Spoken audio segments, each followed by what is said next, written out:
It hurts sometimes when you're in that dark place. I need you to hold on. I need you to hold on strong and don't give up. Make an impact in this world. Don't look at it as though it's something that you got to do temporary. Although we know that life is short, like the many people in this world, they didn't realize that the next day they was going to be diagnosed with a cancer. They thought that tomorrow was going to be waiting for them, and they did not wake up. But you are still living. Now, what do you have to do? How are you going to move forward? How are you going to proceed your life? Life is not a game. Life is living.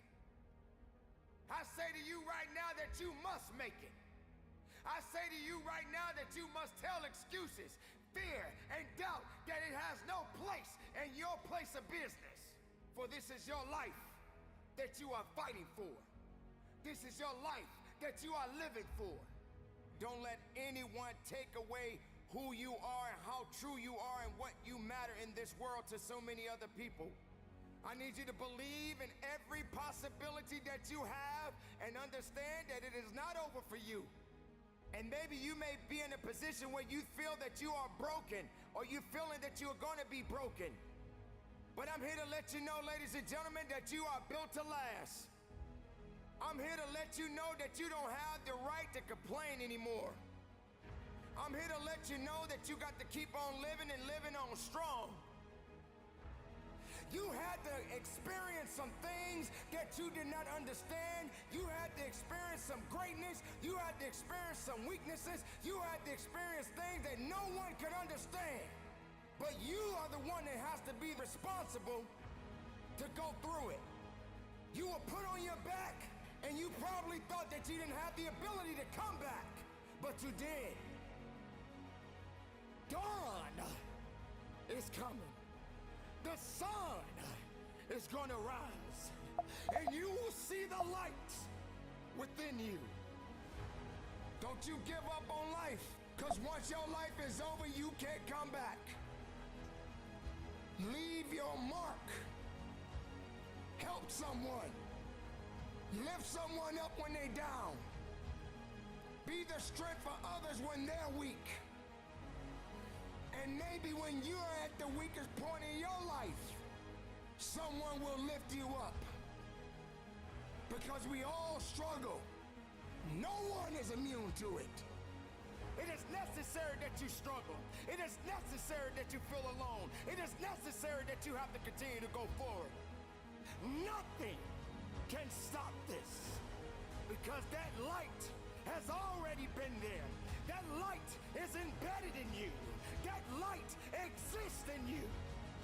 What about the other people out here who can't walk? What about the people out there who can't talk? What about the people out there that are suffering from diseases they cannot be cured from? What about you? What are you going to do about the life you have? How are you going to live? How far are you going to go? Run with greatness. Run with a full heart. You got to be willing to sacrifice. You got to be willing to hurt. You got to be willing to yell out. Whatever it takes, keep pushing forward.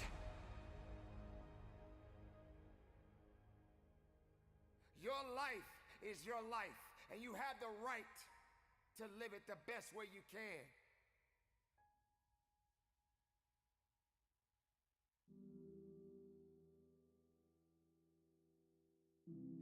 Yes, it hurts sometimes when you feel alone. It hurts sometimes when you're in that dark place. and you feel no one cares about you, the first thing you got to realize is that you got to love yourself. It's about self-love. Start understanding that if you're going to do something with your life, you got to fall in love with yourself again. You got to stop self-hating yourself. Do something that's going to make you a better person. Make an impact in this world. Don't look at it as though it's something that you got to do temporary. Although we know that life is short, like many people in this world, they didn't realize that the next day they was going to be diagnosed with a cancer. They thought that tomorrow was going to be waiting for them, and they did not wake up. But you are still living. Now, what do you have to do? How are you going to move forward? How are you going to proceed your life? Life is not a game. Life is living. There's the good and there's the bad, and there's definitely the right now. You can't wait for somebody else to make your life better. You got to make your life better. You got to focus on you. Now, I'm not saying forget the rest of the people, but I'm telling you to get rid of the things that are not making you strong, that are not making you better, that are not making you efficient, that's not putting you in a better place, that's not giving you the strength that you need to keep living the life that you have been given. Don't you give up on life, because once your life is over, you can't come back. Leave your mark. Help someone. Lift someone up when they're down. Be the strength for others when they're weak. And maybe when you're at the weakest point in your life, someone will lift you up. Because we all struggle. No one is immune to it. So keep fighting forward. Don't give up. Live. Breathe. Life. You. That's what it's about. It's gonna hurt. Sometimes it's gonna get tough. But when it get tough, you get tough. Just make sure you make your mark. Make sure you make your mark in this world. Because somebody didn't make it today. But you did. Keep living. Keep living strong. Don't give up.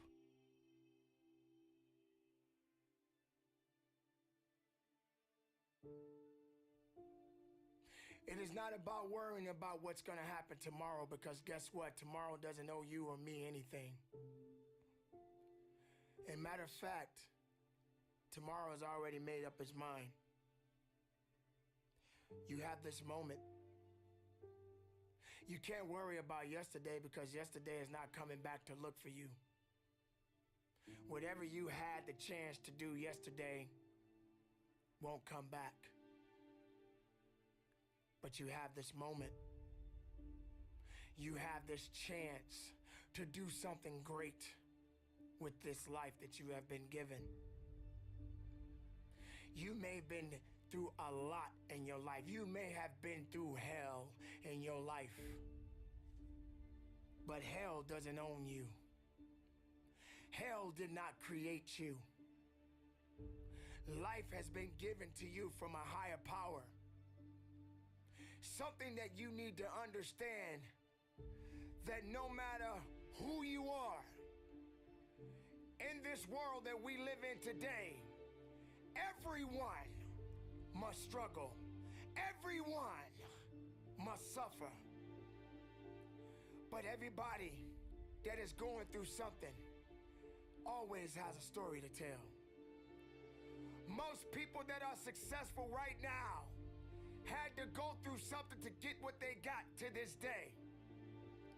Some people are not even willing to hurt and to feel that so that they get what it is that they want. But let's go beyond that. What about the other people out here who can't walk? What about the people out there who can't talk? What about the people out there that are suffering from diseases that cannot be cured from? What about you? What about you? What are you gonna do about the life you have? How are you gonna live? How far are you gonna go? Do you feel sorry for yourself because you're having a bad day? Do you feel sorry for yourself because you lost your job? Do you feel sorry for yourself because you just feel like you're just not having the day that you want to have because the day that you have is not the way you want it to go? Or do you feel that you deserve a pat on your back because you did a good thing? We all got a responsibility. We all got to be accountable. We all got to put in work, but don't give up. Because there's somebody out there right now that is hurting. There's somebody out there right now that is struggling. There's somebody out there right now that's got it a little bit tougher than you do. So why are you gonna give up now? Anything that comes your way, you got to be prepared to accept the challenge and go through it. Don't lay on your back. If something's on your chest, get it off. As long as you're breathing, as long as that heart is pumping blood, you're not dead yet. They haven't put rose petals on your box yet. Make sure every breath you take counts for something. It's time to understand that if you want to get something out of your life, you got to be willing to work for it. How much are you really willing to give? Are you prepared to hurt? Are you prepared to struggle? Because if you're not that person, then lay back down. Stay where you are. Don't move forward. Move backwards. But if you are the person that you say you are, we don't have time to wait. Because time doesn't owe you anything. Time is not thinking about you. Time has already made up its mind. What you gonna do? Who said it's supposed to be easy? It takes grit. It takes tenacity. It takes sacrifice. Stop feeling sorry for yourself. This is not a pity party. But you got the right to celebrate the life. Because no matter if it's good or if it's bad, nothing is greater than living. Because if you're living, there's a possibility to change something. But not just change it, evolve it. Evolve it to something greater. Being able to take something that may not be nothing to others, but may mean something to you. There are so many people in this world that don't believe in you. But while you're sitting around worrying about people believing in you, why don't you focus on believing in yourself? Live, breathe, life, you. That's what it's about.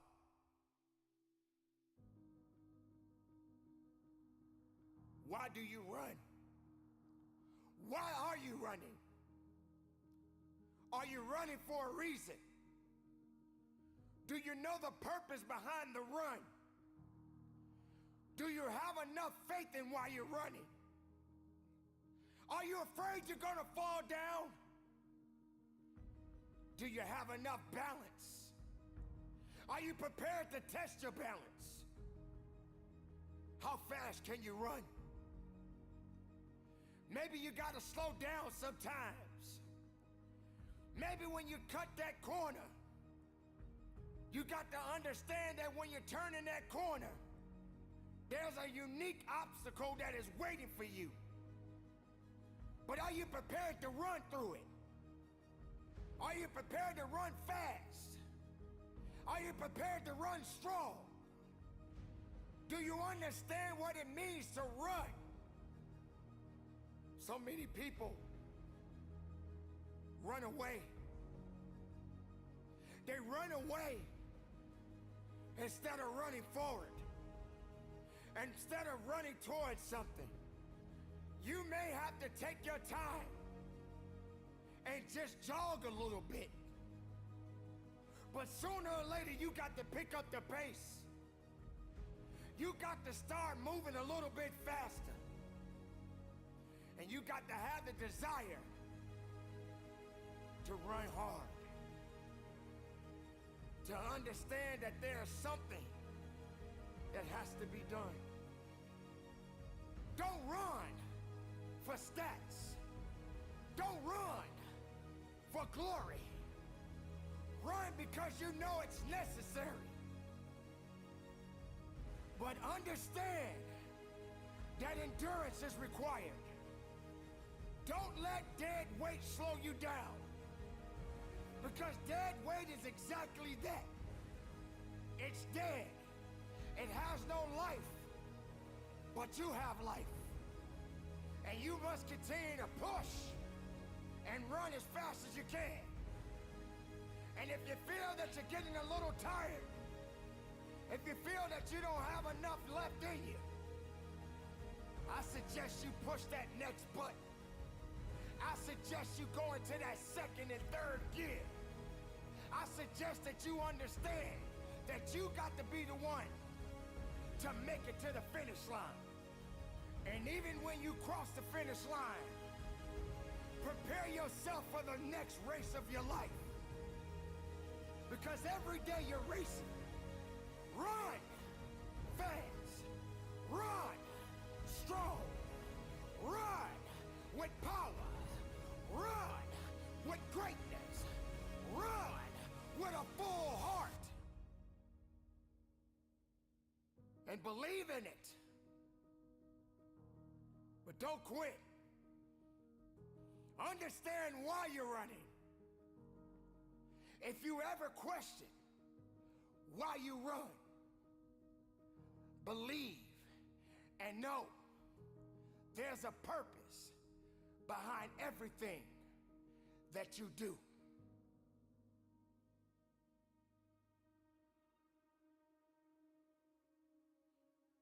It is time to run for your life.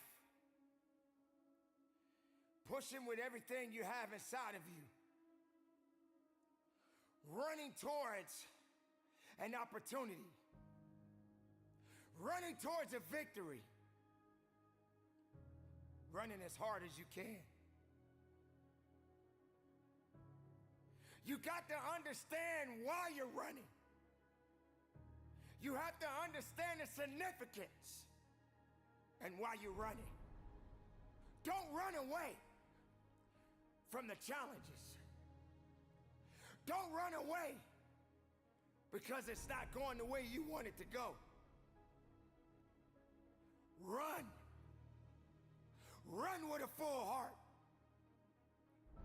Run with everything you have in your heart. Get your legs moving and run. Sometimes you may ask yourself, how fast can I run? How fast can I get to my destination? But you have to also understand, when you're running, you got to have in your mind that you got to pace yourself. You got to be able to pay attention when you're running. Because while you're running, there are going to be obstacles around you. And these obstacles are going to be put in place that may try to distract you. But you got to keep running. And some days you're going to be slow. And some days you just got to be fast. But make sure when you're running, you got that mindset in the right place. Don't be reckless. Be Be productive in it. And understand that it means something. Recognize your beliefs. Recognize your drive. Don't concern yourself with things that doesn't concern your best. Because if you're not giving your best, then the rest will catch up to you. So stay ahead of the pack and don't slack, because it will only push you back. Continue the journey and keep your eyes on the prize.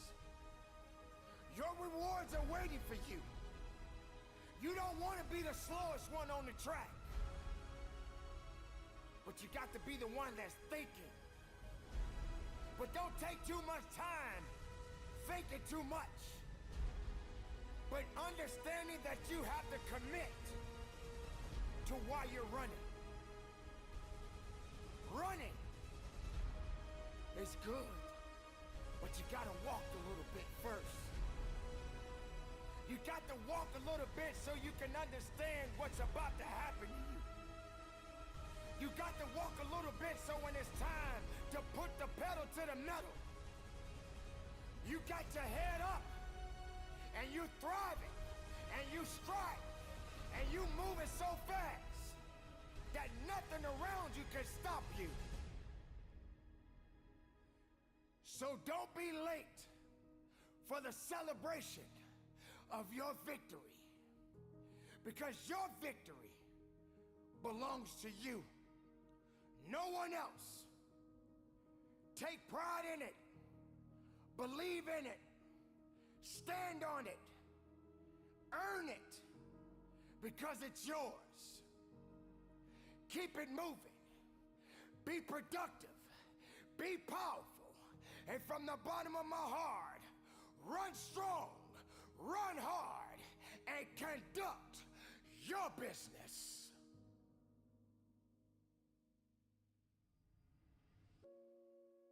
Remember the time when you wanted more. Remember the time when there were people in your life that did not believe in you. Remember the time when you honestly gave up on the possibilities of the uniqueness that you had inside. Remember there was a time that you complained so much, but yet did so little. There comes to a point in your life that you must recognize that there's a little bit more that has to be done than just complaining about it. You have to realize that you don't have any other opportunities waiting for you if you're not willing to work for the first opportunity that's been given to you. You don't have a lot of time left, so there's no reason to complain. You're not even in a position to complain. You have to figure out that there has to be another idea about you, and you have to understand that there has to be something even greater and more challenging waiting for you. And if you're not willing to step outside of your comfort zone, if you're not willing to understand the principles and the possibilities that you have within yourself, then everything that you are thriving for, everything that you are hungry for, will soon come to an end. Now, I'm not here to preach to you about this. I'm here to let you know that there are things that are going on around you right now that are far greater than your complaining. You complaining about so much, but yet you show no action. If you could trade places with someone right now, and the person that you are trading places with may have it just a little bit tougher than you have it going on in your life right now. So many people are suffering from so many things in this world at this moment. but yet you're complaining. So many people in this world right now wish they could trade places with you, but yet you're still complaining. You don't have that right to just give up. You don't have that right to just throw in the towel and say that it's over for you. Ladies and gentlemen, you got to understand that the reason that you are existing in this world right now is because you have things that must be done, and only certain people are qualified to take it to the level that it needs to be taken to. For there should never be a limitation to wherever it is that you are seeking and how far you are willing to travel and how far you are willing to go. Sometimes people tend to get a little lazy. Sometimes people like to put themselves in this little bitty box and just say that they are okay with where they are. There can never just be an okay to anything when it comes to that life. There should never just be a complacent mindset. How do we evolve? How do you evolve? How do you grow? One thing about success, there are going to be many struggles. There are going to be many challenges. And there are going to be a lot of things that you may not even understand. But you got to go back to where it started. Remember when you wanted more. Because you cannot satisfy your hunger with negative energy. Being negative doesn't help you to grow.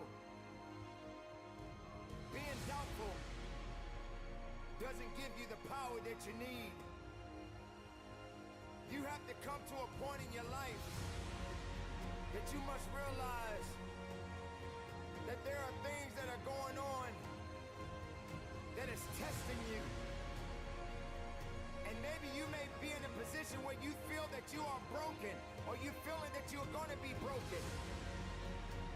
But I'm here to let you know, ladies and gentlemen, that you are built to last.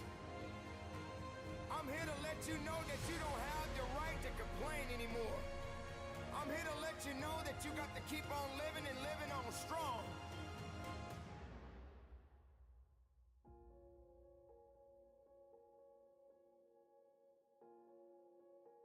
I dare you to take a trip to your local hospital. And if you have an opportunity to walk down those corridors and witness so many different people, different age groups, different ethnicities, and each one of these individuals are fighting something. They're dealing with some type of sickness. And some of these sicknesses, they may not be able to recover from. I dare you to walk down a neighborhood where there are many people that are homeless and have no place to go, no food to eat, barely even have clothes on their backs. I dare you to realize that maybe you just don't have it so bad after all. Maybe it's time for you to realize and recognize that your troubles are not that bad. Maybe it's time that you realize that you need to get away from the drama that's in your life.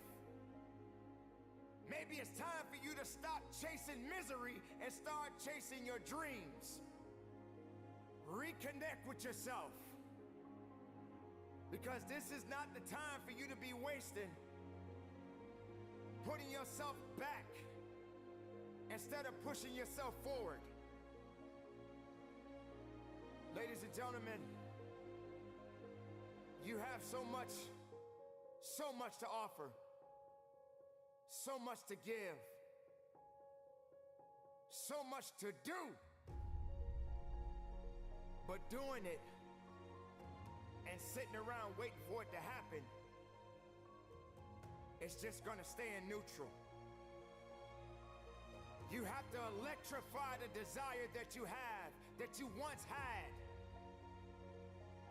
So the next time you feel like complaining, you feel like worrying, and you're so concerned about other things that doesn't necessarily concern you, ask yourself, is it making you better? Is it taking you higher? Are you going further? Or are you just being complacent?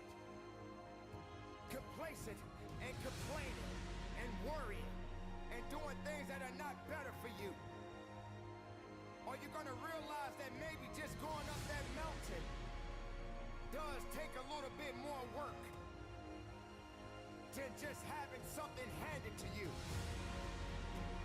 Are you gonna be that person that realizes that if and when you get to the top of the mountain, it don't just stop there? You got to figure out another way to go even higher.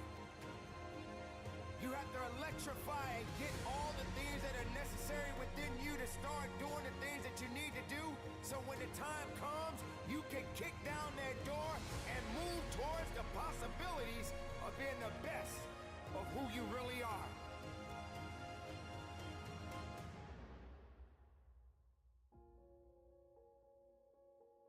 Don't lose yourself in the things that's not going to give you the strength and the capacity of understanding that you matter for something.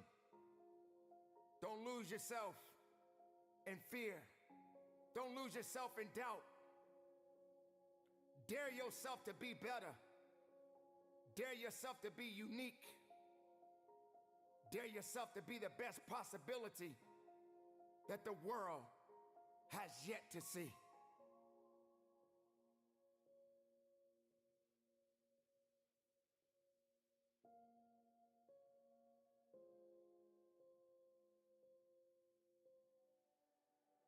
Life, how beautiful it is. How amazing it is to be able to rise up in the morning and have that sun shine on your face rather than on your grave. What makes life so unique and so beautiful? It is beautiful because whatever you have that you may be facing, what you may be dealing with, life is still good. Life has so many moving parts, but life is always good. Every day is a new day and another opportunity that others may not have. This life that you have been given, this life that you are temporarily holding on to, this life that has been just given to you for only temporary reasons, has more meaning than you can ever imagine. So many people in the world take life for granted instead of realizing that you have to take the opportunity to live it the best way you know how. Now, on this journey of life, you're gonna face a significant amount of circumstances, a significant amount of challenges. You're gonna fall into areas that you cannot understand, and maybe it's not in a position for you to understand at that moment. When you start to feel that you are in a position that you don't love your life, then shame on you, because your life is a beautiful thing, and no one deserves to ruin it. No one deserves to control it. No one deserves to steal your joy. Your life is your life, and you have the right to live it the best way you can.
All right. Wow.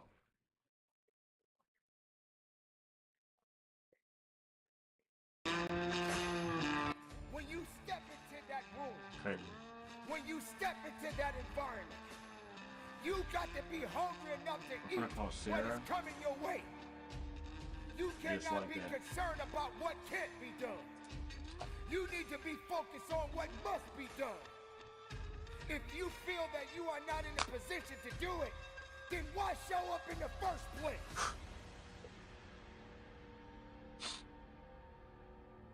You got to understand that it takes grit, passion, and determination to get to the level of where you want to be. But you got to understand the difference between levels and going beyond them. You can't stay in one place and expect to get to the next place. You can't look at the sky because beyond the sky, there's a great big universe. Now what are you gonna do about it? Are you prepared to push? Are you prepared to work? Are you prepared to dig? You got to fight. You got to push. You got to give everything you have. Because I tell you this, weakness won't save you. All you need is the power, the strength, and the tenacity to give it everything you got. Have the love for your grit. Have the love with every rep that you push out. And understand, it is up to you to get the most of everything that you work so hard for. Now you got to also understand this. It ain't gonna be easy. It's not gonna be a walk in the park. There's always more to give. You got to be willing to sacrifice. You got to be willing to hurt. You got to be willing to yell out. Whatever it takes, keep pushing forward.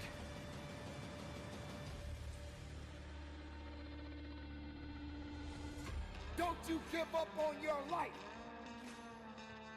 Don't you give up on those reps. Don't you give up on giving it what it takes to get the most of yourself. If you believe in the possibilities, then make it work for you.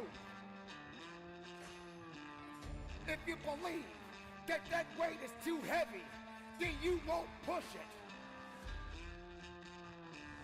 If you believe that when you run in that mile and you want to give up, you better find another way and push harder than you've ever pushed. Don't get tired. Don't get weak. Find a way. Make a way. Push your body. Push your mind. Sarah. Push your soul. And Hey, give it Sarah. everything How you you doing? got. Thanks for calling back. Because someone else out there may want it a little How's better than everything? you do. Now, if you say what you are, then be what you need to be. Oh, okay. Is this probably the worst time to talk then, or? If you want to get something out of life, Okay. then fight for your Yes, I life. got your inquiry. You have a property you're looking to sell? When you're in that gym, find a way to go beyond that limit. Find a way to push your body. It is your body. It is yours. You own it. It belongs to you. The time that you have in this world, you only got a short time. Make the time count. Make the moment count. Give it something. Feed that body. So you have a, Build that body. so you have a mobile Build home? that mind. Where's your mobile home Build located? that soul and go to work. Okay, and is it like on a This is lot? the hour. This On is a the lot? time. Is it like This at is the some, hour. where's it And I actually want to see you situated? working. I want you to dig. I want you to feel it. I want Okay, you to so struggle. I want you to hurt. you're I purchasing want a you to property, you bleed. have a I mobile want you to home fight. Because that's on this is that that time. property. Show the world. So you're and looking show just up to and show out. sell a And mobile most home importantly, by do your itself. job and do that business. Okay, so once you sell it, somebody's got to come pick it up.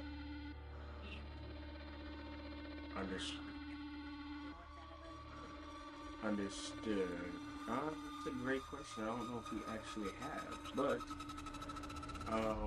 there's a first time for everything, right? At least I'm This I'm goes texting out my to the partner while we're on the firefighters phone. I'm gonna get a little bit who of goes information to a from him burning to building see what that might look like. To help those that can't help themselves.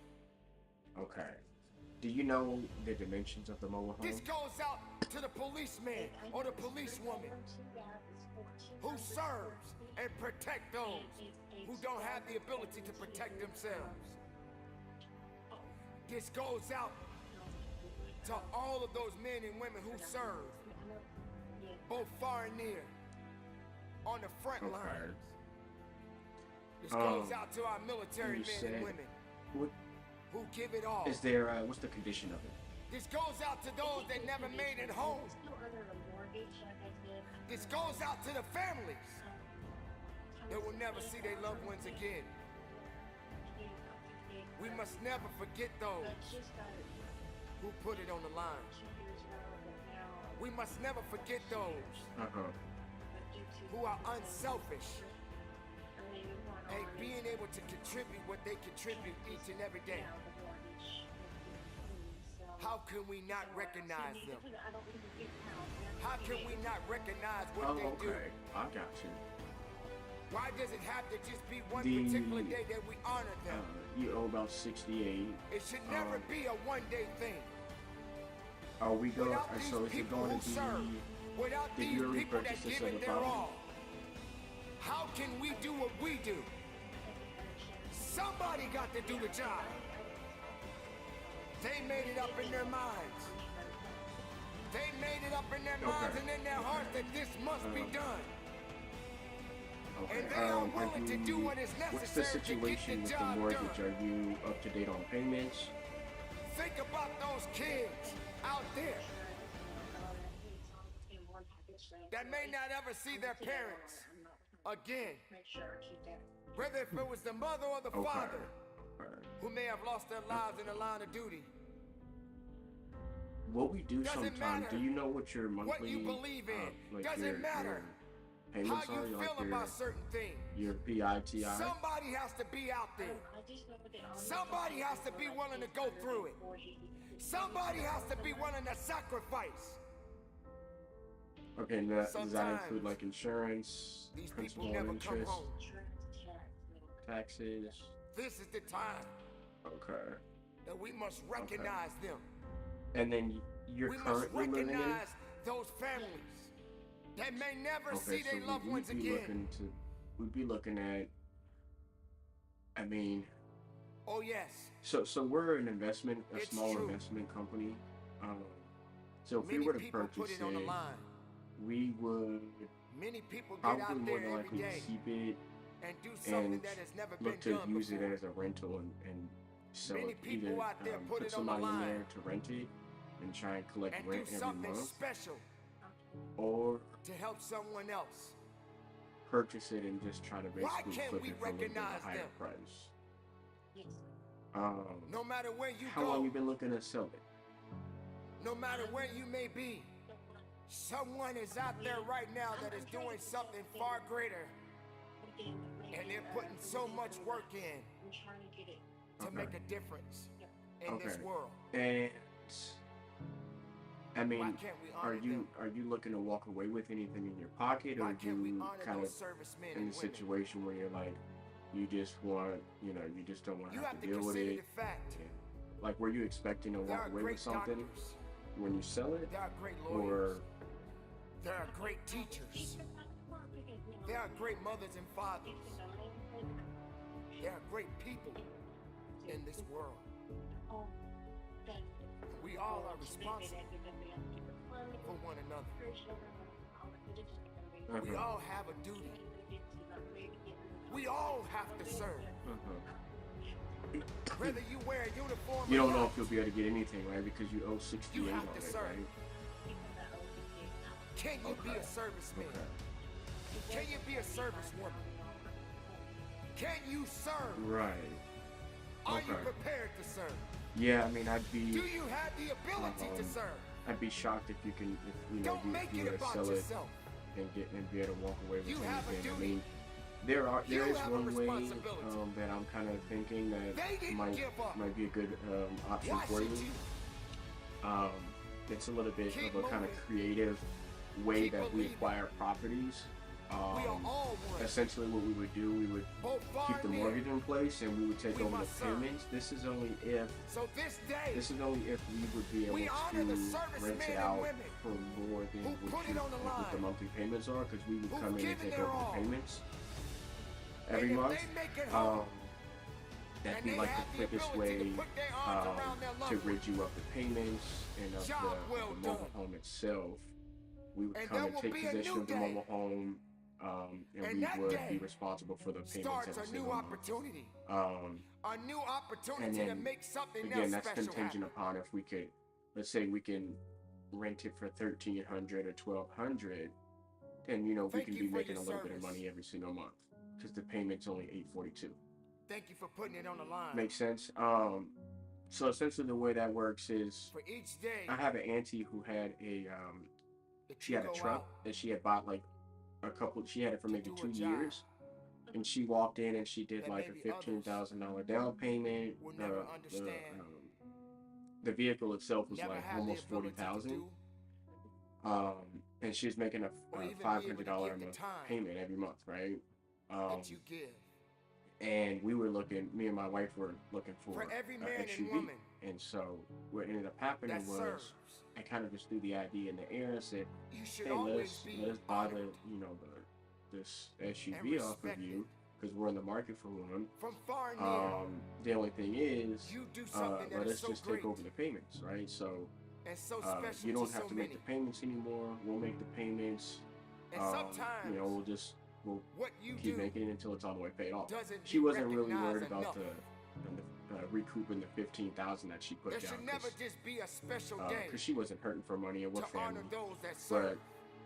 So yeah, Every I mean, day until this was maybe should almost be a 2 years special ago now day. that we've had the vehicle, For you are a and we've been special just making individual. the payments every month.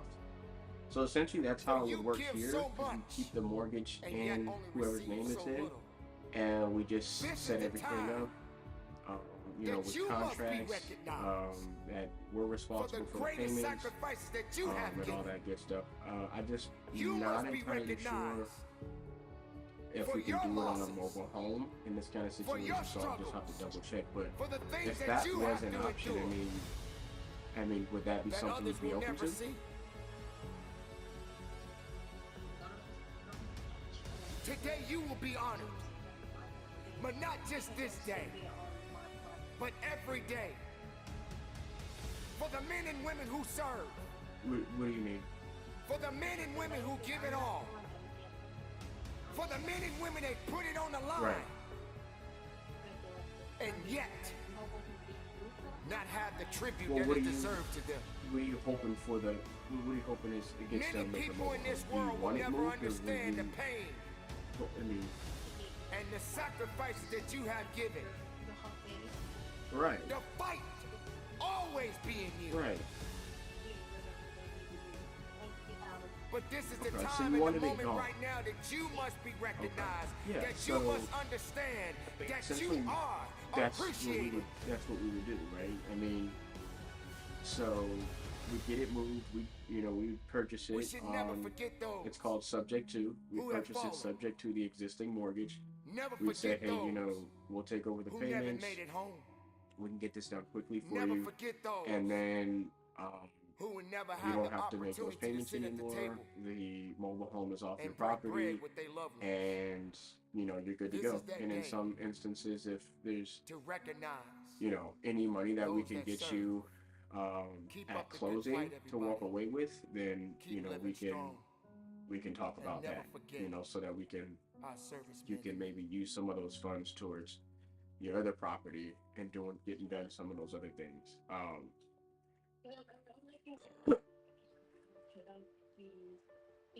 The end of the year is here, and you made it this far. There were good times and there were bad times, Yeah. but yet you are still here. You made it this far because something kept you going. Something kept you believing.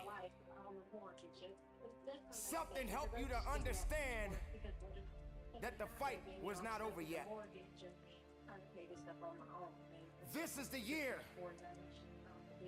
that is soon Yeah. to come to a close. Yeah, no, I'm with you. And there will be a new Yeah, year. okay. So it sounds like And greater it'd will be be waiting for beneficial you. if, you know, you can get this sold and not have to worry about the But payments let's get back to anymore. 2019. Let's You talk have a a little property bit and about what you've been through. Your ideal situation This is year. you want this property basically to be paid for, paid You off, had to experience some and- things or, you know, at that least you you did don't not have to be worried understand. about any You had to additional experience some $842 greatness. You had to every experience some weaknesses. You had to experience things that no one could understand. But you are the one that has to be responsible to go through it. You were put on your back, and you Yeah. probably thought that you didn't have the Yeah, so ability we to do come this all back. the time But with, you with did. properties. We'll take over payments, we'll Sometimes purchase you the may hear property people subject saying to. that they're getting old. It's really for kind You're of never more getting unique old. situations. You're just getting There's been blessed. times where If you put we'll your come right in hand on your and, heart right now, you can feel somebody that might be blood behind pumping. on payments, and we'll You say, can well, feel look, that purpose. how much are you behind on payments?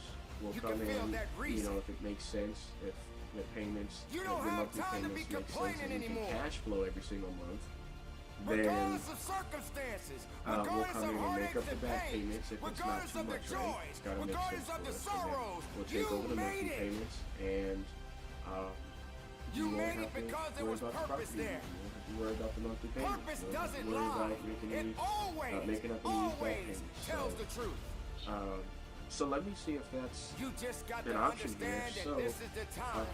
we can And look as forward this into year it, comes to a and we close, can look more into it and 2019 have another conversation soon will about be it. over. Okay, You have to if it recognize is, that there's going to be a new year for we're you. going to need A new your year most that is waiting recent, for you. Now, there are mortgage no statement, so we guarantees can see what the total payoff that is. tomorrow We can will confirm be there. There are no guarantees that your monthly 2020 payments, will be principal, waiting interest, for you. taxes, and insurance. So make that mark and make that mark And right then we can now. start working out the particulars and the Leave details the past behind you. of how this would look. Be strong, people. Be strong within yourself. Regardless of what you're feeling at this moment right now, regardless of what people may say about you, be strong. Because you are a unique creation. And you made it this far. Yeah, I'm with you. Because Mondays are like, was meant for you. Mondays like getting out of neutral, getting into first gear. It's, you know what I mean? But, and then Tuesdays like, okay, we're in second gear, we could probably get in a third. I get it, because it happens to me every Monday. So, We had to experience great losses in 2019. Yeah, I don't want to speak on it. We I know had to when we do witness cash deals, we'll great take care of closing victories costs. in 2019. I mean, yeah. So This I is don't the want to speak beauty on it too prematurely, living. but This is typically, the you know, if the beauty deal is good of enough for us understanding. and This it is the makes beauty sense, of we'll knowing take that care of you closing matter, costs. and the reason that you matter is because you are you know. still here amongst the living. Yeah. So Now you let me have to check on my set the partner. new So stage. this is Now you have actually to my set the personal new number. mark. I typically use And be greater another than you number, was but yesterday. we're working out some technical issues. So Realize this that is you my are number. walking If you get a above call or a ground text for a from reason. this, I'll text you my name and my information right now. 2019 may have had its ups and Yeah, downs. my name's Tyrell. But Sorry. you did not stay down. Yeah, You Tyrell. knew I'll what shoot you you a had to text do right to get now. up. So Where you got is up. the what's the address at the mobile home Maybe that situation? job didn't come through for you in 2019, but 2020 is waiting for you. And if you're able to live, and if you're able to push, if you're able to grow, you're gonna grow into a better you. Let this be the opportunity of a Okay, lifetime. 1600. What was that first word? Can you spell that one for Don't me? forget, Oh, easy was not intended 1600 for fan. you or I. And then Jacinto, For without struggle, how Jascinto. can you build true character? So maybe you were in a position that you felt like you were broken. Is that like Jacinto Road? But being Jacinto broken Drive? doesn't mean that you can't put it all together again. You must be the architect of your life. And then Waco? Create your own blueprint. Okay, let me see. Set yourself Not up, popping and up regardless yet. if you Let me try to do fail it quick. or I if wanna you make sure before we succeed, get off the but phone, don't give up. A couple things happen. I text you my Because if you information made and it then this you far, have you can definitely go going a little bit further. Wait. Make 2020 your year. Make 2020 be the year that they remember you. That you remember your accomplishments as well as your failures. But don't you ever, ever give up on you.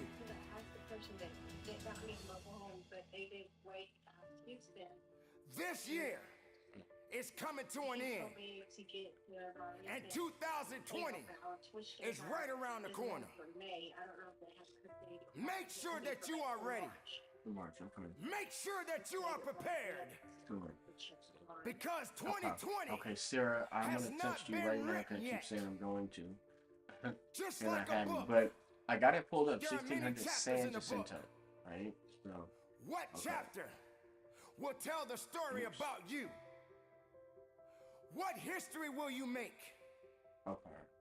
Texted you What now, would you leave and behind? then What I'm gonna legacy reach out to Joey would you leave and behind? see what options we have here, and I'll 2020 be in touch within the next the year 30-45 minutes. Okay? that we begin a new chapter, a new day, a new year, a new you. Oh, no worries. I totally get it. Yeah, listen. I not like to talking text about instead just of the call videos, so physicality. I'll shoot you a text. Okay? I'm talking about the mental, All the right. physical, For sure, as Sarah. well I'll as be the in touch. spiritual. Okay? Thank you for your time. For they are one. Okay. They are all connected. But you have to be connected Yo, what'd you say?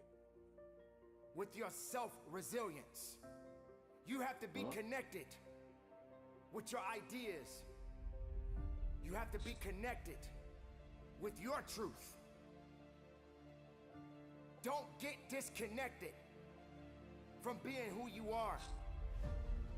Don't go through 2020 trying to prove something to others that don't believe in you. Whatever happened in the past, let it be. If 2020 is waiting for you, if it's promised to you, make sure you go through 2020 with your head up high and be the best, because 2020 will be the year that you will be able to understand it's just another year for you to be better than you was last year. So make 2020 your year and let the rest take care of itself. Life is so short.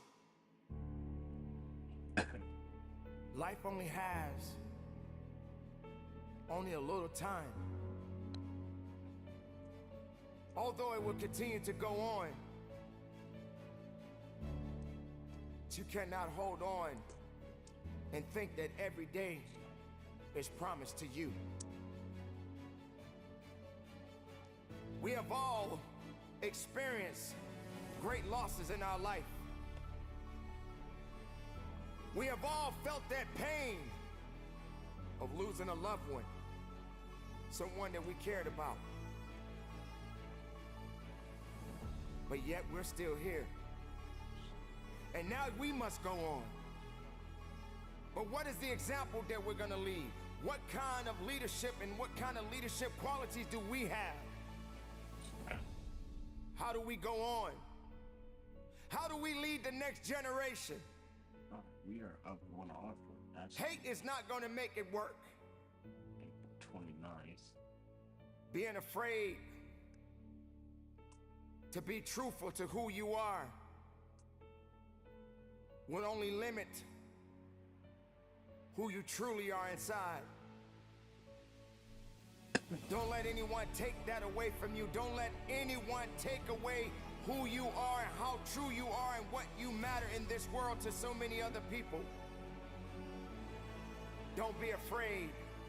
Yeah, my bad. I thought you was in the Discord. Don't be afraid Okay. to be truthful. A lady's trying to sell the one you sent us from Facebook. Don't be afraid to be That one, different. this lady's trying to sell her mobile home Even being with different no can be property. There's, difficult like, to no a lot of land, and people. it's on a property that she is buying. But I or just guarantee you purchased. this, and she's just trying to get rid of the There's actual mobile nobody home in the itself. world Is that a thing? that can do you. Yeah. When the time comes, No, you're what good. would you It's leave a behind? it's literally a mobile home that she's living in, but it's on a property that legacy I think she said she's purchasing will or be just left purchased, behind and so to remind others of your it greatness, has, there you go. It has to be moved. of your losses, Well, she of your just bought it 2 victories, years ago, so she still owes 60 of your years. So sorrows. I don't know if we can sub to this, but that's what I mentioned to her. This Because is it's in good condition. It's a a 2017. short life that we all have. And it's not easy. It's not easy living it every day. That's what I was It's thinking. not easy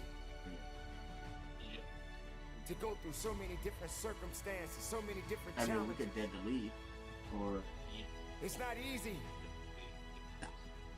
getting that pink slip, knowing that this may be your Pretty much. last day on. a whole Your service job. bitch. It's not easy No, I mean, what are your honest thoughts? Like, I mean, knowing that you may lose your as a home business decision and a personal decision. because you she's got paying laid off your 842 a job. month. That's why I'm like, yeah, I don't even know. I This told her type I of don't know pain if we're gonna do anything and with these this. different circumstances, 60 many people are always going to come back 842 a and month. say, well, that's life. We cannot blame life. Right now, It she's is got, not life she's pretty much got it in her that head makes that these challenges she'd be lucky if she could walk what away they are with today. anything. It is the purpose. And purpose never lies. It will always tell you the truth. But while you exist in this world right now, It's in I Marco, need you to hold on. Texas. I need you to hold on strong and don't give up. I need you to Hey, believe don't in matter every either. possibility that you have and understand that it is not over for you. I need you to understand life is I feel always like we gonna might be get to do good. something with it if we get it sub to the like motherfucking. But always keep I in know mind, people have like mobile home lots or lots and shit. sooner or like, later, I mean, we all we gotta might punch be that able to clock. literally, yeah, So carry like, have on somebody who wants it and throw And it don't in give throw up. it in a lot and some shit. and don't give in. Something, And bro. do I the feel like best I've that you seen Case can. Morby, like, I know he was buying like mobile To homes have the or right mobile home attitude. bots or some shit. I don't remember, but To make your Mm. existence matter. I feel like if we look at our resources and ask around, we might be able to do something with it. If we get it sub to, Your existence because there's a is there's a not mortgage by on it. accident. Your existence has so much meaning. Are you ready to take on the unknown? Are you prepared for Okay. it? You can't even understand, in most cases, how beautiful it is sometimes to not even know what's coming your way. Well, I'll put a task on this if you're gonna get to it. If not, if you want Sometimes me it's to not kind of necessary to know see if I can- everything. what I can Sometimes find it's on the not internet, necessary Facebook, to or whatever. understand everything. But are you ready? Okay. Are you ready to embrace the fact that someday, life as you know it, life as I know it, Okay. I'll send it over to you. will soon come to an end? Whenever you're Now, whenever what you're are free you and gonna you feel do like about what you you're want to doing with the life call that lady Angie who's that you like, have don't ever right contact now? me again. I don't trust you guys. See, I I have talk surgery about on life my because abdomen. life is such a Here's some great thing. pictures. Life is such a beautiful Let me know thing. when you want to get that done today. Life has so much university to it. It is unexplained All to right, some people. financials coming It over is to you for this mobile unimaginable home. to some people. All right. Sometimes you may even ask yourself, I don't even deserve this life. Sometimes you may even ask yourself, why am I suffering so much from this and that person over there is not suffering as much as I am. Ladies and gentlemen, life, your existence, is temporary. It won't last forever. And if you're sitting around wasting it, if you're sitting around being hateful, if you're sitting around being jealous, if you're letting things outside of your circle control your possibilities, your uniqueness, your qualities, your principles, who you really are inside, then what's gonna happen next? There will come a time when you leave this world and they're gonna put you in that hole, and guess what, ladies and gentlemen? No one is gonna jump in that hole with you. No one is gonna jump in there with you and celebrate that death that you just experienced. Yes, I know it may sound a little harsh. In fact, it may even scare you. But you can't fake this. You can't hide from this. Life is short. And the only thing that's beautiful about it is that when you're living, you have strong possibilities. You have something that you can be doing to make it impactful for others to see. You can't stop. You can't stop living. You can't stop growing. You can't stop fighting. You have to understand that yesterday and today and tomorrow are in 3 different universes. And the only universe you exist in right now is the now, is this moment, is this reality. You can't fix anything that's already been broken. Some things can mend in time, and some things are better off left alone. There are a lot of negative people right now that exist in this world. And there are people that are gonna watch this video. There are people that are watching this video right now. There are people that are listening to this message right now. And yet, they'll still find something that is not making them happy. You must make peace within your heart. You must make peace within your spirit. Life is so short. What do you think you're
I cannot say that I know you well, but you can't lie to me with all these books that you sell. I'm not trying to follow you to the end of the world. I'm just trying to leave something behind. Words have come from many mouths, oh, but I can't help thinking that I've heard the wrong crowd. When all the water is gone, my job will be too. And I'm just trying to leave something behind. Oh, money is free, but love costs more than our bread. In the ceiling it's hard to reach. Oh, the future ahead is broken and red. And I'm trying to leave something behind.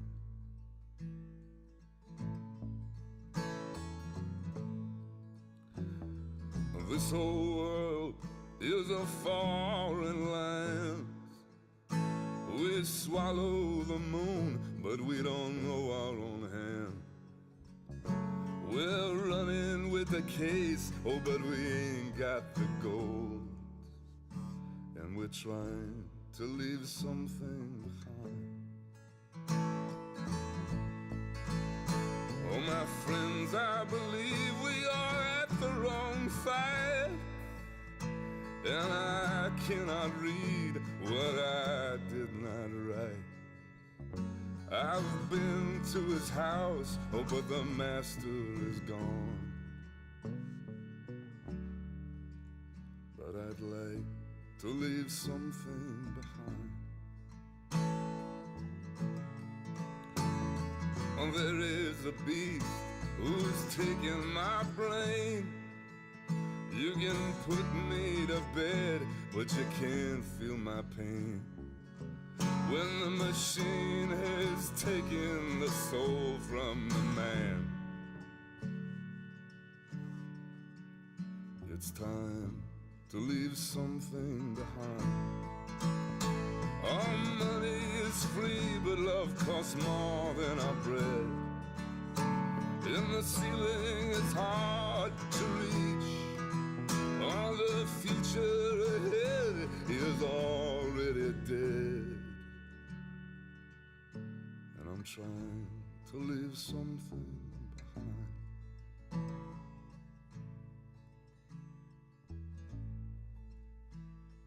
I got this feeling that I'm still at the shore, and pockets don't know what it means to be poor. I can get through the wall if you give me a door, so I can leave something behind. Oh, wisdom is lost in the trees somewhere, or you're not gonna find it in some mental gray hair. It's locked up from those who hurry ahead, and it's time to leave something behind. All money is free, but love costs more than our bread. In the ceiling it's hard to reach. When my son is a man, he will know what I meant. I was just trying to leave something behind. I was just trying to leave something behind.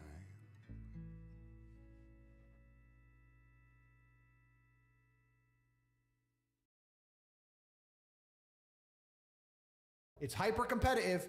There are people who do not need times to themselves. There are people, there's an Indian in Islamabad, or there's a guy in Islamabad who'll do your job online for $3 an hour and he doesn't sleep. You're gonna lose, right? So if you're gonna be lazy in any regard, you have to understand there are people like me who are billionaires who work 18 hours a day. When I finish this, I get into my car and I open my laptop and I work on my way to my next appointment. And then I'm gonna work all night till the day I go. When I go to sleep, I close my laptop and I'm asleep a minute later. I work, that's all I do. So lazy is a big problem because people go, oh, but I just want to relax. If you just want to relax, that's fine. But you're competing against people who just don't want to relax and you're going to lose. And the last, and I'd say that's around, a lot of people have that element to them. A lot of people are lazy. That's about 50% of people. But the main reason people are not rich is because they are arrogant. 50% of people are brutally arrogant. And I'll give you an example. I have a school where I teach people how to make money online. It's called The Real World. It was called Hustlers University. It's now called The Real World. TheRealWorld.ai. You can see it at CobraTake.com. I sit here as a billionaire and I sit and say, I will teach you how to make money online, anybody, 18 modern wealth creation methods. It's $49 a month and I will teach you. And people will sit there in their brutal arrogance and as a brokey with no money and go, yeah, but can he really teach me? I have everything you've ever fucking dreamed of. And I have all the money. You have nothing. And you're so arrogant that you believe you know more than me or that you can do it without me or that I don't know how to teach you. The arrogance of people is truly mind-bending. If you know so much, why are you broke? You obviously don't know. If I want to learn how to box, I wouldn't walk into a boxing gym, find a guy who can box and go, yeah, you know, not bad, but can he really punch? Like, this is how people think when it comes to money. You guys are all successful enough. You can sit there and say, look, I do X, Y, Z. I have X, Y, Z. You don't have it. So do you want to learn how to play piano from the piano teacher, or do you want to sit there as an arrogant brokey? Most people are brutally arrogant. And you can sit there and you can try and help them, and they're just so arrogant. They think, oh, I can do it myself, or I'll work it out myself. I don't need help. And it's arrogance, and it keeps them at the bottom. Everything great that's happened to me in my life, someone taught me. I had a kickboxing coach. My dad was my chess coach. You get taught things. To sit there and think you're too good to learn, well, this is the problem. Most people are broke. Most people are broke because they're arrogant, bro. It's the truth. It's nothing to do with how stupid they are. They're just arrogant people. You know what's a fantastic motivator for men? Shame. I'm telling you now, it works. Shame. If I'm around my house and someone was getting fat and all of us were to go, you're a fat fuck, what are you eating that for? I guarantee they'd train. Shame works with men. And you talk about this, and this is the reason I promote brotherhood. The reason I am the man I am is not just because I'm so fantastic. It's because I, even now to this day, live with 6 men. I live with my fight coach. I live with my brother. I live with some of my old friends I've had for 20 years. We live in this big ass compound, this huge house. If I wake up and my brother's been training an hour and a half, I feel so annoyed and angry and guilty that I have to go and beat him now. So that competitiveness keeps us constantly at edge. People say me and Tristan are best friends and our brotherhood is fantastic, but it is based on competitiveness. But we don't compete against each other. We compete to prove to each other we're a good teammate in the battle against the Matrix. How do you get there? Because I've seen a lot of men get torn up by that. Yeah. So how do you get to a healthy way where we're competitive, but it's not going to destroy our relationship? Well, you have to understand that there's enough outside enemies. You have to put your ego aside and say, look, there's enough people who already want me dead. We're the same blood. Can't we at least unite against all the people who want me dead? I want you. I'm in competition with you, Tristan. I want to beat you to prove to you I'm a fantastic teammate to you. As opposed to I want to beat you because I don't like you. And it's a different mentality. And we'll sit there, and my brother and I are in constant, endless competition, but it keeps us sharp. So masculine competition is super important, which is why it's the third thing I teach, which is brotherhood. You are the sum of the 5 people you spend the most time with. If you find some guys who have their game right, your game's going to get straight. It's as simple as that. And I think if you take any man on the planet in any situation, in any scenario, and you tell him to become as strong as possible because of all the lessons he's going to learn, become as rich as possible because of all the lessons he's going to learn, plus obviously being strong and rich are benefits, plus find a network of brotherhood of men who are accountable to themselves, and by extension accountable to you. If you're accountable to yourself as a man, you're also accountable for your friends. I don't want loser friends. I don't want dickhead friends. If I had a guy I really liked and he started being a dickhead, I'd try very hard to fix him. And if I couldn't fix him, I wouldn't be his friend anymore. I'd say, stop that. We don't do that. Why are you doing that? What are you crying about again? Why are you acting that way? Come on, let's go train. I don't want to train. But we always train. Come on, let's go. And then after a while, I'd be like, he doesn't train anymore. Get him out. Bye. Go get eaten by wolves. That's the unfortunate reality of the world, because I'm the sum of the 5 people I spend the most time with. I don't want to wake up one day feeling terrible and going, but he's missing the day and I might miss the day. His poison will get in my brain. I have to resist it. So if you get a brotherhood, masculine brotherhood, and you're accountable for yourself and for them, you're going to be able to do nearly anything. People will shield laziness with anything. No one wants to admit they're lazy. So they'll shield it with disbelief. Ah, that's a scam. Or I don't work hard, I work smart. Bollocks. More cover. For just anything it takes to say, I don't want to work. Do you believe in that? Work smarter, not harder? I believe in both. Yeah. But there's a time when it comes to work smart. And most people are trying to do the smart work before they do the hard work. It's kind of like talent, right? You don't notice if you're talented at something until all the hard work's done. Yep. I could be the most talented tennis player in the world, but I don't play tennis. So if I go down the tennis court, Joe Schmo is going to smoke me. I don't get to see my talent until I've worked so hard that I'm in the top 1%, and now I'm beating them because I have some God-given gift. Yeah. You understand? Yeah. You have to do the hard work first. If there's no hard work, there's no smart work. So someone's going to sit there and go, I work smart, I don't work hard, so I only have to work an hour a day. If working smart gets you a lot done in an hour a day, then you should work smart for 12 hours a day and get 12 times the work done. I am absolutely and utterly a believer in hard work. I'm a proponent of hard work. I have all this money and all I do is work. My entire life is work. This podcast is work. I'm getting in the car and going to another meeting, work. I'm going to fuck a bitch. That's work. She's going to be on my arm at the fucking Cannes at the film festival. That's more credibility. I consider it work to fuck her. That's work. I want to go to the gym so I'm in good shape. Work. It's all work. My entire life is work. And people don't want to look at life that way. They want to talk about work-life balance and being lazy and all this crap. I don't believe in any of that. I believe in if you want to win, you have to outcompete the man who's prepared to do nothing but work. It's player versus player. If you're going to sit there and go, I don't want to work more than an hour a day, well, the guy who does want to work more than an hour a day is going to beat you. And no matter how smart you are, there's always a smart dude who's doing the same smart work you are for more hours than you're doing it. That's just the nature of the game. And we talked earlier about speed. Most people go, it's only 2 weeks. It's only a week. It's only a week. The people who say it's only a week are the people who are broke. They don't value time. That's the reason you're all poor, because you say it's only a week. So, it's tomorrow. Oh, I'll do it later. It's only an hour. It's only a day. It's only a minute. You are competing against people like me. We do not waste a second. Being a normal man or an average Joe is always going to suck. The only way to have a good life as a man is to be exceptional in some fields. Here is how you do it. Yeah. You need to work your ass off. They delete me. They want men to stay depressed, semi-depressed, miserable, paying the taxes, just rich enough to pay tax, too broke to do anything else. Yeah. That's what they want. That's where they want you. So they don't care about men's mental health either. They don't care how many men kill themselves. They don't give a shit. And this is why I talk about the Matrix. People say, why do you talk about the Matrix all the time?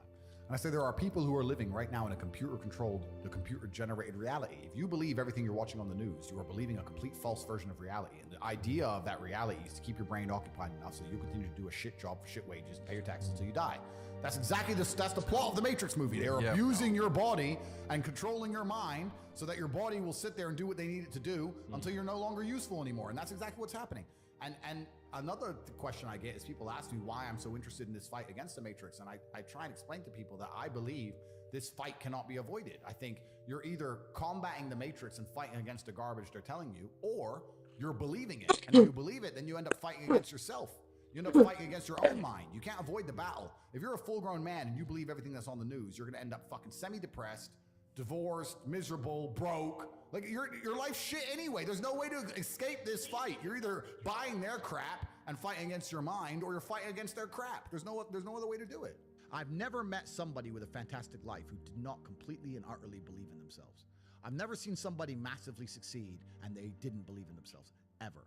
I've never seen somebody who just allows life to happen to them and become blown off course by some sadness, end up doing massively monumental and important things. I've never seen it. And if she leaves me afterwards, let's say she just likes to leave men, I don't care. Yeah. I'm still working. You're still crying. You can't possibly ever beat me. I will continue to beat you into eternity, as will my bloodline. You will sit and pay the price for the rest of your human years. Even your ancestors above you are disappointed in you, and your offspring for the rest of your lineage will look up and say, my great-great-great-grandfather was a loser because I broke his heart, and now we've been broke ever since. Yeah. Chess and fighting are remarkably similar. Very. You have to know what your next move is going to be countering his next move. And there's no luck. If you lose, you made a mistake. There's no such thing as a lucky punch. If I'm losing a fight, or if I'm beating some guy up, and he hits me with one shot and knocks me out, and people go, that's a lucky punch. He's trained his whole life to punch people in the face, and he punched me in the face. I call that lucky? I call that good. I think it was a very good punch. Excellent. Is this Probably the Don best punch of his Shepard? career. No such thing as lucky punches. Same thing with chess. If you And also lose, you left your card. Just Absolutely. call it's my whoever fault. fills Same out a thing web with chess. form about their Brutal property. self-accountability. If you lose, you made a mistake somewhere. How do whoever you just learn that? You filled have to out go an back, online reflect. web You have form to watch about the their game back, property play in the game Texas. back. Where did I make the mistake? You don't blame your opponent. You blame yourself. Property in always. Texas. It's self-accountability. So when I stopped playing professional chess, I decided to move over to fighting because they're very similar. It's one-on-one. It's not a team sport. 940. So that's why I chose to fight, but I never considered fighting fun. I never took it as ha ha ha, this is fun. I was out to hurt people, for real. Firstly, Well, we're a I'm gonna real tell you something estate about myself and most rich investment company. We don't own Somebody filled out. I don't own anything. I don't own anything. There may be a trust fund. You don't have a in property Ecuador you're looking to that sell. owns a company in Singapore that might own All a right, yacht no worries. that You I have can a good borrow, one. Okay. for example. I don't own shit. So that's the first thing. The second thing, you have all these different jurisdictions around the world. It's extremely complicated. How are you going to tax a rich guy? He has houses here, houses there, company here, company there, all the companies making a loss. Does Starbucks pay tax? No, Starbucks supposedly doesn't make money. Supposedly Uber's never made profit. An app on the phone with millions of cars around the world and people working endless hours for them and them getting a cut of it to run an app. Supposedly they've never made profit, never paid a penny tax. Funny how that works. You can't tax the rich. It's too complicated. You can't tax the rich. It doesn't work. All you're going to do is just drive them into other countries. If England right now today were to announce a huge tax on the rich people would just go, oh, cool, I'll base my company out of Belize. 2 pieces of paper, fuck you. We don't really learn lessons unless they're learned the hard way. Yeah. I believe that unless a lesson has taught the hard way, you're not going to learn it. You can have so many near misses and people won't learn their lesson. Bro, you must know a guy who goes out there, nearly crashes his car, doesn't slow his ass down till he wrecks it. Yeah. Like, this is how people are, right? So you need that pain for the lesson to sting enough to really genuinely go inside of your mind. And it's the same with everything. It's the same with driving a car or business. Truthfully, if you want to learn a lesson about business, you're going to have to suffer at some point, right? So we always say that most people are not successful with their first companies, X, Y, Z, blah, blah, blah. I get that. The truth is, there's a lot of people who make a lot of money with their first company, but they just spunk it, act an idiot, and it all blows up in their face. And that's how you get the discipline on your fourth company, that when you have $3 million in the bank, you just leave it there. You know, and don't be done with it. So you need to go through some pain. You need to experience some negative things. You need to have to a degree some trauma to really even learn any lessons. So yeah, business studies. You're right. The book. That's not going to teach you anything about business. You need to get out there on the streets. You need to make mistakes. You need to suffer. You need to have the tax man knocking at your door. You got to deal with all that stuff so that you make sure it doesn't happen again. I really think that humans are stupid enough to only learn the hard way. That's kind of how it works. The problem with owning something is that it can be taken from you. So let's look at it the American way. In America, litigation is a big problem. Everyone gets sued all the time. So you don't want to own anything, because if you get sued, then you're going to have to pay that debt, and you might have to sell your assets to pay that debt. Not if it's in a company though, if it's in a limited company. Correct. But this is the point. So Yeah. people don't own anything themselves. Okay, so they only through their company. It's a limited company owns it, Yeah, a trust yeah, owns it. exactly. So you understand what I'm saying? Yeah. Look at the Panama Papers. Yeah. Look at it. And then it gets really complicated. And this is what I'm saying, where the average Joe Schmo at home has no idea how Exactly. this stuff Yeah, works. yeah. Because let's look at Nike, for example. Nike doesn't pay any tax. Why does Nike not pay tax? Well, I'll give you a very simple version. They have two companies, one set up in Belize with a 1% tax rate, one set up in Europe. The one set up in Europe sells Nike trainers, pays all the staff, pays the stores, sells all the shoes, makes all the money, boom, boom, boom, makes millions and millions and millions in profit. The one in Belize owns the trademark. So after 100 million, 200 million, whatever it is, comes into the European company. European company has a debt to Belize to use the trademark of all the Yeah. profit.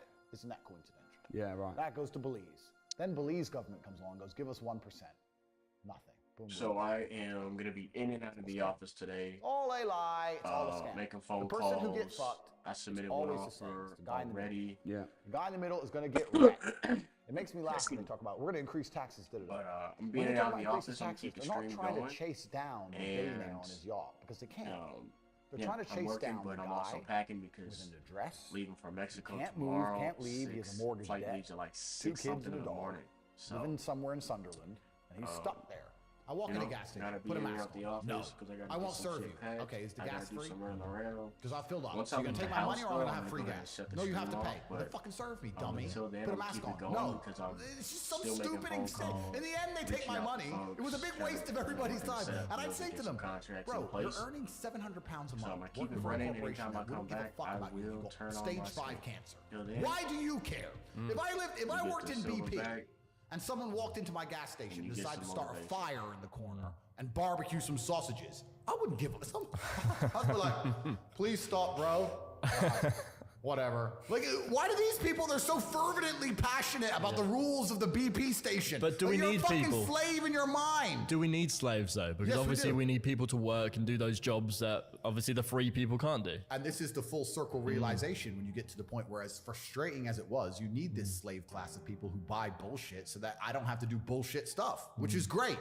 But usually the bullshit people can't tell me what to do. It's only during COVID they were allowed, and now that's all over. They can't tell me what to do anymore, so it's fine. But if you're and not everybody's mind can be free because in society it would break down. But of course, some people's minds are designed for freedom and some people's aren't. But it's amazing when you're talking to the slave mind, trying to get through to them. You have two choices. Either you understand what's happening in the world today and you're on the side of good and you're fighting against the Matrix, or you've accepted all the Matrix programming to pretend that there is no battle, and then by extension, you're going to end up fighting against your own mind. And you're going to be in a fight either way. Your mind's either right and you're fighting externally against the enemy, or you've accepted the Matrix programming and you're sitting there fighting against your own depression, your own anxiety, fighting against your own struggles inside of yourself. You're going to fight anyway.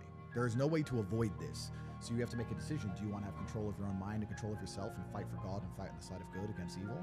Or do you want to accept the evil programming, fall down a hole of degeneracy and fight against yourself and self-destruct and implode? That's your choice to make. But I think the intelligent choice is to fight against evil. But also, you know, life teaches you a lot. And I think a lot of people are not very self-reflective of their own lives. I don't think you can read a book and that's great. But I think if you're living an interesting life, if you were to take half an hour a day to actually sit and go, okay, what good has happened to me today and what bad has happened to me today?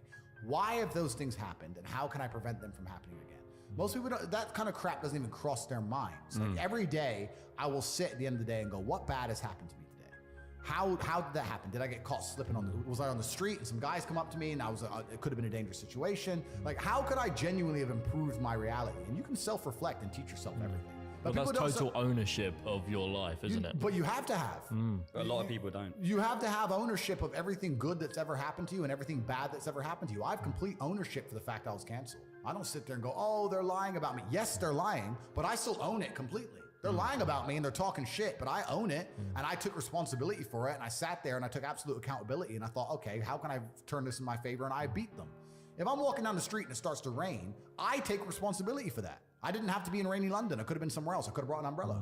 Could have took a car. I am responsible for getting wet in the rain. And there's people out here who just don't take any responsibility for their own actions, let alone the weather. If you take complete self-accountability and you self-reflect, you can learn a whole bunch about life. But could you not just say that it's raining, this is unfortunate? No, but that's what losers do. It's raining. I'm unlucky. I must gotta be- tell them. yeah, I must be a loser. but that's what they'll say. I got wet because it rained, not my fault. Whereas I'll say I got wet because I did not prepare for the rain. As the world gets more messed up, which it is, people are going to learn some very abrasive, harsh lessons. And sometimes when you've gone through a very harsh lesson, to be given a solution which isn't harsh, you're not going to believe it. To be given a harsh solution makes you feel like, okay, this guy knows exactly what he's talking about. As a man, your life is supposed to be shit. My argument to this is people go, oh, I don't feel good. I say, good. Your life as a man is going to be terrible the entire time. Who told you at any point, I don't know what the Bible says, I haven't read it cover to cover like I've read the Quran, but I don't think the Bible says you're supposed to be happy all of the time. I think follow your passion is also a terrible piece of advice. Yeah. Yeah. People say, hey, man, you need to find what you're passionate about and do that. And what they're trying to say is only do what you like because you have no motivation to do anything else. And motivation in and of itself is a scam. I don't believe in motivation. I believe in discipline. I am not motivated to do the things I'm supposed to do every day. I don't wake up full of like joy that I have to go to the gym or that I have to work or got to deal with crap. I don't feel motivated to do them. I'm disciplined. I do them regardless of how I feel. Whether I'm in the mood to do it or I'm not in the mood to do it, it gets done. That's discipline. Discipline's a real thing. Motivation is fleeting. Yeah. You're never going to be permanently motivated. So when someone comes along and says, oh, do what you're passionate about, what they're saying is you'll have endless motivation and then you'll be able to try hard.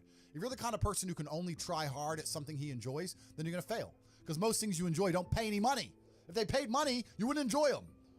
it's called a job, right? Nobody likes their job. You like your hobby. I'm sure you like playing video games. Maybe 1%, 0.1% can make money from video games, right? Most people, you ain't ever gonna make it. Yeah. Do you think the guy in China who owns a concrete plant is passionate about concrete? Do you think he's sitting there stroking it at night, naked in bed? Fuck no. It's money. Be passionate about success. If you're passionate about money, then you can be passionate about anything. I'll be passionate about any business on earth that pays me. If you pay me $1 billion to dig that hole, I'll be very passionate about that hole. I will dig that hole with passion for the cash. Yeah, because you know the cash. For at the end of money. it, yeah. That's right. So when people come along and say, oh, you need to find something you're passionate about, follow your passion. Bro, you're going to follow your passion to the fucking food bank. You're never going to make any money that way. You have to sit there and go, what is going to pay me? It's not about detaching yourself from your emotions. I feel every single emotion. It's just about Just let using it them. go. It's using them all in a positive direction. Yeah. If I feel extremely happy and excited, I'm going to use that as motivation or energy to do amazing things and do good and work hard. If I feel absolutely depressed and distraught, I'm going to use that as endless energy and motivation to do amazing things and work hard. It doesn't matter what you give me. Energy cannot be destroyed. It can only be converted and transferred. It doesn't matter what fuel you give me. If you give me diesel, petrol, kerosene, vodka, doesn't matter what you put inside of my engine. Hard work is gonna come out. Absolutely. Success. That's all I know how to do. Yeah. That's all I know how to do. It doesn't matter what fuel you put in my engine. My engine only knows how to do one thing, and that is succeed. That's all I know how to do. Yeah. So it doesn't matter what you feed me with. I'm going to be massively successful regardless. When I was broke, when I was on a council estate in Luton, I thought everyone was poor. And now that I have money, it kind of feels like everyone's rich. I go to buy a plane and they're like, no, I'm sold out. Thought you fucking sold out of planes? I go to buy a Bugatti and they're like sold out. I'm like, all the shit's Who are these people? Yeah, everyone's bought everything. Like, Yeah. And it's crazy how many people out there have such ridiculous sums of money, truly ridiculous sums of money. There are so many rich people in the world, and it's kind of like your reality is based on, it's the Matrix, right? If you're broke, everyone's broke. If you're rich, everyone's rich. And a lot of people have this separation. I was lucky to live in both worlds, but a lot of people have this separation. Yeah. So I've had this conversation with a bunch of people, and my basic premise is that I refuse to believe in things that take power away from me.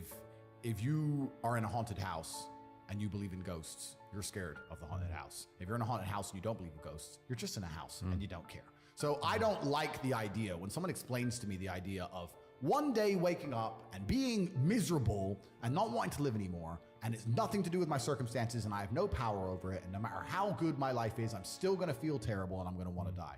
That's not an idea I subscribe to. That's not a reality I'm ever gonna want. But that's for a myself. reactive depression, isn't it? You can be reactive depressed for the day, for example, Feeling for a while. Or even chronically, yeah. Feeling depressed is real. Yeah. Depression as a disease, I do not subscribe to. The idea, I believe, that if you feel depressed, something is depressing you, and you should try your best to fix it. You should take control of your life and do your best to fix it. The idea, but they don't say that. They don't talk that. They say depression like it's this magic thing that comes out the sky and it gets in your brain, and you're sad no matter what, and there's nothing you can do about it, and you need to only take pills. And I think that's a very bad way to look at the world, and that's a bad idea to subscribe to. And if you start to feel depressed, let's say your girl leaves you and you start to feel depressed, but you believe in the idea of depression, you're now going to start diagnosing yourself as clinically depressed, self-hypnosing yourself into hypnotizing yourself into being clinically depressed. And it's amazing how you can speak things into existence. I cannot become depressed because I don't believe in it. I think we're here to struggle and to learn. I don't think we're here to be happy. That's why when we keep going back to the happy argument, I've always found that kind of frustrating and annoying. When someone goes, oh, but I want to be happy. Why? Why? Why do you want to sit there and laugh? Like you were happy your entire childhood. That's your happy days. You're allowed to be happy as a kid. It's all over now, right? You're a man. You have responsibilities. I think we're here to do important. Provide, protect, and we're also here to do important things. And important things are going to be difficult, and they're going to be hard, and you're going to get frustrated.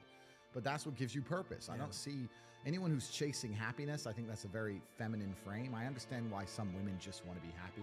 I don't know how it feels to be a girl because I'm not one. But in my experience, I know women who just want to be happy. Yeah. Girls just want to have fun. Yeah. Fine. Just wanna have But you're a man, right? And if you're a man, then it's absolutely an utterly different experience of life. I think we're here to struggle. I think we're here to endure pain. Yeah. I think we're here to just see how hard we are to kill. I think that going through terrible things and living through them and coming out the other side is one of the most fantastic things about being human. I think that it's almost like once you understand what life is really about, there's no emotion which isn't enjoyable. The only emotional state which can be seen as detrimental is feeling nothing at all. But if you're sitting at home and you're feeling truly heartbroken, at least you're feeling something, right? And I think that's the whole part of being human. I think we're here to struggle. I think we're here to go through pain. That's I wake up each day and go, what can I attack? What problem can I solve?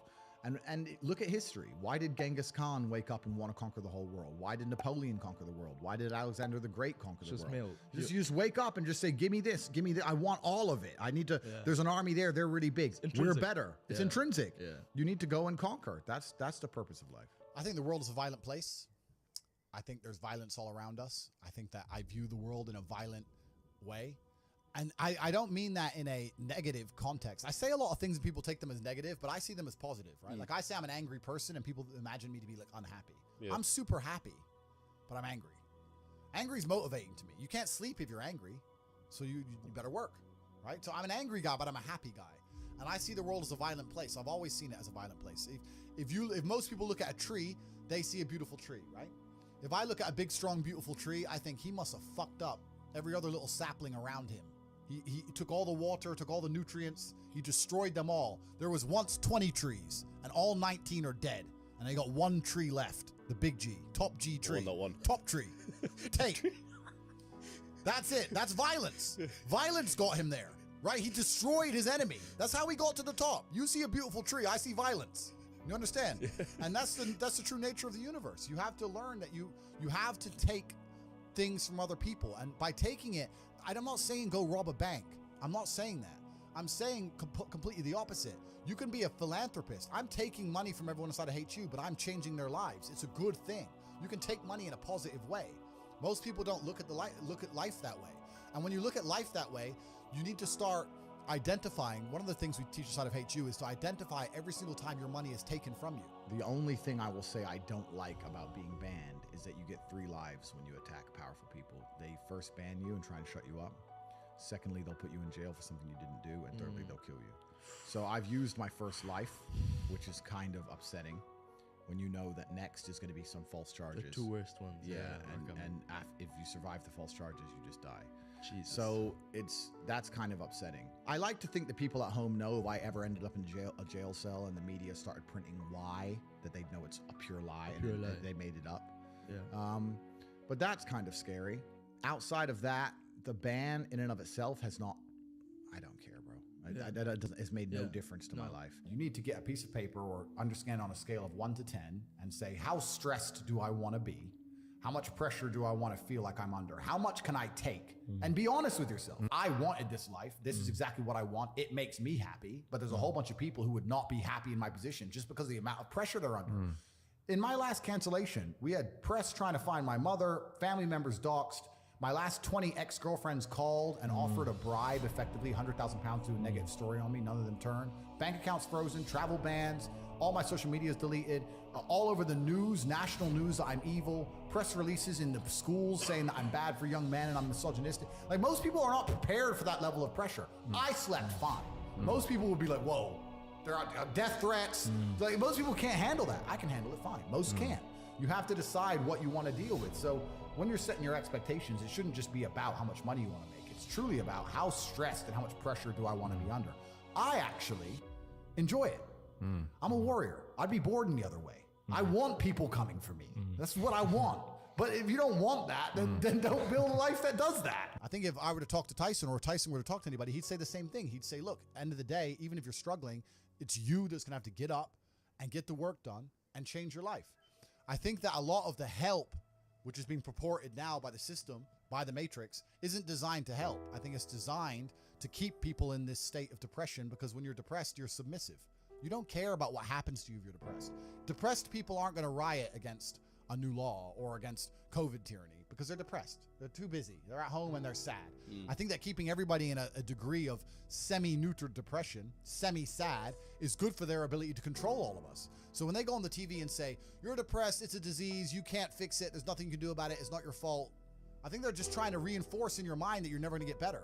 I think if they really cared, they'd say, like Tyson Fury says, you're depressed, but you can beat this. You can do this. I don't hear them saying that very often. They just sit there and say, everyone's depressed and it's normal. Accept it. And I don't accept that. I don't accept that. I don't think people should sit there and accept that they're sad. Change it.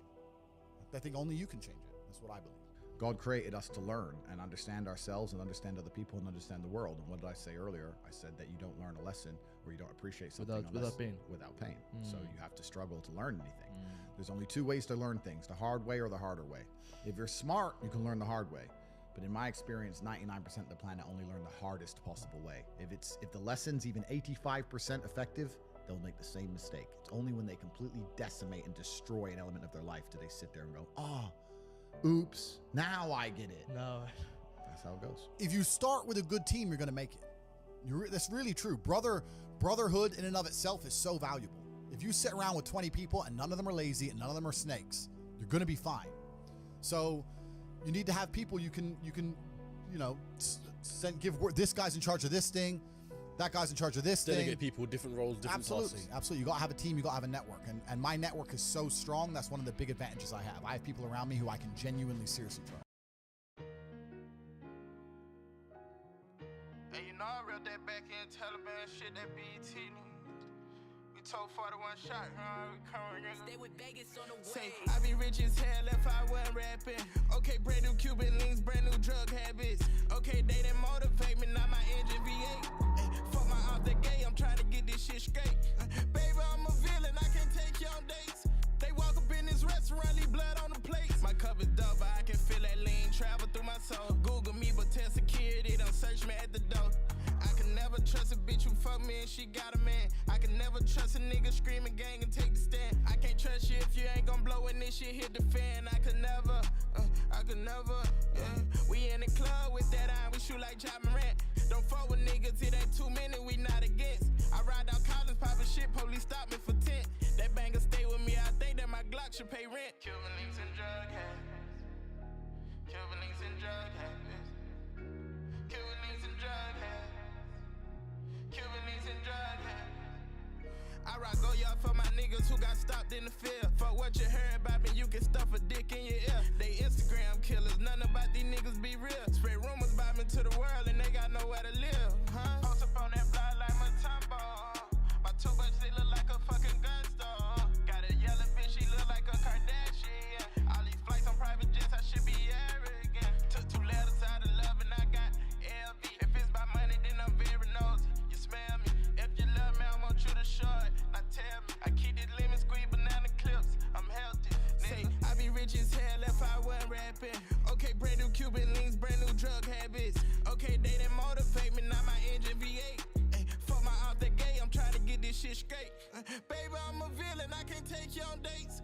They walk up in this restaurant, leave blood on the plates. My cup is double, I can feel that lean travel through my soul. Google me, but tell security, don't search me at the door. Cuban links and drug habits. Cuban links and drug habits. Cuban links and drug habits. Cuban links and drug habits.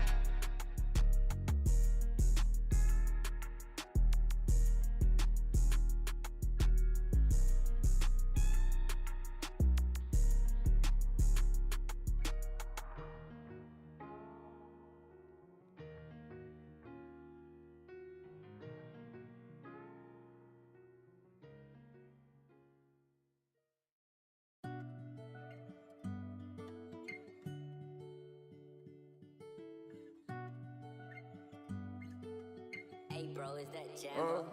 Cuban links under my chin, I'm coming back for revenge, dog. Why I been missing you, friend? It's getting hard to put 10, dog. Left the hood where they seeing, and I came back in the Benz, dog.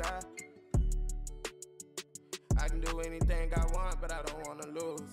Down levels till we dead, until we on the news.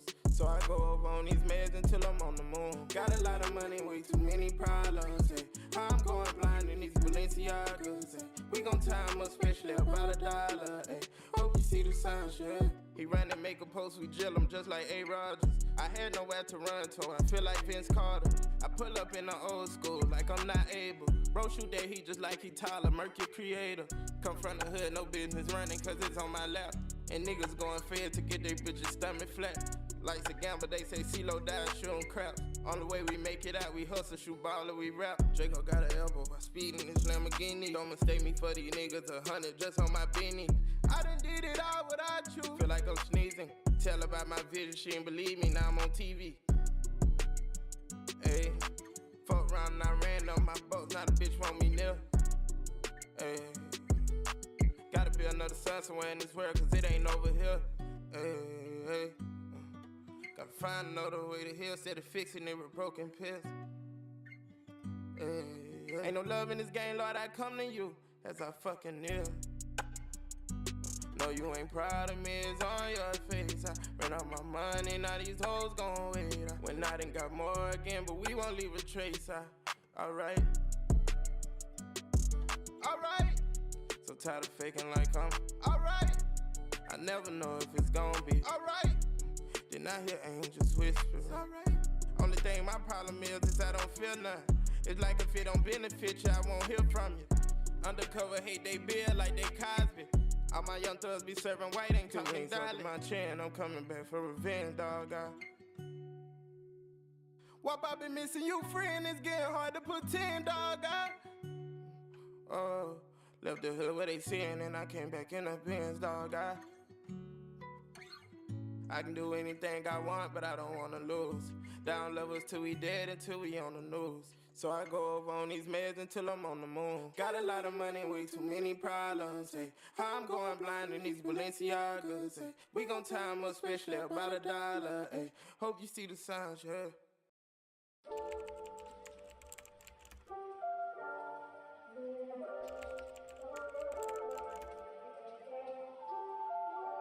ATL Jacob.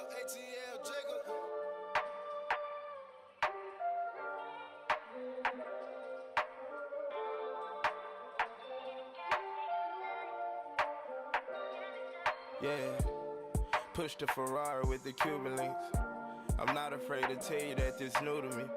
Someone died up on that block, well as usual. Try to give you all my love and you used it up. Sun up to sundown, we trapping just like last time. Niggas used to laugh at me, they wanna be us now. Wall full of paper, homie, go check out my background. I ain't lying, my nigga, I'ma be honest. I ain't lying, my nigga, I'ma be honest.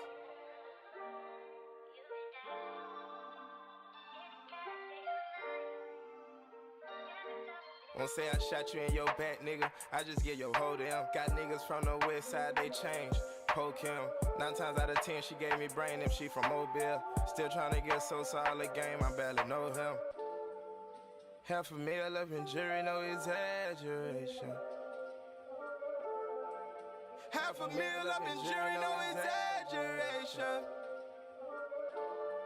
So many nights I fought with demons, you can ask the Reaper. Neighborhood hero, but when it's time, who gon' save the eagle? If she put money in my safe, the only way I keep her.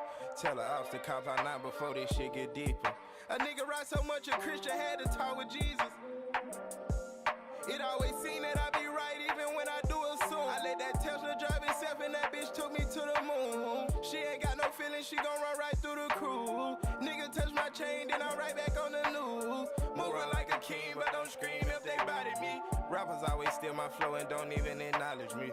From the streets, I switch the beats. Outfit costs at least a key.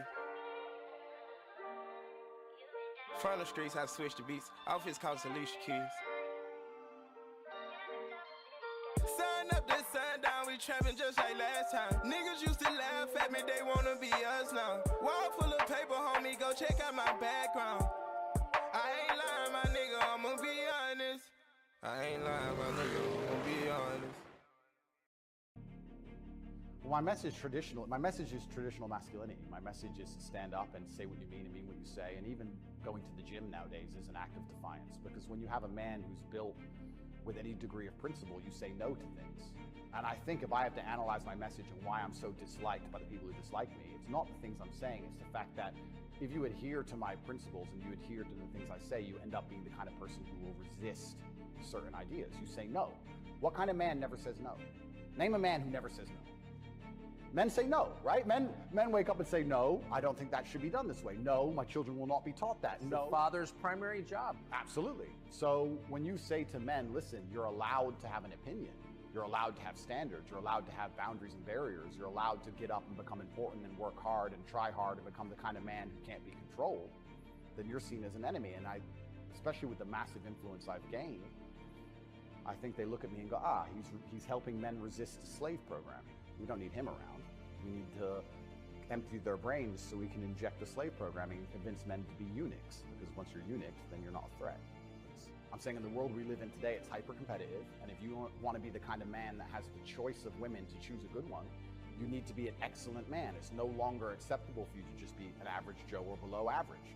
You have to get up and you have to work hard and you have to be smart and interesting and you have to be charismatic and make some money and be in good shape, and you have to try very hard. And unfortunately for them, if you follow that path as a man and you become successful in those realms, you end up being the kind of person who resists enslavement. You become the kind of person who wakes up and says, no, I don't believe in that. That doesn't make sense. I really do believe, and I have nothing against the people who fell for the propaganda, fell for the programming. Yes, yes, I agree. Fine.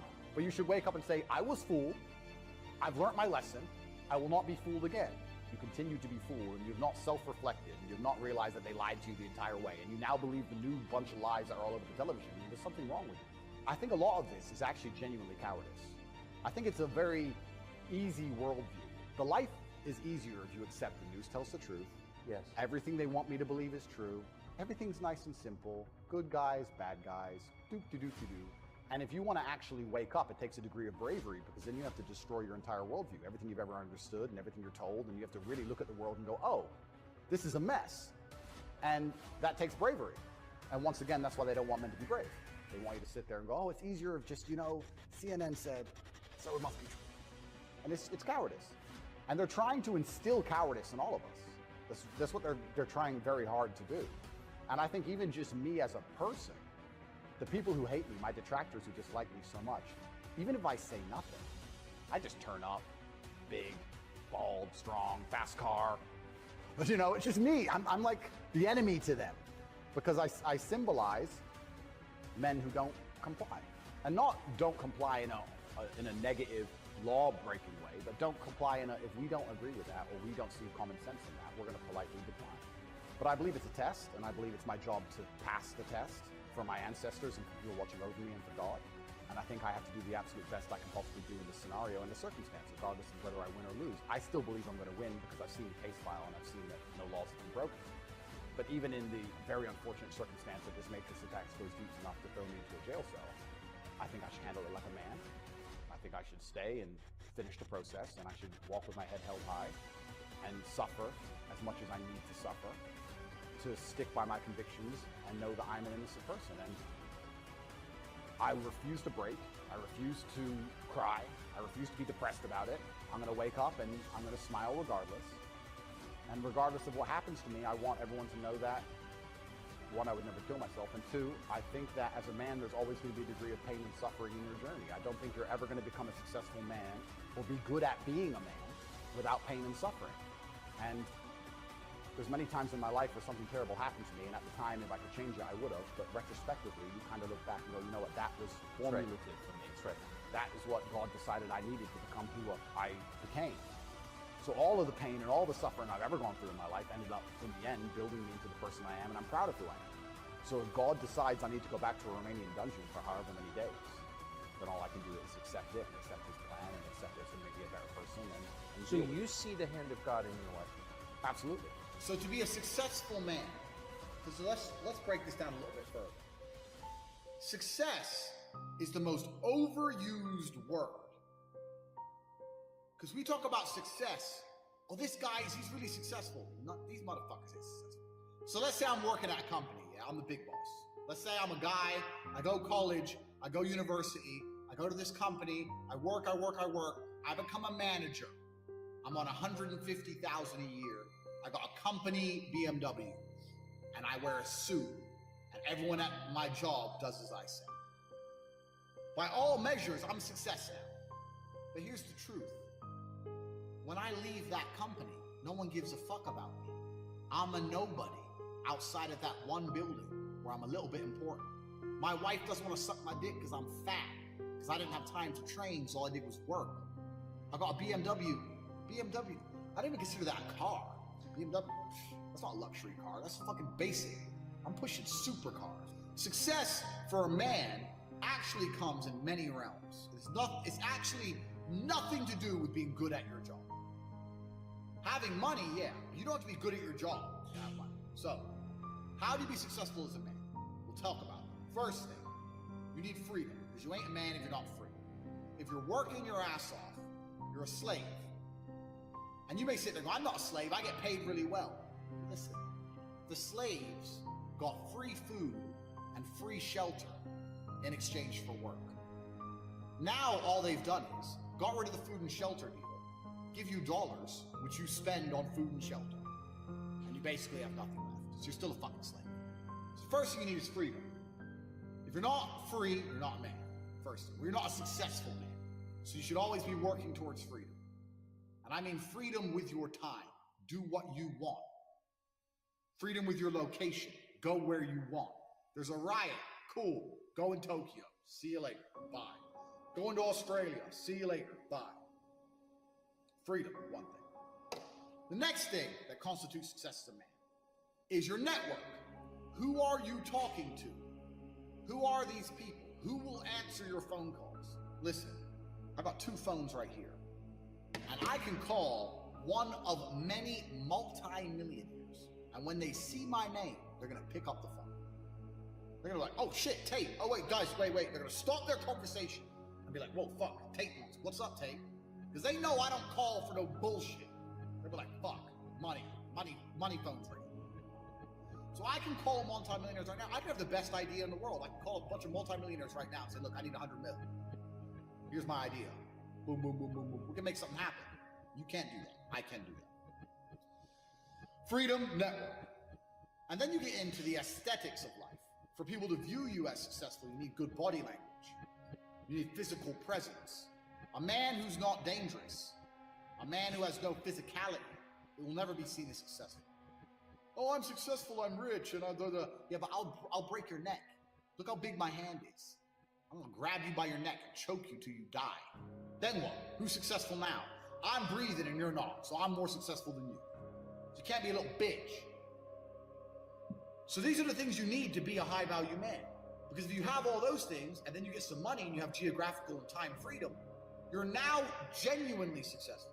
That by simply understanding what you need, and only discussing and talking about the things you know you need, you'll end up having the things you know you need. That's it. I went to Google and I typed in, how to learn how to be a man. And a bunch of crap came in, a bunch of junk. Men need to cry more with their feelings. What is no? I'm trying to find out how to get money, get mafia contacts. I want to be 33, living in Romania in a mansion with my friends with supercars owning casinos. That's what I wanted to be. So how do I get it? I'm typing how to be a man. To be a man, you need to cry more. Everyone's talking about being a bunch of pussy shit. Like, no, it's not what I want. Who remembers The Matrix when Neo sat in the chair and they downloaded it into his brain and he woke up and goes, I know Kung Fu. And he went and fought Morpheus. I was like, this is what I need. I need someone to download into my brain. How do I make money? What's the correct body language? How do I train so I look dangerous? How do I get a network of important people? I was trying to find this information and it didn't exist. Do you make your own luck? Do you have luck? Are you lucky to be a millionaire? What do you think about luck? How's it play into your life and becoming who you are? I consider myself extremely lucky. Okay. But I also do believe you make your own luck. And I also do believe in any scenario you can view yourself as lucky or unlucky, right? I view myself as lucky. We're all lucky. We're all lucky. Like bacteria could have stolen our eyesight, right? Could have gotten a car crash last week. We're all here. We're all alive. We're all breathing. So on some level, we're all lucky. And I believe if you view yourself as a lucky person, it's a more positive way to go through the world. Why on earth are you going to go through life and believe you're an unlucky individual? Yeah. I don't see how that can benefit. It's a shit attitude. Why would you think? It's kind of crazy because I say this. The number one thing people don't have control of in their lives is their mind. But what's funny about that is the only thing in life you can truly control is your mind. You can't control other people. You can't control the weather. You can't even control your health. Your heart might stop beating. You don't make it beat. It just goes. So it's going to turn off one day. The only thing you can control in your life is what you think in your mind. So if you're going to sit there and go, oh, I'm sad, well, you can change that if you actually try, but you don't. You just accept it, right? So people have lost control of their own minds. And I don't understand why you would allow your own mind, to take power from you. Why would you let your own mind convince you you're not a lucky person, or I'm not this, or I'm not confident? Why would you let your own mind sabotage you? Why wouldn't you reprogram your own mind to be on your team? Should be your ally, right? My mind is my ally. You can dump me in the fucking Arctic Circle to die. 2 days later, I'm coming to your house, knocking on the door with 3 girlfriends in a Cadillac. I'm not gonna sit there and go, shit, I'm gonna die. I'm gonna be like, okay, Andrew, you're the man. I don't know what the fuck we're gonna do, but you're gonna pull this off. I really believe in that irrational self-confidence to some degree. The world is full of cowards. People are absolutely and utterly coward. And that can only end when everybody stands up and stops agreeing and playing this game. It stops being cowards. We need mass numbers of people to say, no, I'm allowed an opinion. You know what, Nigel Farage, he said something that was really interesting. He was asked about who runs the world, and I guess the person was trying to set him up for a question about the elites. And he said, truthfully, I'll tell you who runs the world. We do. Because we decide how much of this crap we're gonna put up with. The problem is we're putting up with too much of it. The problem is everyone's a coward.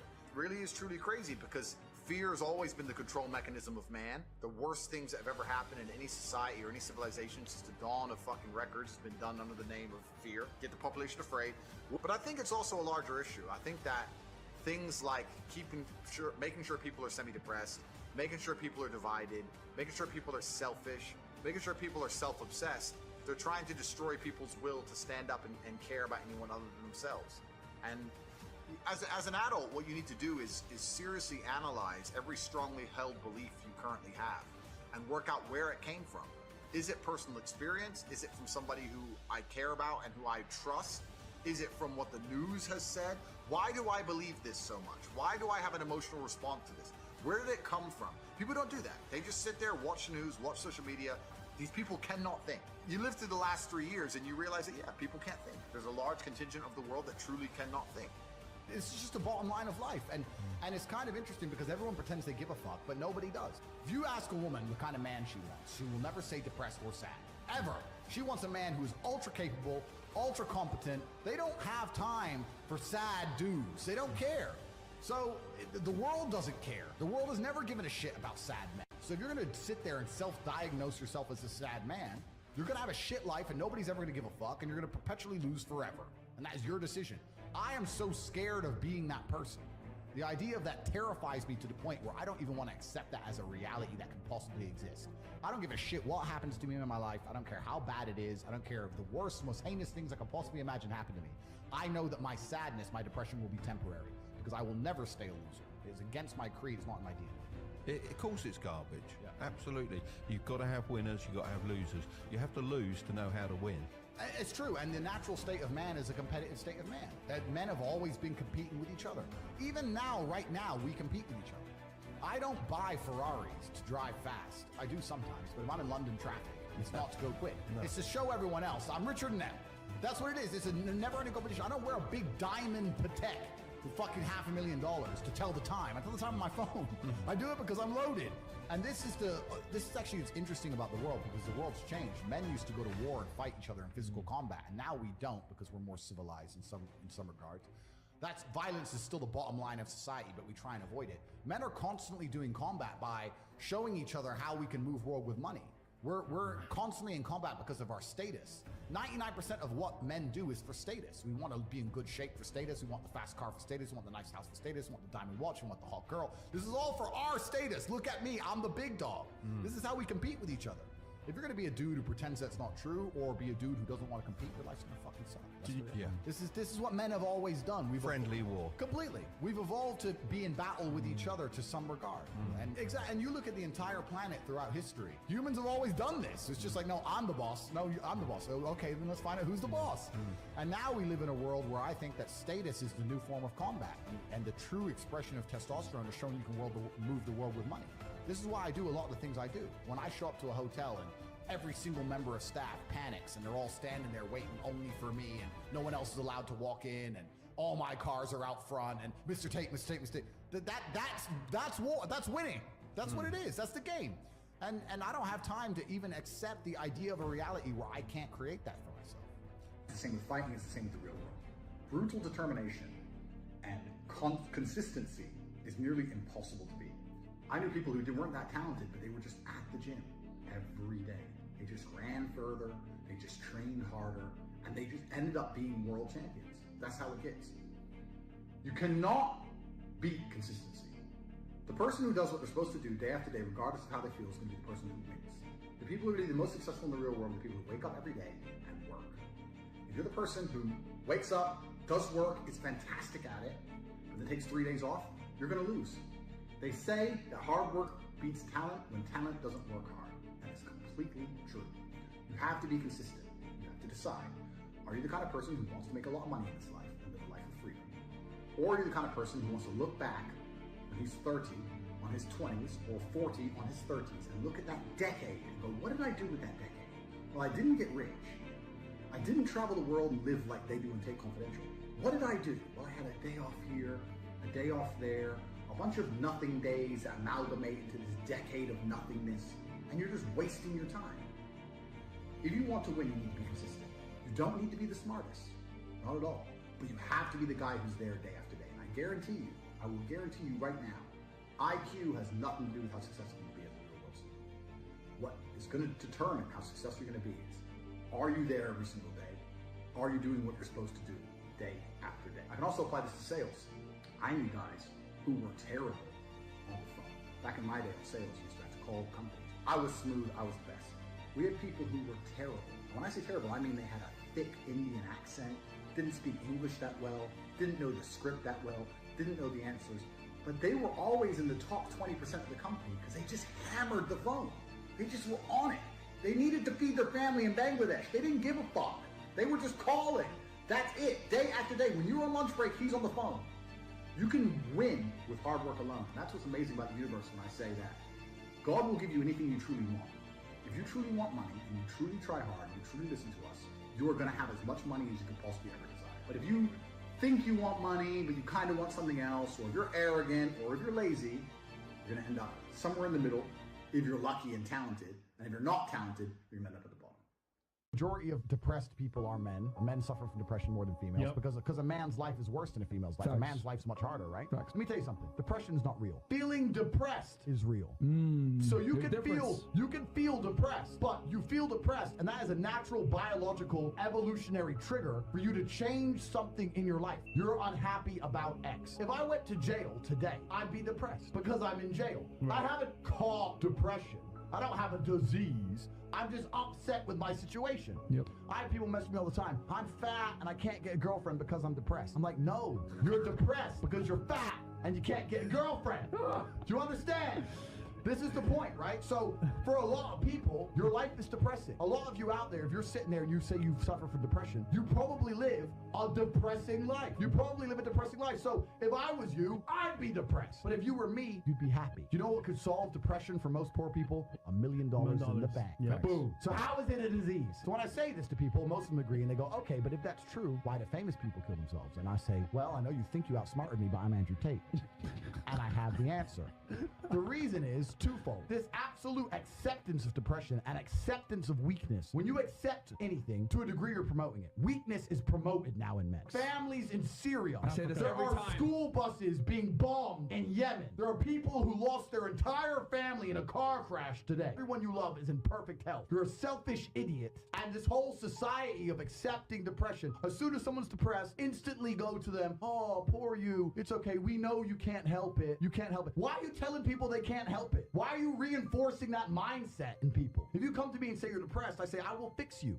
And you know what's crazy? When I said this depression thing wasn't real, do you know how many people stuck up for depression? You don't understand. I'm depressed. Depression's real. I was like, if it's so horrible, why are you defending it? You sound like it's PR team. Why? Like, what? I thought it was ruining your life, but you are desperate for me to believe in it. You want me to believe in it. You're sticking up for it. You're defending depression. Trying to convince me it's real because it's your cure-all excuse for failure. When you're depressed, you can fail in every human metric. I fail at everything, but I'm depressed. It's not my fault. No, you're a failure. That's all you are, because you're not trying very hard. If you live in a house, I say this all the time. This is the reason I don't believe in depression. Because I don't believe in depression, I cannot become depressed.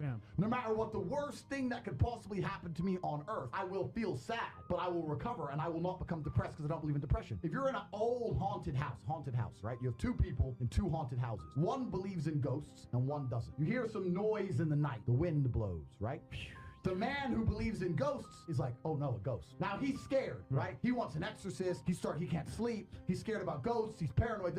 The guy who doesn't believe in ghosts goes wind, whatever, and goes back to sleep. Do you understand that it's the belief that gives it power? Right. If you don't believe in ghosts, the ghosts can't hurt you. If you don't believe in depression, you can't become depressed. And I refuse to believe in something that's going to weaken me. Why would I believe in something that's going to weaken my ability to deal with problems in life? Why would I do that? I'm temporarily immortal. Do you understand? Do you understand? I'm temporarily immortal, and I'm not going to waste my living years believing in things which take power from me, because I'm not an idiot. So if you're going to sit there and go, depression is real, actually, you don't understand the problems I'm going through, you're a moron. You are a moron. And the great thing about morons is, as you lose, there's no light without dark, right? There's no joy without pain. Of course. For me to be a winner, there needs to be losers. I say that life as a man is exceptionally difficult. I say the most beautiful and the most terrifying thing about being a man is you're born without value. Society doesn't care about you. You're only going to be cared about based on how useful you are. You have the chance to build yourself up and become a superhero if you're prepared to do the hard work and be indefatigable enough to never quit. But if you're going to stand around and wait for a handout, nobody's going to ever respect you. And I think that a lot of people have forgotten about how difficult and how competitive it is as a man. We're always in constant competition with each other. And it's your duty as a man to stand up and say, I want to be as important and strong and good-hearted and God-fearing as possible, and I need to work hard to achieve those things. And the dangerous thing about overly emotional men is that they're dangerous. They're genuinely dangerous. This is what's crazy. All these people who talk about toxic masculinity and how bad it is for men to be traditionally masculine. A traditionally masculine man does things he doesn't feel like doing because it is his duty to do them. He charges into the building because it is his duty. Not because he feels like it, because it is his duty. We're now teaching the new generation of men that they don't have duty and they can just act on their feelings and act how they feel, and they don't have to act as a man should. Do you know what happens when you get men who just act how they feel? You get school shooters, you get violence, you get rapists. Men who do not control their emotions are dangerous. If you find a man who is stoic, he's not going to hurt people. He's going to sit and think about his actions very carefully, and he's going to be a good man who protects and provides for his family. You find a man who just acts out on impulse and does whatever he feels like, you're going to find a dangerous man. Sitting here telling men to cry more and act with their feelings and it's okay to feel this way, that way, etc., and have no self-control. That is why we have the problems we have in the world. Absolutely and utterly wrong. So when they talk about toxic masculinity, they have it completely inversed on its head, completely and utterly wrong. We need to be teaching stoicism. We need to be teaching young men to understand that the world is very, very difficult. It's hard to be a man. You're going to feel bad sometimes. You need to suck it up and perform anyway. Not just sit there and cry your eyes out or blame other people. Your enemy is the version of you which doesn't take shit. Your enemy is the version of you which goes to the gym every single day. And if you've done this correctly, then what you should be doing by now is thinking of him permanently. Every single time you go to the gym and you haven't done that one extra rep, he did. Every single time you don't feel like doing something, you have to think, yeah, but he would do it. If you truly constructed him the way you should, he should be crossing your mind with every single thing you do. And this is why it's important to develop an ego. This is lesson 2 of the Iron Mind course, is to develop an ego. Egos are extremely important. Egos have always existed. Throughout ancient history, men, kings, went to war, and millions of people died because someone insulted him, because of his ego. Egos are a natural human thing and they're extremely important. And the modern world tells men to not have an ego. And they do that because it makes you weak and easy to control. You can only have an iron mind if you are so sure of yourself, so egotistical that nobody can break it. So an ego is extremely important. Your ego is based around beating this person. You get to go through life and be a nice guy to everyone else. People say don't have an ego because they think that if they give you an ego, you have an ego, you're going to be egotistical to the people you meet. I'm a nice guy to everyone I meet because they're not my enemy. I'm not combating against them. I'm a nice guy to every person. I'm a nice guy to every woman. I say please and thank you. I'm a nice person. But I do have a massive ego. But my ego comes into play when I'm fighting against my enemy. Who you've built, your enemy, he has a nice car because he has worked harder than you. So he has a nice car and you don't have one. Whose fault is it? There should be no reason, no excuse for you to not do everything that you believe you need to do to be the best person you can be if you've properly created this enemy. You've looked at this list, 25 to 30 points long, of everything this guy does. And you should look at that list and think, fuck, this is who I'm competing against. I need to start getting my shit together. And your ego should stop you from wanting to lose. Otherwise, day after day after day, you are losing to this individual. This individual is beating you day after day after day. You can't let that happen. Your ego is extremely important, and you only have one person you're competing against, and it's the person you created, which is nothing more than a better version of yourself. So day by day, you're losing this battle, and that should make you uncomfortable, it should make you nervous, it should make you anxious. So you start to feel that way, because this is the truth. If you've truly imagined who your enemy is, and you truly imagine him beating you, you should not be able to relax. The fact that you can still sit and watch TV means you need to go back to the first video of this course and start again. And do it properly, and do it well enough so that you can no longer sit still. You look at yourself in the mirror and go, okay, yeah, I've got some muscle, but this guy, he's got real muscle. I've got a little bit of money. This guy, he hustles non-stop. He's on Twitter non-stop. He's started businesses. He's learned how to make websites. He's trading crypto. He's got all of Tate's programs. He's got this. He's got that. You need to get your shit together. And if you do that properly, you'll start to feel nervous. You'll imagine the version of you that is as amazing as they could be. And then you look at yourself and realize that you're failing. It's reality. And you sit there and go, fuck.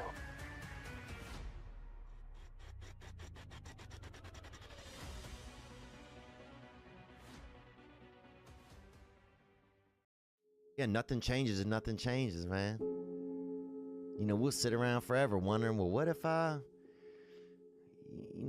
was a dog catcher? Would I be the best? What if I was Every day we change the world, but to change the world in a way that means anything, that takes more time than most people have.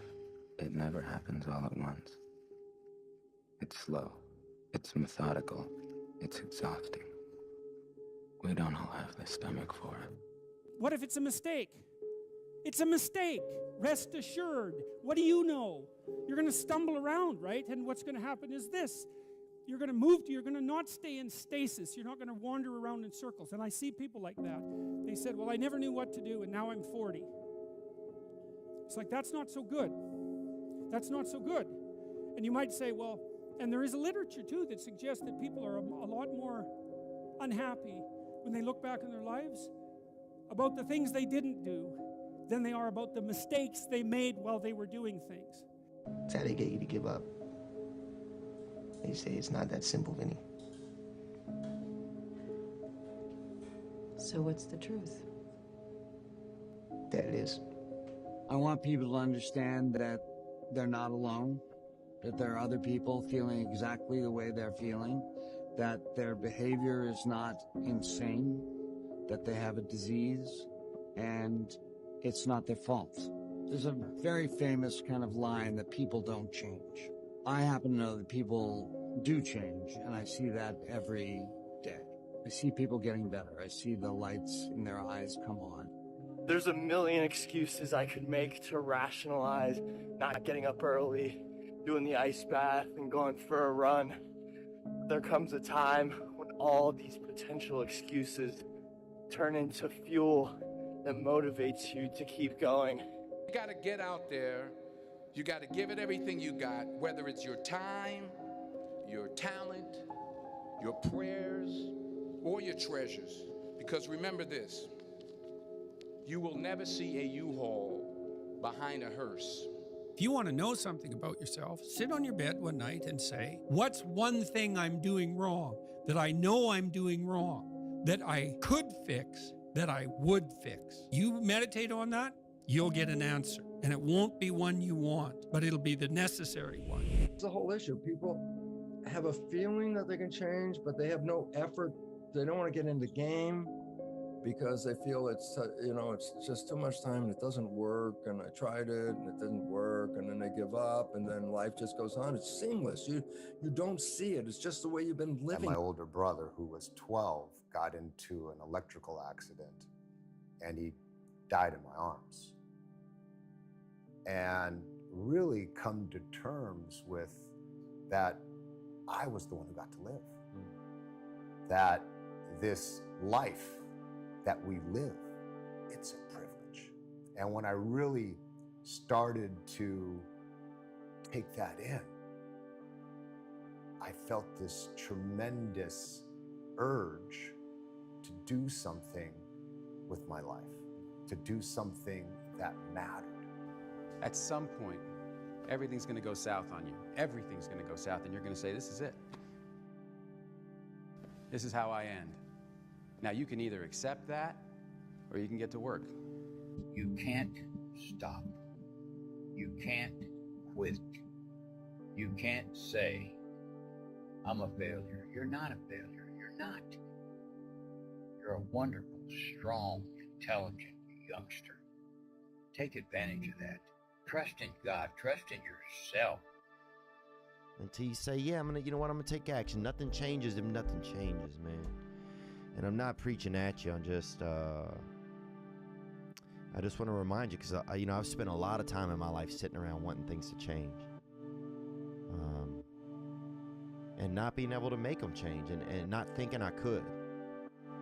And I wish somebody had told me that earlier sometimes. That in order for something to change, there needs to be change. You cannot stand still, because the world moves away from you if you stand still. And there's no stasis, there's only backwards. And so if you're not moving forwards, then you're moving backwards. How much harder will you work in this offseason now to get back to the championship? I'll push myself to exhaustion. Kobe, we thank you for your time.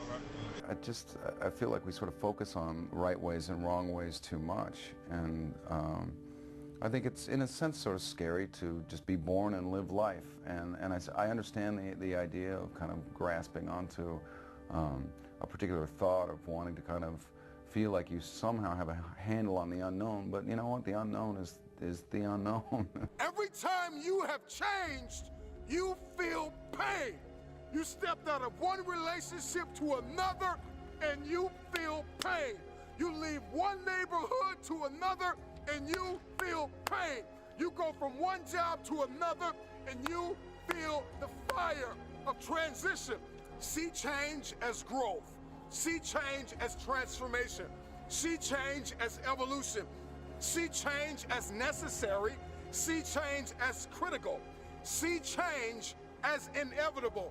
Do something. Stop being f***ing scared if you have not jumped on the bandwagon of doing exactly what the f*** you want to do, which is skiing for the next 3 years, or working at a job that's not what your parents want or what society wants. Do something. Stop being f***ing scared. And so enough parents, the kid that's sitting right now at a desk and saw this in a feed and you hate your f***ing job, enough.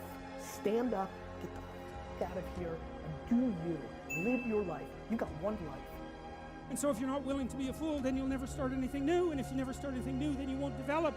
And so the willingness to be a fool is the precursor to transformation. And that's the same as humility. And so if you're going to write your destiny, you can do a bad first job. You're going to get smarter as you move forward.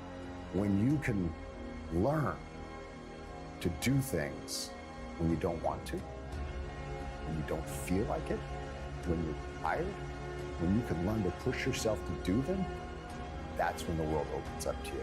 That's when success knocks at your door.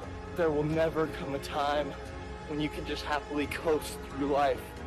It's hard to stay governed by anxiety. It's hard to be inconsistent. It's hard not to have daily disciplines. It's hard not to believe in yourself. It's hard to be broke. It's hard to be poor. It's hard. It's all hard. So choose your heart. What I am telling you to do is chase after that version of yourself that you know you could be. What happens when I decide for myself that I'm going to do something different? You've got the gift of life. You have the privilege of being here. Quit playing small. You were meant to do great things. Nothing changes if nothing changes, man.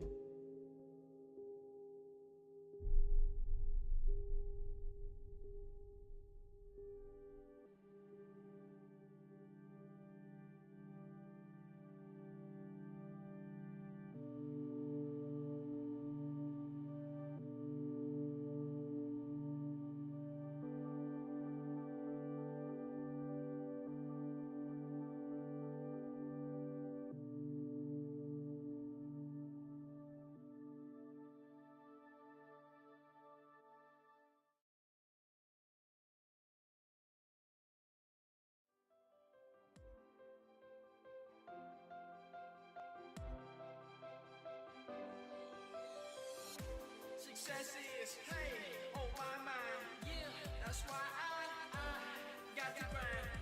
I got family, yeah, counting on me. That's why I got to shine. I wake up.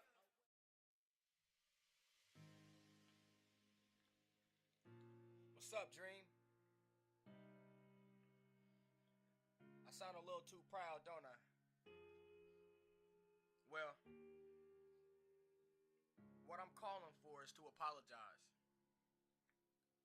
I'm sorry for procrastinating. I'm sorry for quitting on you. I'm sorry for giving up all the time and not giving it my all. And sometimes not even believing that you exist. Do you know what my dream told me when I spoke to my dream this morning? My dream said, there's no shortcuts to me. There's no complaining or quitting your way to me. My dream kept it real with me. My dream told me to stop second guessing myself. Told me that everything and anything holding me back is only in the way.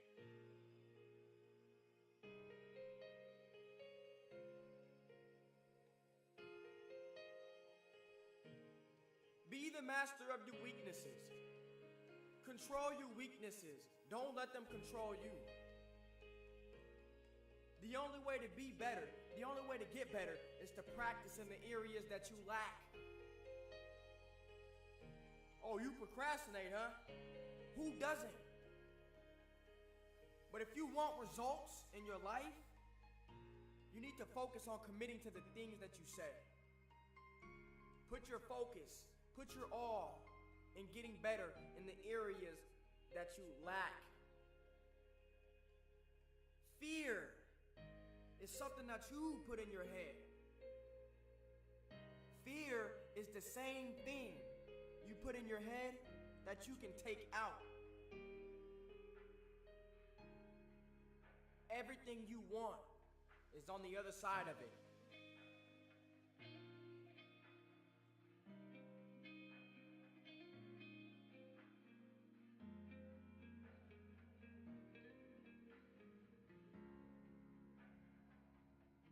You know, more people need to understand what a dream is again.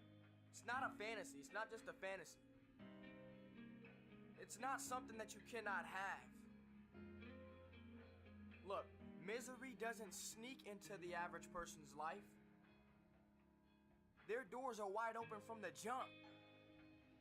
When they make the decision to accept what life has to give them, they give up control. Then what happens is they lose hope. They no longer believe in a dream. See, without a dream, there's nothing. Look at it like this. When you sleep, when you go to sleep at night, when you don't have a dream while you're asleep, what do you see? What do you see? Nothing. You see nothing.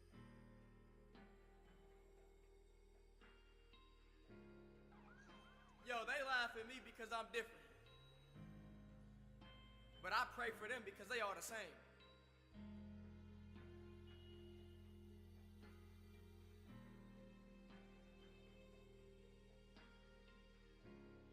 Just a simple why is all I would rather hear.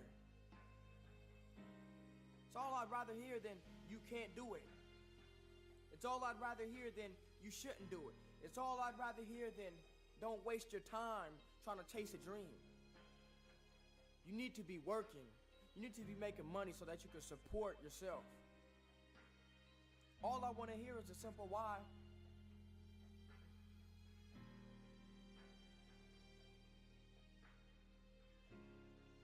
Realize that it's people's job to make it difficult for you. It's their job to make it difficult for you. But it's your job to make it easier for them. Be the testimony, prove them wrong.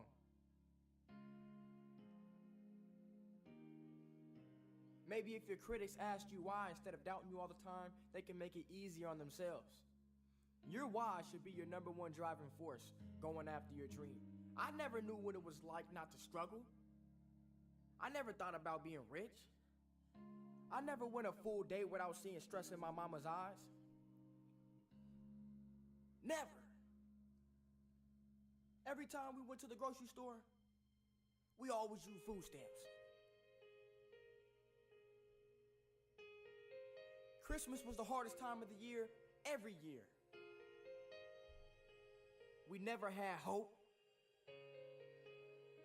I know my mama thought about giving up. But she remembered who was watching. She remembered her why she was still fighting. She was fighting for her 3 hopeless, fatherless, but inspiring boys. And guess what? When cancer tried to come between us, she fought her way out again. She thought about her why.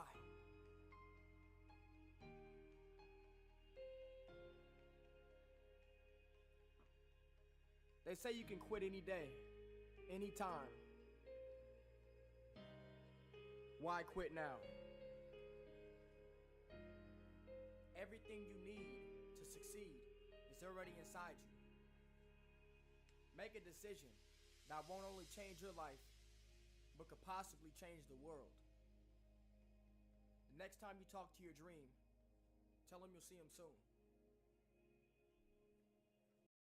Push and persevere. You got to make the opportunity happen. You got to be fired up. You got to be hungry for it. You got to have the desire to push yourself. Are you hearing me? Work, work, work, work. Grind, grind, grind, grind.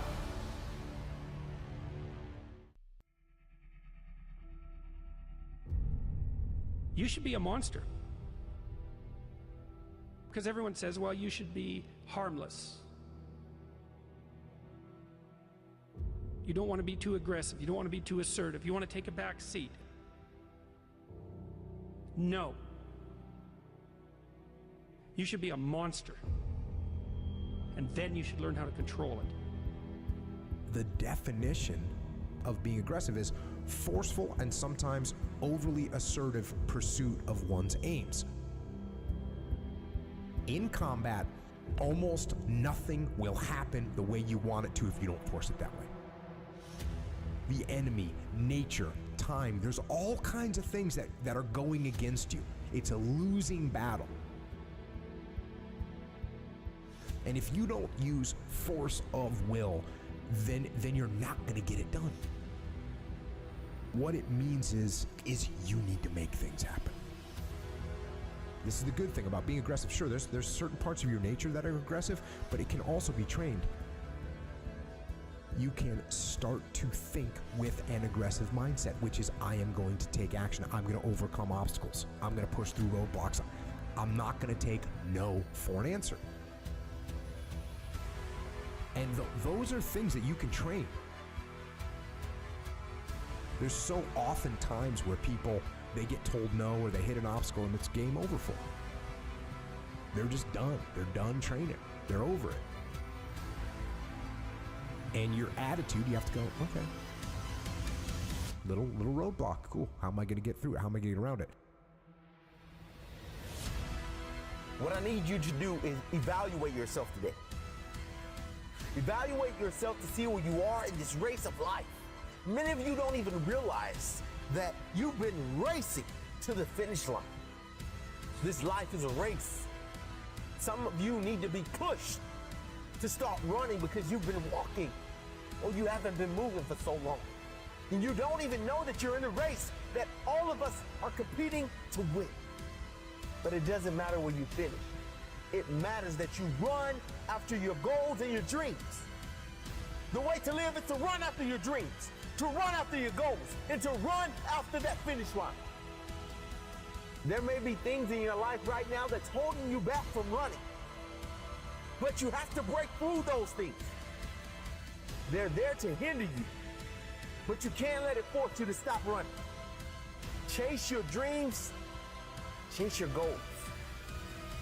I don't know the situation you're in right now, but the situation that you're in is not your future.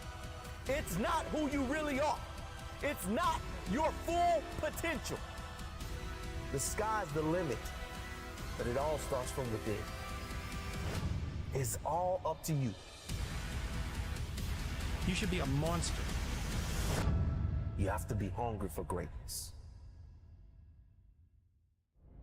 Sometimes, like most people, I want to throw in the towel. and just give up. Sometimes it just feels like there's just no use. There's just too much ground to cover. I need to cover it so that I can get where I need to be. I need to constantly remind myself over and over again, I am not yet where I want to be, but I know I'll get there. I am not where I want to be, but I am so grateful I am not where I used to be. I am talking to those people that are just about to give up, that are just about to lose all hope. I am here, ladies and gentlemen, to cheer you on, to let you know that you, my friends, are going to get there. You are going to get that promotion. You are going to complete that marathon, and you are going to run for your life. Whatever you are working towards, you are going to get there. But you got to get crystal clear what it is you want, what it is that you are seeking for, what it is you truly want. You must know, you've got to know that you're going to get there. But most importantly, ladies and gentlemen, work like hell. Crack the ground and keep moving. Make the ground shake, crack the world, get it going. Don't let nothing stop you. I am pleading with you. When the rest of the world shuts you down, you got to be the one to stand up, shout out, cry out, stand tall, work hard, dig deep, and go after it. There's nothing gonna stop me. If you didn't make me, you can't break me. If you didn't make the sun come up, you can't stop me. If you didn't make the moon shine at night, you can't stop me. My purpose, my will, my dedication, my motivation is all about doing the business, because guess what, ladies and gentlemen? That's what I'm about. I'm about that business. I'm about that life. What are you about?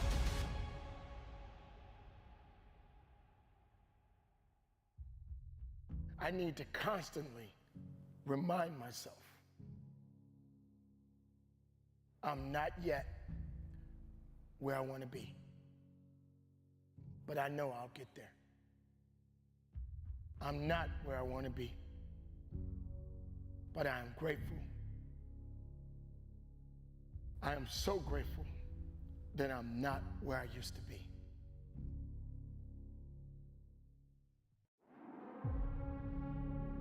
It's time to get real. It's time to get raw. It's time to look ourselves in the mirror and come to the resolve that this version of ourselves is not going to carry us in the stretch.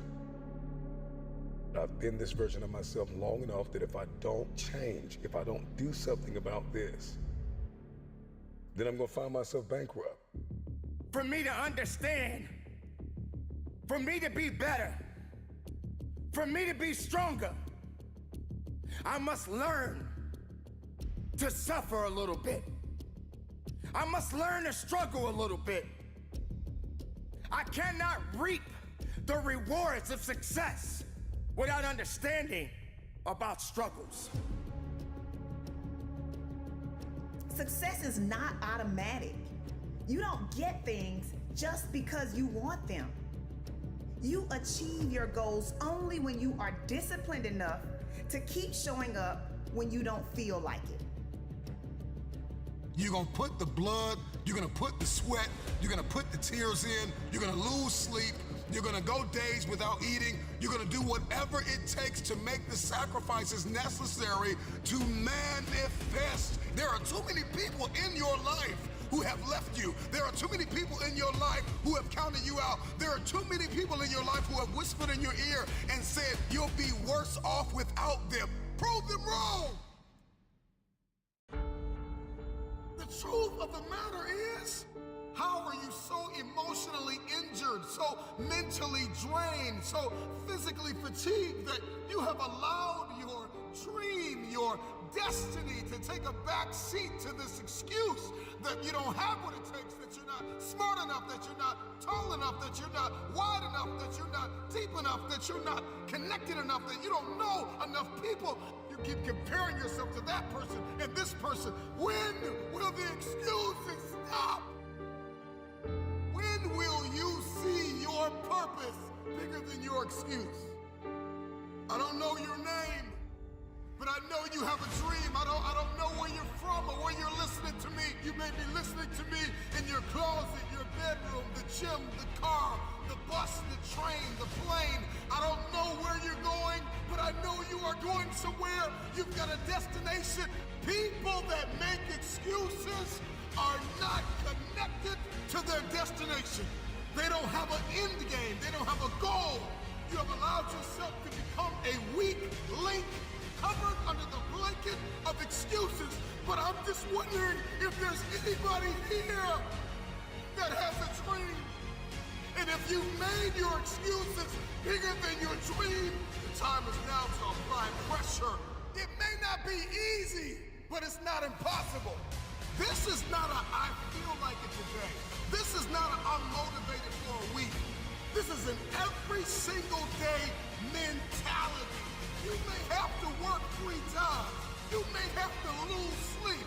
You may have to go to college and raise 5 children and still maintain your marriage and work your side hustle. I don't know what your story is, but if you will keep a no excuse mentality, then the sky is not your limit. The sky is your starting point. This is an every single day mentality. I never get turned off. Every single day, I want my destiny. I want my dream. When somebody is in love with who they've been called to become, what they've been called to fulfill, what they've been destined to do, there is no day off. There are no light. Listen, I'm not a light switch. You can't turn me off. I can never get turned off. Every single day, I'm giving everything I have. That's how big my dream is. And so there's no excuse. There's no pain. There's no dilemma. There are no speed bumps. There's no distraction that can turn me off. I'm not a light switch. You can't turn me off. I want this thing every single day. For people that feel like they're wasting their time, they're not getting the results they want, what is one thing that they could be doing right now that would turn things around for them? I think one of the things is the way that we approach time. This is something that almost no one talks about anymore. So I feel like you may be behind. You may actually be behind your destiny right now. Like maybe you're not on pace. In fact, I think most people watching this, listening, will say, I am behind on achieving my destiny. I'm not exactly sure what it is, but I feel like it's slipping. I feel like I'm behind. So you better figure out time differently. And you can bend and manipulate time to your advantage.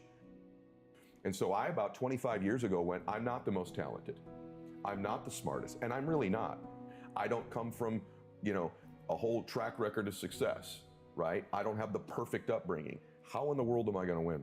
I gotta do things other people aren't willing to do, and I gotta fix the way I look at time. The most stupid, antiquated, ridiculous concept on planet Earth today very well may be that a day is 24 hours. It's so stupid. It's the dumbest thing ever. 24-hour days were contrived when there were no cars. There was no electricity. If I wanted to get you a message, I had to write something down if I could, send it on a horseback, hope you get it. That's insane. Never mind the internet. So what used to take hours, days, weeks, months, years to do can be done now in a millisecond in the internet or on our smartphones. Yet we measure the time the same way that guy did? That's bananas. That is so stupid. And so my days now are from 6 a.m. to noon. That's a day. It's 6 hours. And in that day, some days you just chill. But in that day, I'm gonna get the amount of productivity, faith, working out, fitness, money, business, you name it, in that day. We've all had a morning where we go, I got more done this morning than I have in weeks. Well, why can't you do that every morning? So I measure time. I've compressed and condensed time. I've bent it. My day is 6 a.m. to noon, and I'm not crazy. You're crazy for thinking it takes 24 hours, just like some dude in a cave did 300 years ago. And it's unfair that people have taught you this. My second day starts at noon and goes till 6 p.m. That's day 2. But what the cool thing is, at the end of day 1, this clock goes off about noon every day, bro, and goes, what did I just get done? What didn't I do? What do I need to be accountable for? What do I need to double my efforts? Just like you do at the end of most days, right? And then the next day is 6 p.m. to midnight. And some of those are just fun days. Some days I chill, right? But some days they're really super productive. What I've done now is I have changed and manipulated time. I now get 21 days a week. Stack that up over a month, I'm gonna kick your butt.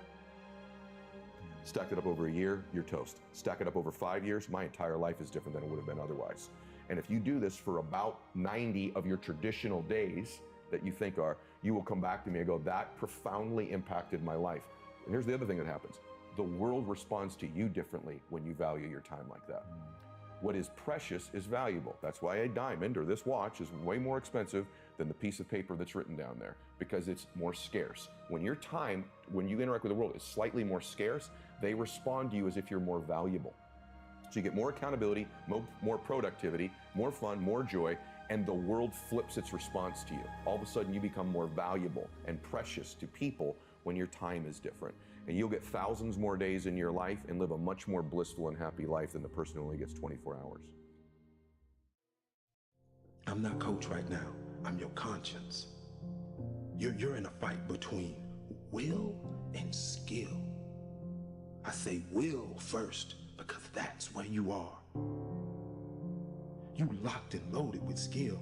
You practicing every day, you putting in your work, you buying everything, you making the investment, you living your dream, you walking like your dream, you surrounding yourself around your dream, you got mentors, everything. You putting your work in, you got your skill. Now it's a test of your will. It's a mindset thing you in right now.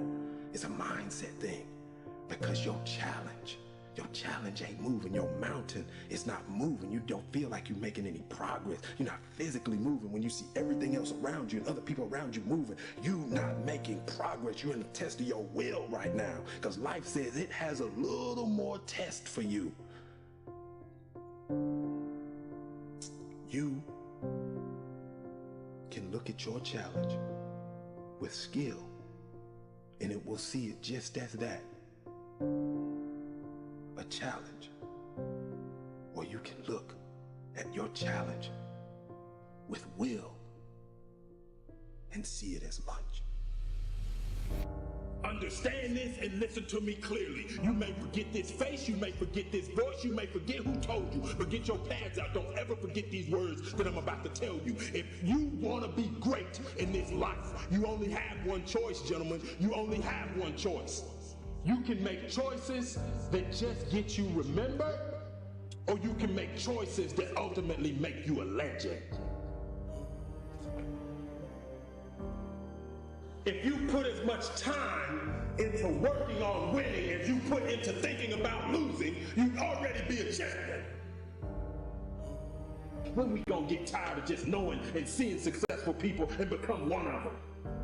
Time is out to sit up here and just make these average decisions, make these irrelevant decisions that don't change you, don't change your family, don't change society, don't change your environment, don't change the world. It's time to make decisions that make you a legend. We see it every day. But the only difference, baby, you gonna make a choice to just be remembered, or you gonna make a choice to become a legend? You gotta stop quitting. We gotta stop giving up. All this TGIF. It is now TGIA. Thank God I'm alive. When we open our eyes and we're in our right mind, we live as though we really appreciate that opportunity. And every time I see a post, every time I see a tweet, or just anything, I want to ask the person, why are you thanking God it's Friday? Hello?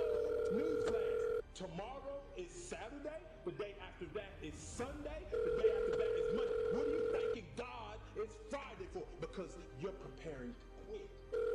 You're preparing to stop what you're doing. Hello? Joseph. You're prepared to go home and you in the midst. Hello? Yeah, hey, Joseph. You can hear me? I can't hear you. You can hear me, right? Who?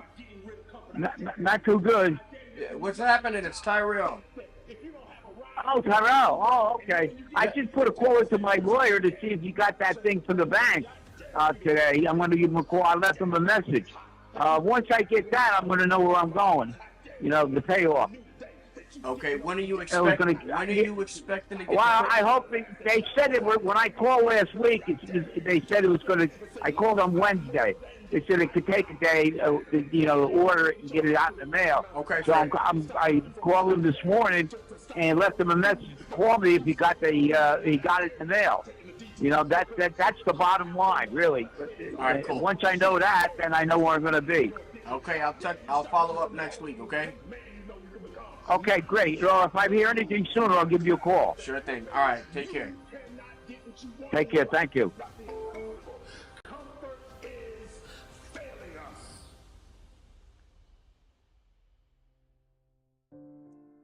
Many of you are denied your dream and your goal because you have a consistency versus an intensity problem.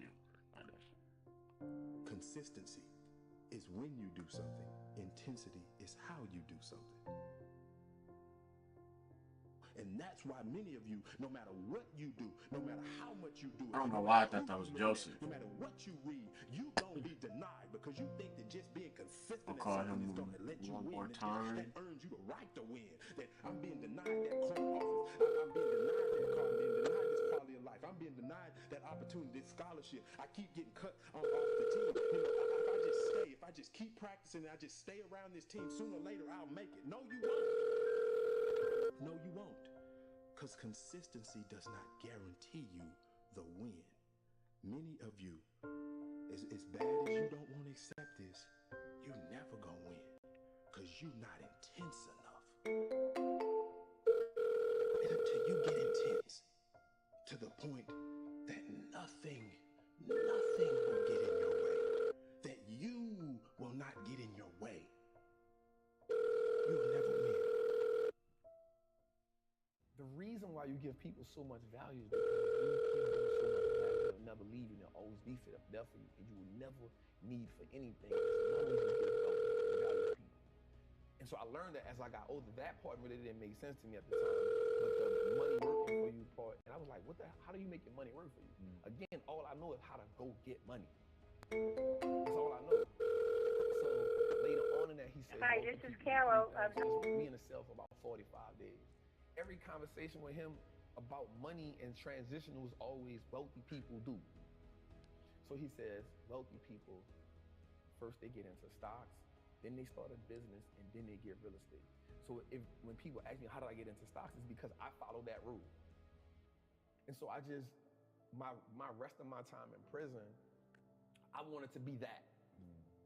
I wanted to be a part of that wealthy conversation. And so what happened to me was it started reminding me of being in the streets.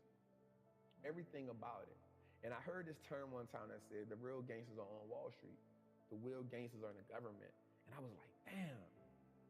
The reason why people think wealthy people or people with money are sinister is because that's what you kind of taught in the hood. Like you kind of taught like the people who really have money, like they did some wicked to get it. They did some backstabbing, cut, get it, and you'll never get that, right? And so that same mentality now happens on a lower level, right? The hustling, the dope dealing. So now you think like, yo, I gotta just do sinister to get money. And then the people who are successful in the drug game, they're looking at the people at the top like, damn, I wanna be that. But the people at the bottom will never get a taste of that. And so now we just kind of living off ambition. And so now the people who are in the middle who working, they're like, oh, them people with money, they all crooks. They all, because being at the bottom teaches you to envy people at the top. It just happens. It's something that brews down there, right? It's kind of like when you cook. I don't know if you had gumbo before, right? But it's kind of when you cook food, right? The base goes to the bottom. And so most people live in that bottom, never knowing how they'll get up there, right? I remember, so when I was working in the inner cities, I remember having this moment where I was like, wait a second, this is not an intelligence problem. Intelligence is evenly distributed. Like I remember saying to my wife, the next Elon Musk is gonna be found somewhere in Compton. The problem is, he doesn't believe in himself. And so he's not gonna do anything. And so I became obsessed with this idea that generational poverty is not about money, it's about mindset. Now, it will manifest as money, but it is that, so I remember I had one kid come to me and I was the first person that told him, you can be successful. Like, why do you not think you can be successful? It didn't even make sense to me. And he was like, well, my mom always told me that the world didn't want to see people that look like me succeed. And I was like, I'm sorry, what? I'm like, even if your mom had good intentions, that is the worst advice ever, because if you think you can't be successful, that will govern the way that you move, right? So Kobe Bryant, people that have listened to me for a while have heard this quote 1,000 times, but boos don't block dunks. The world can hate you all they want, But if you're good enough, think about this. The best basketball players in the world were paid millions of dollars to stop Kobe Bryant from scoring, and the scored 81 points in a single game. 81 points. When you've got 5 people paid millions of dollars actively trying to stop you, and they can't because you've gotten that good. That to me is the game of money. People can not want you to succeed all they want, but if you out-invest them, they can't stop you. So if people are not encouraging you to read, you're not going to read. What happens is now, no one now believes that it's possible. Once you keep passing that down, you start accepting the lower level. And then there's a few of us or a few people who say, nah, I'm an outlier, yo. Like, I'm about to go for it. And then whatever happens, I'm with it. You feel me? So for me, again, one of the greatest things that happened to me was my mother telling me, like, the world is raw and you got to get how you live. But I also saw my grandmother be a legal entrepreneur. So I saw it from both worlds. So while I'm in prison, I pick up a habit of reading. That was the game changer for me. On the streets, I never had an opportunity to just sit down and read because I'm always trying to survive. In prison, there was no longer a survivor mode there. I started hustling in prison, so I was. I'm gonna run outside real quick. And so your and clothes get clean. So see if I can clean up under these solar panels. These birds built a couple. They're nesting under there, building nests. So I've been wanting to get up there and take a then look. I started being like a numbers dude. How Vegas have the numbers, the betting. I became a numbers guy. So I used to get up in the mornings and watch CNBC. So mind you, people in prison, they love to watch The Young and the Restless. And so I would have to get up before them to watch like Squawk Box, Jim Cramer. And I'd be like, damn, these are all this money and they not risking their life. Something gotta change for me. Like something gotta change. And so I just started listening to them every day and I started comparing it to the streets. A good business is just like a good hustler. A good business has great product. They have great clientele. A great hustler has a great product. He has consistent clientele. A good business on the stock market has what's called a moat, a competitive edge that keeps his competitors away. A good hustler on the street is gonna have that competitive edge where they be like, nah, yo, I ain't rocking with you. I'm gonna just wait till trap come back, right? So there's the competitive edge. A good business has a good branding moat, meaning my name is good, right? So a good hustler on the street, yo, Trap got that blue magic. I'm good on you. Like if I can't get Trap, I'm gonna just go Trap. But Trap got that blue magic, that's what I'm rocking with. Branding mode, right? That's it. A great business on the stock market has more assets, more liquidity than debt. A good hustler on the street is if you don't learn how to fund your business, if you're operating where all you have is re-up money, you're not gonna last long. So those components reminded me the same. On the stock market, in the world, if a company's paying tariffs, that's equivalent to a dude on the street going pay draft to go hustle in somebody's hood. Like you can't hustle over here unless you pay me draft. It's the same as a tariff. It's the same thing. Yeah. So once I broke the game down to a way that I can understand it, it wasn't about me just being brilliant. It was like, yo, how do I make the game winnable for me? Like once you start understanding the fundamentals, you give yourself power. Because you now understand, like you said, you see how the machine works, right? And so most people look at the machine and marvel and say either, like most people look at the stock market, 98% of the people who I know look at the stock market and say, yo, that's not a game I can play. I'm staying away from it. And so the way it's set up is, the world is set up, well, listen, cool, I don't even want you to play. Just give me your money, I'll play it for you. So when we look at like banks, like we understand that banks don't necessarily work in our favor, right? So banks only give us 0.05% interest on the money we have there. Well, we can get 8% just by putting our money in an index fund. So why would I just sit my money in a bank and let the bank make all the money? Because all they're gonna do is invest the money for you. So they now operating as the plug. They operate now as the man who, I'm gonna front you this, I'm gonna make my money, I'm gonna take the cut, I'm gonna give you just enough to keep coming back. I wanna go to the plug. Who is the plug? The stock market. The relationship with money in my community is you make money just enough to pay bills. And so once you get tired of paying bills, you say, you know what? I need to treat myself to something, right? No matter if I gotta go in debt, no matter if I need to treat myself to something to take this misery away. So you treat yourself to something that you can't afford at the time. right? But it makes you feel good in the moment. And so because it makes you feel good, you say, you know what? I'm living. This is a reprieve from everyday struggle. So that's the mindset comes in and say, everybody around me had the same problem. No one represented the solution. So if I don't change something, I'm only going to end up like everybody else I know. Somebody has the solution somewhere. There's too many people out here living the life of their dreams that I'm watching. They know something I don't know. And the only thing that they had was access to a different type of information. In 2010, this is after I'm home from prison now, right? I'm home from prison. I'm back in the streets hustling. Because even though I have the information, I don't have the money, right? And I'm like, well, I gotta get the money. My door gets kicked in 2010.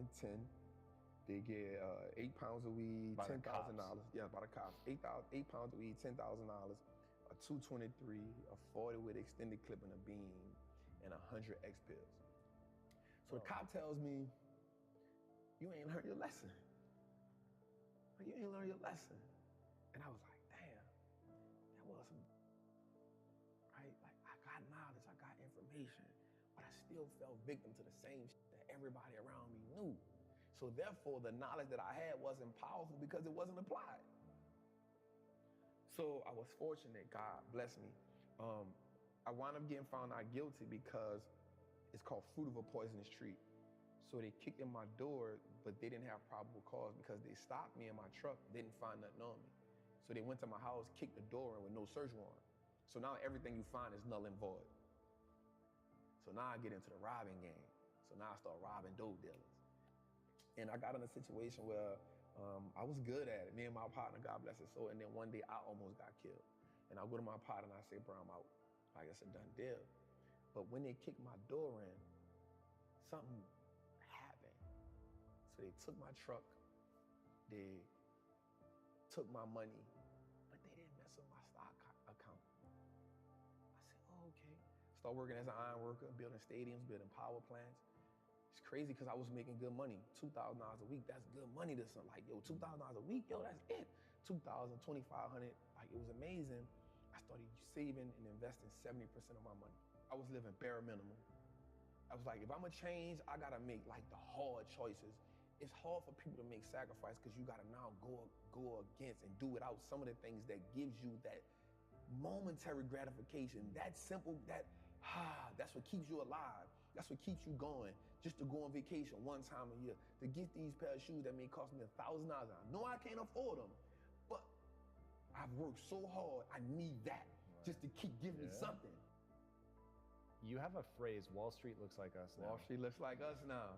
There's another phrase you say, but you should like put that same like stamp on it, is I own that. I own that. Because you talk about stocks in a way that sounds so rad, where it's like, you refer to yourself as an owner of the companies. And the thing is, it actually is true. Like you're not playing a linguistic game. It is true.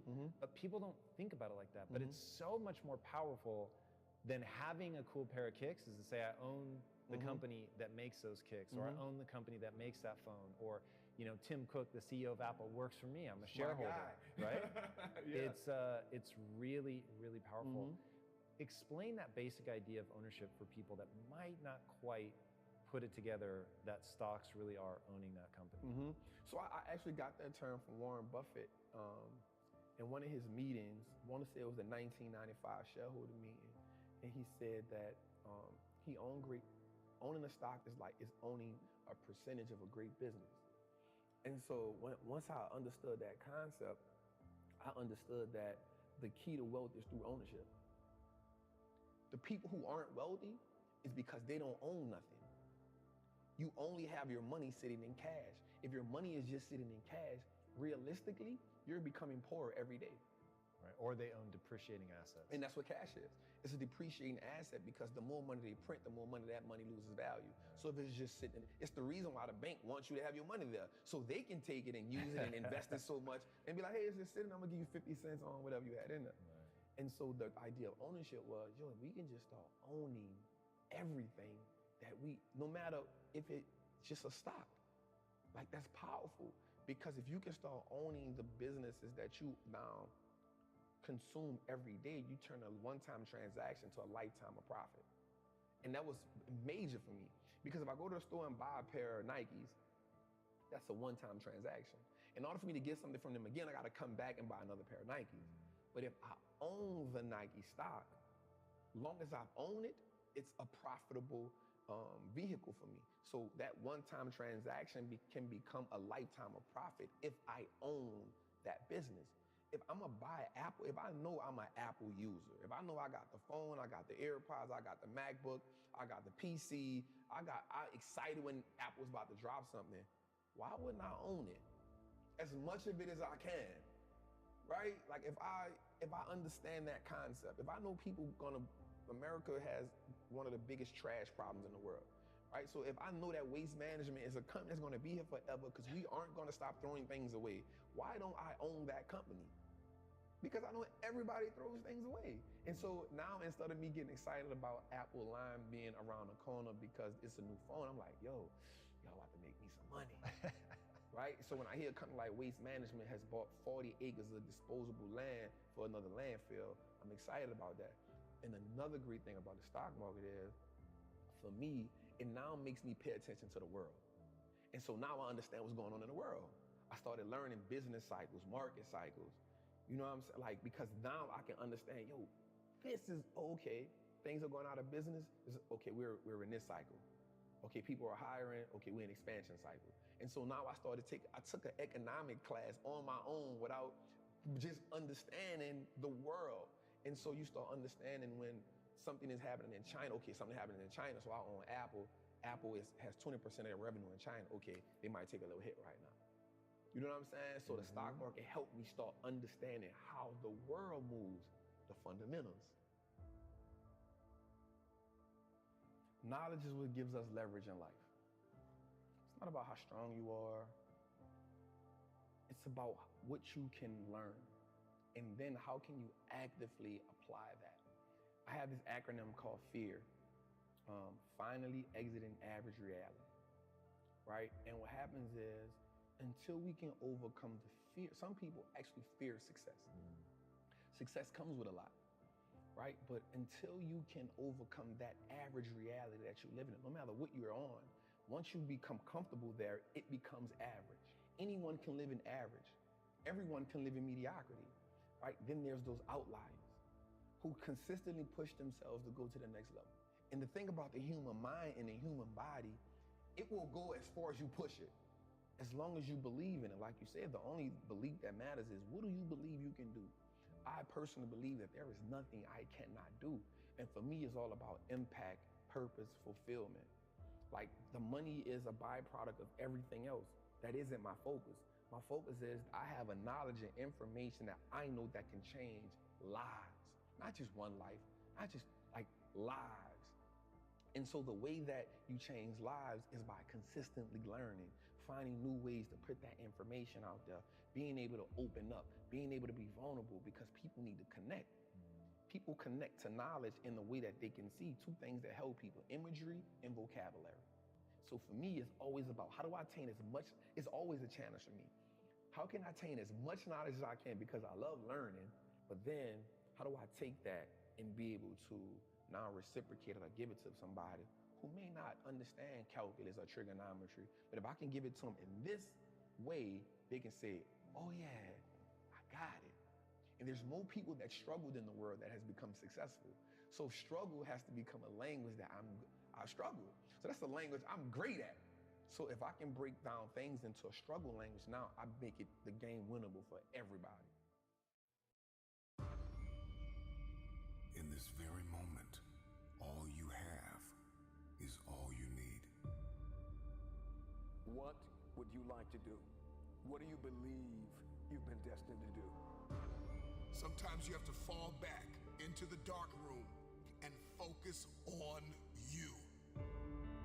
You have a date with destiny. You have unfinished business. It's time for you to go back to the drawing board with a new perspective. If you can see it, you can have it. I am Clutch. I am the difference maker. I am the game changer. I must work out X amount of times a week. I must forgive. I must evolve. I must become. I must retain. I must grow. I must live. I must evolve. I must go to the next level. I must live in this type of house. I must drive this type of car. Perspective is what changes the game. Stop complaining about the divorce. Stop complaining about the job loss. Are you gonna complain in the face of conflict, or are you gonna seize the opportunity? What if losing your job was the opportunity?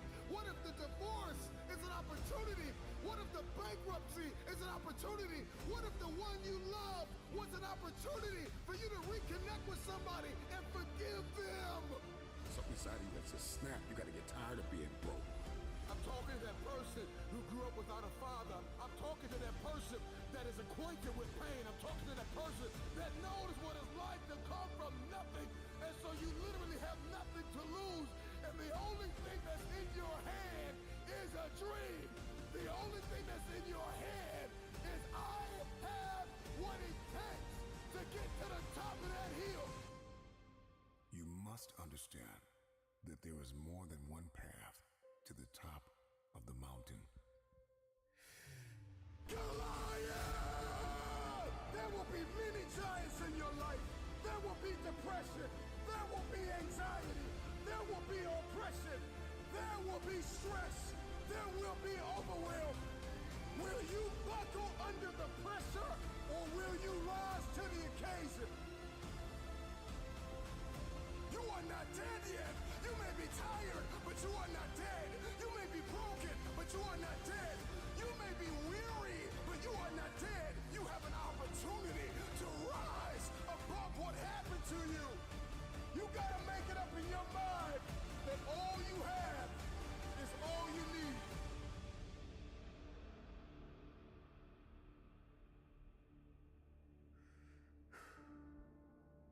I know.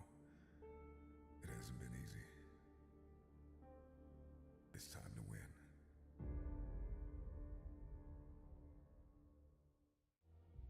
Consider this your wake-up call. What most people fail to realize is that pain is inevitable and it is unavoidable. There is no path in life without pain. Whatever it is that you're going after, whoever it is that you've been destined to become, you cannot have it.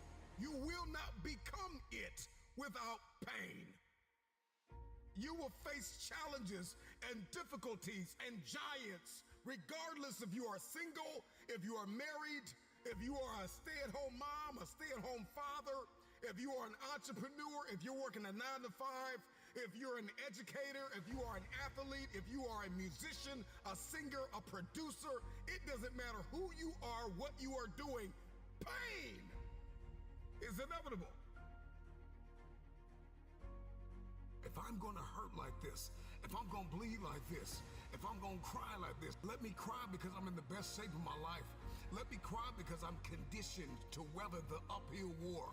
Let me cry because I'm building my relationship. I'm building my business. I'm building my legacy. Let me cry because it hurt, but there is a reward on the other end of my pain. Let me cry tears because I passed the test, because I gave it everything I had. Choose your heart. Everything in life comes with hardship. Make a decision.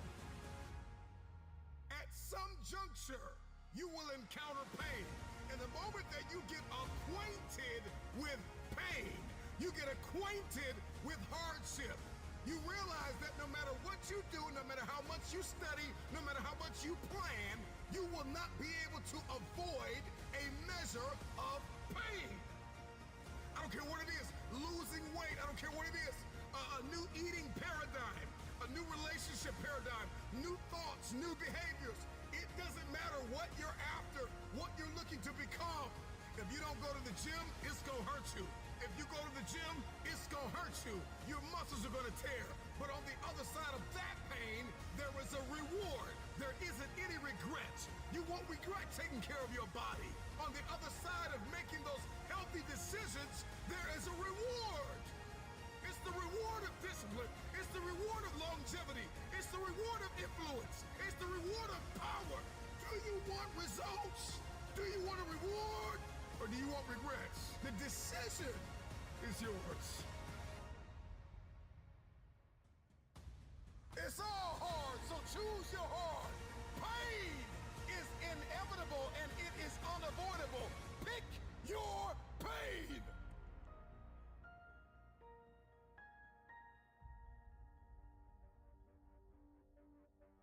Everybody's got a plan until life knocks them out because we weren't ready for the pain. And when the pain came, we did not process it. Processing pain is a skill set you've got to acquire. It's a type of currency. If you want the future, if you want next level, if you want tomorrow, if you want to manifest, if you want this thing, I don't care what it is, then you're going to have to get acquainted with pain. The pain of discipline, the pain of growth, the pain of learning, the pain of giving, the pain of forgiving. It all hurts. So pick your pain, choose your heart. Because at some juncture in life, at some corner you're going to turn, you are going to encounter pain. And you've got to process that pain well. Hear me when I say it. Pain is unavoidable. It's hard to let go of the past. It's hard to give sometimes of your time, your talent, and your treasure. It's hard to balance work life. It's hard to acquire new skills. It's hard to be stagnant. It's hard to be a workhorse. It's hard to be lazy. It's hard to learn how to manage and cultivate relationships. It's hard to learn from your experiences. It's hard to turn your mess into your message. It's all hard. It's hard to hold on. It's hard to let go. But there's a reward on the other end of many of these hardships. You better choose reward or regret. There is always reward and regret attached to every decision that you make. Hope. Hold on. Pain ends. Pain does have an expiration date. And when that pain ends, another one will surface, but you will be strong enough because you endured the current pain well. Everybody wants resurrection, but nobody wants the pain of dying to themselves. There's a pain that hurts you, and there's a pain that changes you. So today, all I want you to do is make a decision to choose your heart.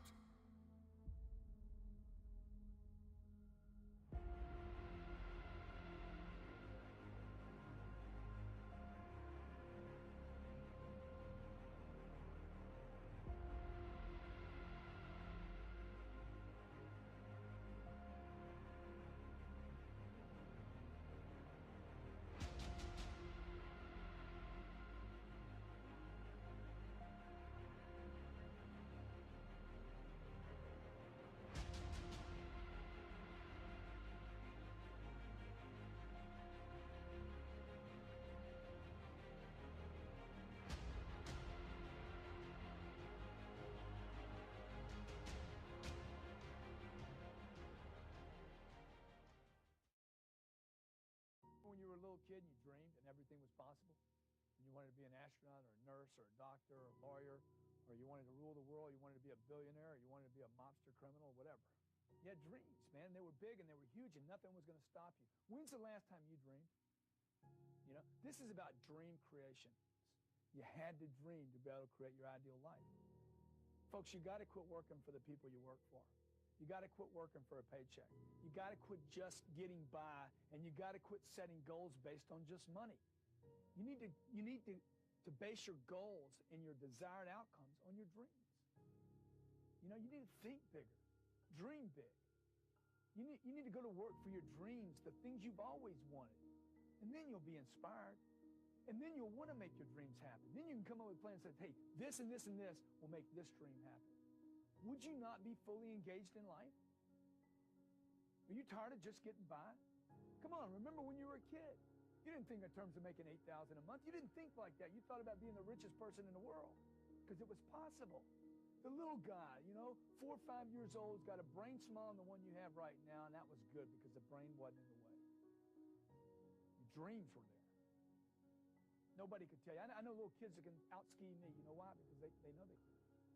They can do things with a snowboard that I can't do because my brain gets in the way.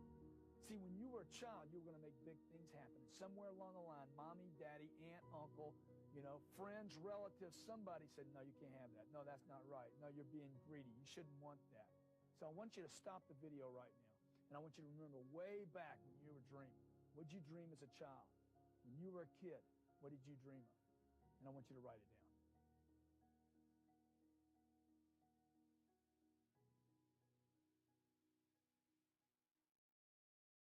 No matter how hard it is, how difficult it is, how tough your life seems to be right now, you can go anywhere you want in life, anywhere. The number one rule in creating success is to show up, to merely just show up. In fact, it's been said that 90% of all success that people encounter is about showing up. Just show up, folks.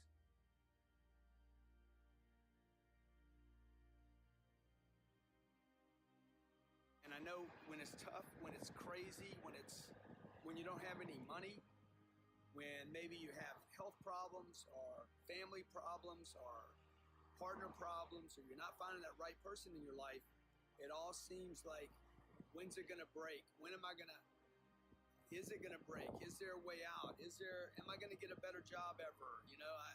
Look, I've been in all these situations. I lost my first 5 jobs I was fired from. I'm here in Miami today. This is where I live. I live in this building right here. Just show up, folks. You ever known someone that got lucky a lot? You know what they did? They showed up. You can't get lucky if you don't show up. So suit up and show up. All highly successful people know that they have to show up.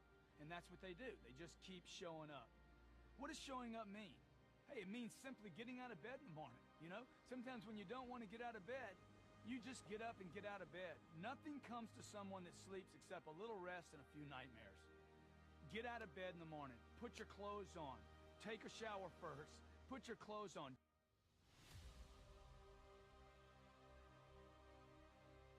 The environment that I lived in, I was losing it. I was not doing well. I was using drugs.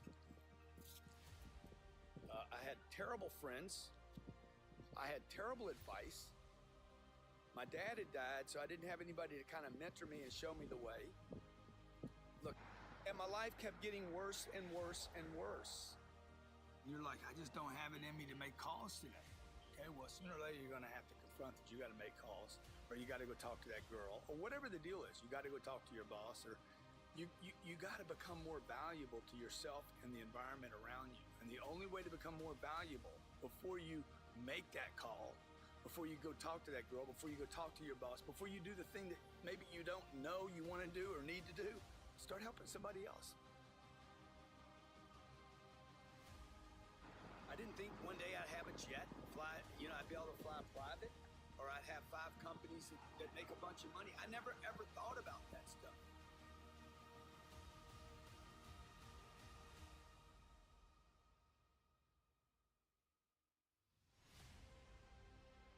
I had this little thing inside me said, hey man, I know I can do something. I know I can. You know you can do something. You know you can do more than you're doing right now. So I don't think I've made it by any means because I'm measuring against my potential.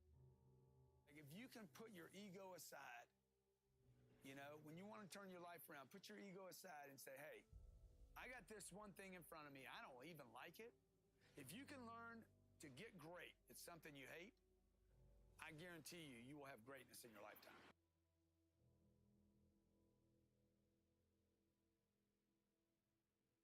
So I was broke at 25. At 45, I was worth probably, I was worth 10 or 15 million bucks. Well, I started getting comfortable. I started getting seduced by the idea that I had done more than other people. I would tell the millennial, just real quick, dude, get rich, get rich.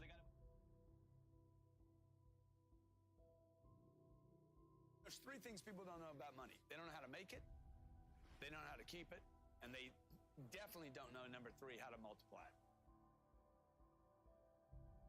if anybody that's out there that gets comfortable, you will always be punished for being comfortable. The entire middle class in America should have had their massive wake-up call in 2008, 2009. Trying to reach for what I can do, not what I have done.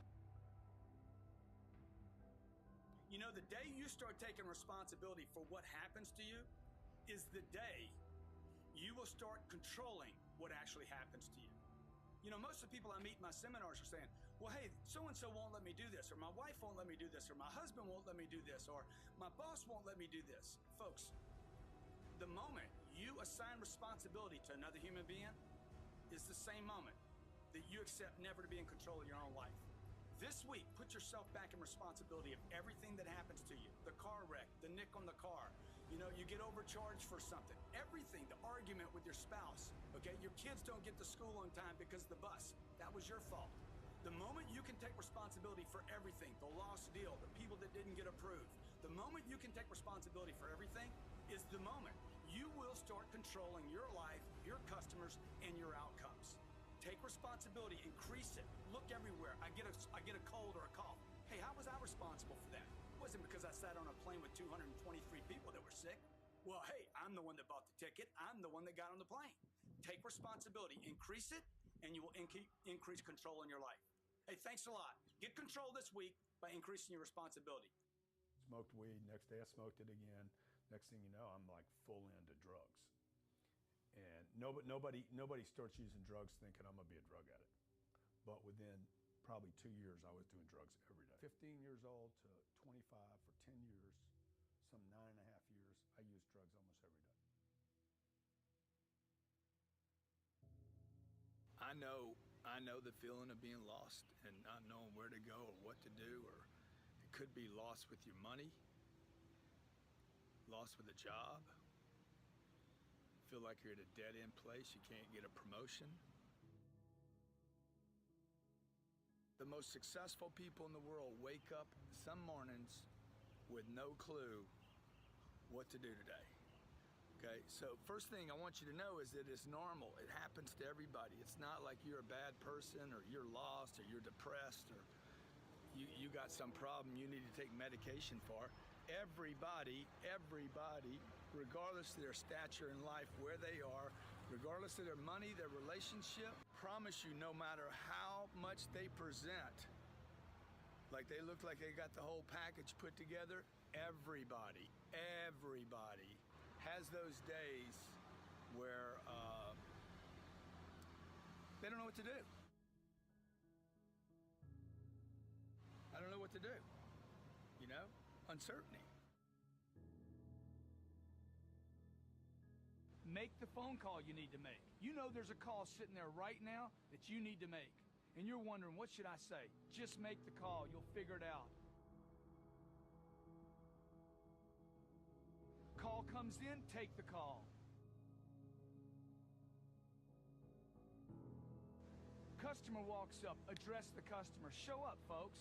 Just do the next right thing. You have an appointment coming in, show up for the appointment. Be there, be early. There's a girl you want to call, pick up the phone and call her right now. There's a guy you want to call, pick up the phone and call him and find out what's going on with him. You want to go surfing? Get a surfboard. I don't know how to surf, Grant. You don't need to know how to surf. Get the board first. Hit the ocean, you'll figure it out. My vitamin is the future, right? So I live on a future.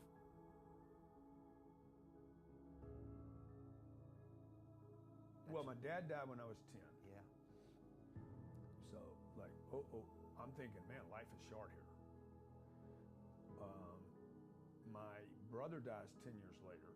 I talked to him the night before. Sunday night, I talked to him. Monday morning, he was dead. The time is now. Be in a hurry. And also, dude, if you punch on anything long enough, you could actually change things. Like, my life is about punching. I'm a puncher. Like, I punch a lot. I punch hard.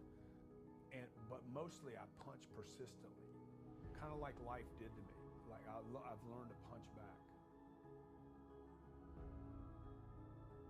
There was no, like, everybody, what's your drug of choice? Dude, like, any drug. Anything that would change my attitude. You know, The guy I am today was always there. You could not kill him with drugs. Grew up in a little town in Lake Charles, Louisiana, where it's freezing today. There's ice on the road. It's raining.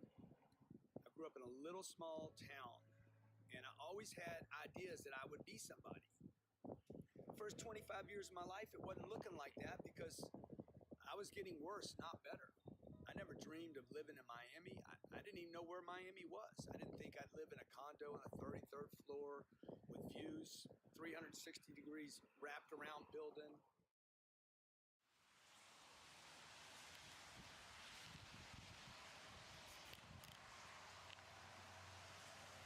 This is where I sold cars right here. 25 years old, 26, 27. I sold so many cars here. Right out here on this lot, man. This is where I sold all of them.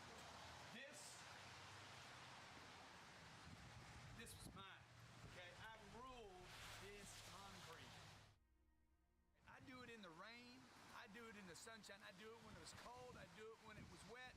It didn't matter, man. I became a professional salesperson right here. Every day, I'd show up here an hour and a half early every day. I'd stay till midnight. I was here at 7 o'clock in the morning, had a 25-minute drive. I'm here till 11, 12 o'clock at night. Everybody's going but me. I'm in there looking, hunting, sniffing, figuring it out, on the phone, pounding. This is where I started my career. Don't overanalyze anything. You're going to feel better if you start doing something. Helping people always helps. Always. Helping other people always makes people feel better. Don't overanalyze it. Show up in the direction, some direction that starts to become survival and better for you.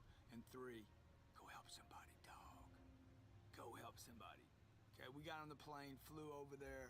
Yeah, it was work, okay? Raised over $1 million for charities. I came home and I felt better about myself, right? So if I could do that, if I can do that a series, okay? Maybe you're not gonna raise $1 million today. You're probably not. I'm not. I'm not gonna raise $1 million today. I'm gonna do a bunch of little stuff today now. Now I gotta go back to doing little stuff, okay?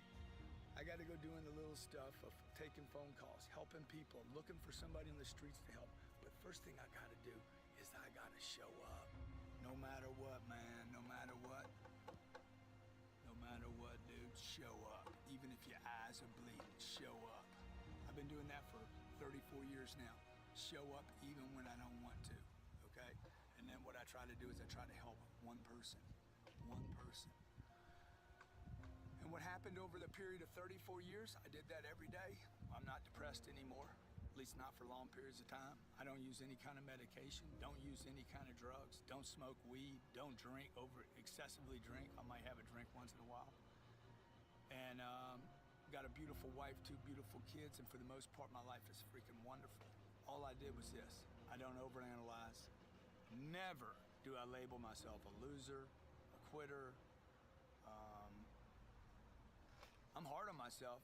I never label myself OCD, ACD, ADD, OCDD, whatever, a depressant, alcoholic, a drug addict. No, I don't. This is what I do. I do things, okay? Show up, move in the direction.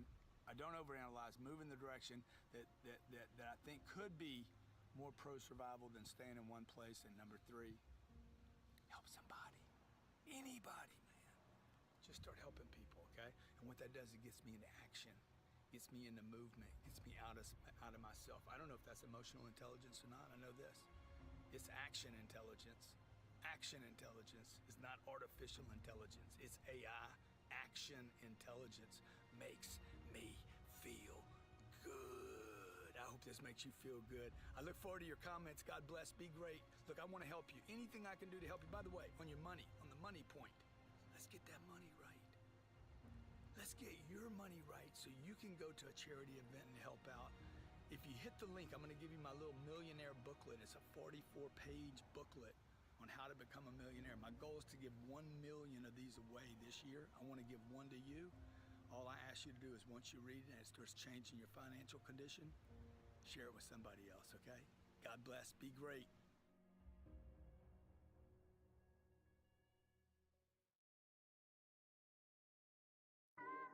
GC WBC Radio, Lancey Bo in the building, 707 FM. We got the GOAT, the Russell in the building. Yes, sir. North Valeo's finest.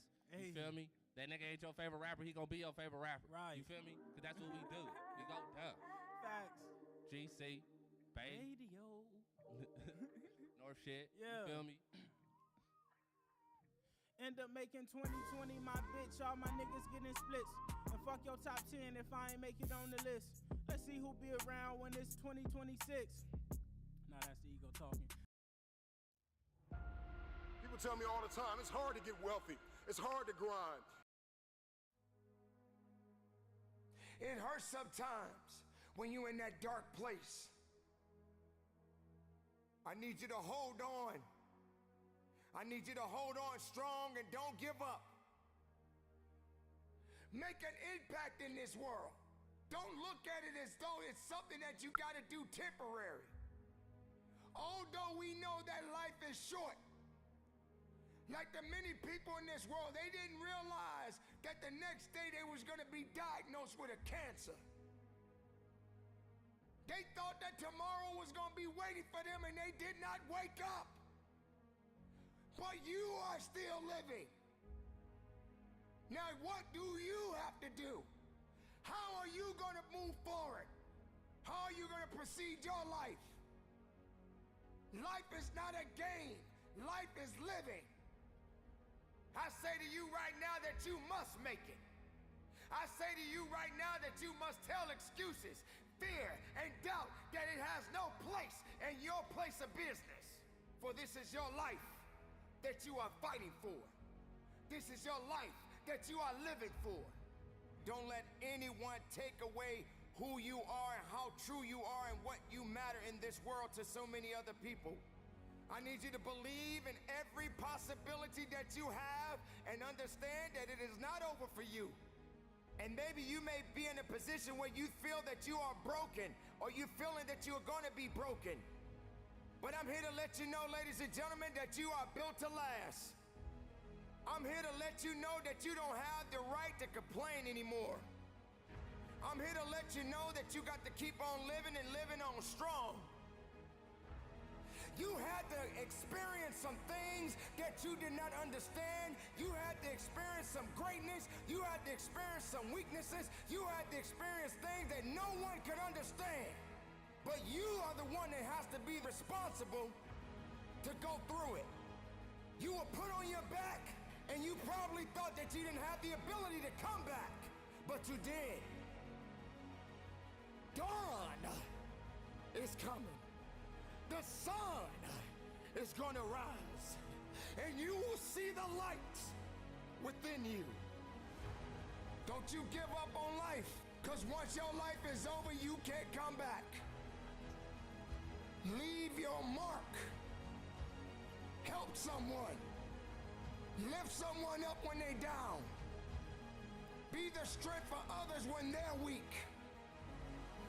And maybe when you're at the weakest point in your life, someone will lift you up. Because we all struggle. No one is immune to it. It is necessary that you struggle. It is necessary that you feel alone. It is necessary that you have to continue to go forward. Nothing can stop this, because that light has already been there. That light is embedded in you. That light exists in you. What about the other people out here who can't walk? What about the people out there who can't talk? What about the people out there that are suffering from diseases they cannot be cured from? What about you? What are you gonna do about the life you have? How are you gonna live? How far are you gonna go? Run with greatness. Run with a full heart. You got to be willing to sacrifice. You got to be willing to hurt. You got to be willing to yell out. Whatever it takes, keep pushing forward.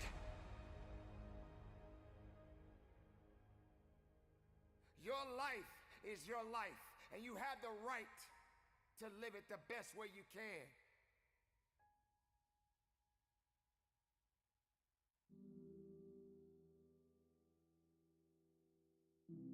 Yes, It hurts sometimes when you feel alone. It hurts sometimes when you're in that dark place and you feel no one cares about you. The first thing you got to realize is that you got to love yourself. It's about self-love. Start understanding that if you're going to do something with your life, you got to fall in love with yourself again. You got to stop self-hating yourself. Do something that's going to make you a better person. Make an impact in this world. Don't look at it as though it's something that you got to do temporary. Although we know that life is short, like many people in this world, they didn't realize that the next day they was going to be diagnosed with a cancer. They thought that tomorrow was going to be waiting for them, and they did not wake up. But you are still living.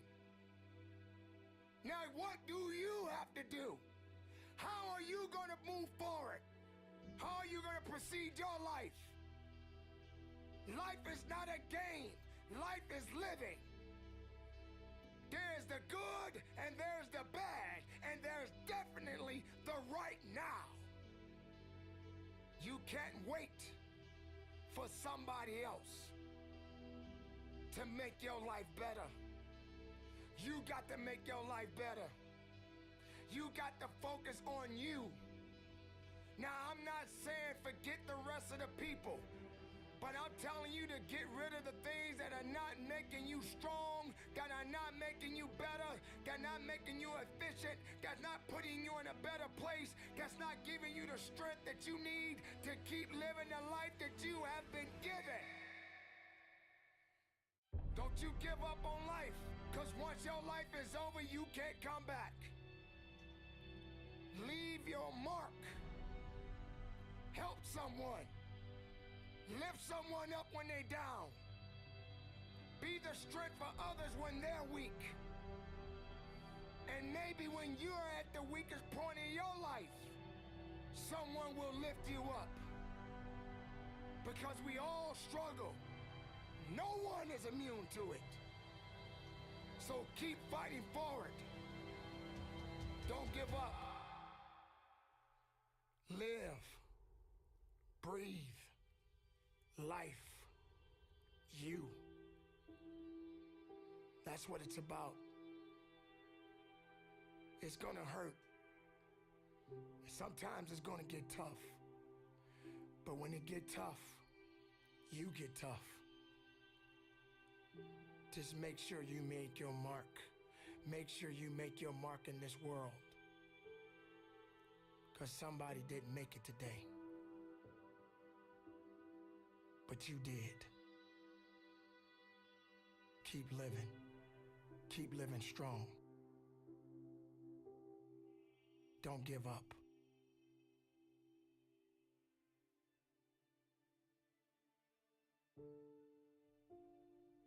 It is not about worrying about what's going to happen tomorrow, because guess what? Tomorrow doesn't owe you or me anything. And matter of fact, tomorrow has already made up its mind. You have this moment. You can't worry about yesterday, because yesterday is not coming back to look for you. Whatever you had the chance to do yesterday won't come back. But you have this moment. You have this chance to do something great with this life that you have been given. You may have been through a lot in your life. You may have been through hell in your life. But hell doesn't own you. Hell did not create you. Life has been given to you from a higher power. Something that you need to understand, that no matter who you are, in this world that we live in today, everyone must struggle. Everyone must suffer. But everybody that is going through something always has a story to tell. Most people that are successful right now had to go through something to get what they got to this day. Some people are not even willing to hurt and to feel that so that they get what it is that they want. But let's go beyond that. What about the other people out here who can't walk? What about the people out there who can't talk? What about the people out there that are suffering from diseases that cannot be cured from? What about you? What about you? What are you gonna do about the life you have? How are you gonna live? How far are you gonna go? Do you feel sorry for yourself because you're having a bad day? Do you feel sorry for yourself because you lost your job? Do you feel sorry for yourself because you just feel like you're just not having the day that you want to have because the day that you have is not the way you want it to go? Or do you feel that you deserve a pat on your back because you did a good thing? We all got a responsibility. We all got to be accountable. We all got to put in work, but don't give up. Because there's somebody out there right now that is hurting. There's somebody out there right now that is struggling. There's somebody out there right now that's got it a little bit tougher than you do. So why are you gonna give up now? Anything that comes your way, you got to be prepared to accept the challenge and go through it. Don't lay on your back. If something's on your chest, get it off. As long as you're breathing, as long as that heart is pumping blood, you're not dead yet. They haven't put rose petals on your box yet. Make sure every breath you take counts for something. It's time to understand that if you want to get something out of your life, you got to be willing to work for it. How much are you really willing to give? Are you prepared to hurt? Are you prepared to struggle? Because if you're not that person, then lay back down. Stay where you are. Don't move forward. Move backwards. But if you are the person that you say you are, we don't have time to wait. Because time doesn't owe you anything. Time is not thinking about you. Time has already made up its mind. What you gonna do? Who said it's supposed to be easy? It takes grit. It takes tenacity. It takes sacrifice. Stop feeling sorry for yourself. This is not a pity party. But you got the right to celebrate the life. Because no matter if it's good or if it's bad, nothing is greater than living. Because if you're living, there's a possibility to change something. But not just change it, evolve it. Evolve it to something greater. Being able to take something that may not be nothing to others, but may mean something to you. There are so many people in this world that don't believe in you. But while you're sitting around worrying about people believing in you, why don't you focus on believing in yourself? Live, breathe, life, you. That's what it's about.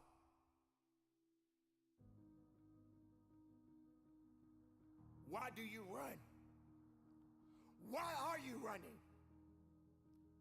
Are you running for a reason? Do you know the purpose behind the run? Do you have enough faith in why you're running? Are you afraid you're gonna fall down? Do you have enough balance? Are you prepared to test your balance? How fast can you run? Maybe you gotta slow down sometimes. Maybe when you cut that corner, You got to understand that when you turn in that corner, there's a unique obstacle that is waiting for you. But are you prepared to run through it? Are you prepared to run fast? Are you prepared to run strong? Do you understand what it means to run? So many people run away. They run away instead of running forward. Instead of running towards something. You may have to take your time and just jog a little bit. But sooner or later, you got to pick up the pace. You got to start moving a little bit faster. And you got to have the desire to run hard. To understand that there's something that has to be done. Don't run for stats. Don't run for glory. Run because you know it's necessary. But understand that endurance is required. Don't let dead weight slow you down. Because dead weight is exactly that. It's dead. It has no life. But you have life. And you must continue to push and run as fast as you can. And if you feel that you're getting a little tired, if you feel that you don't have enough left in you, I suggest you push that next button. I suggest you go into that second and third gear. I suggest that you understand that you got to be the one to make it to the finish line. And even when you cross the finish line, prepare yourself for the next race of your life. Because every day you're racing. Run fast. Run strong. Run with power. Run with greatness. Run with a full heart. And believe in it. But don't quit. Understand why you're running. If you ever question why you run, believe and know there's a purpose behind everything that you do.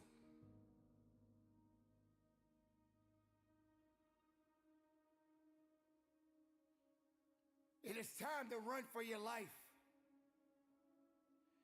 Pushing with everything you have inside of you. Running towards an opportunity. Running towards a victory. Running as hard as you can. You got to understand why you're running. You have to understand the significance and why you're running.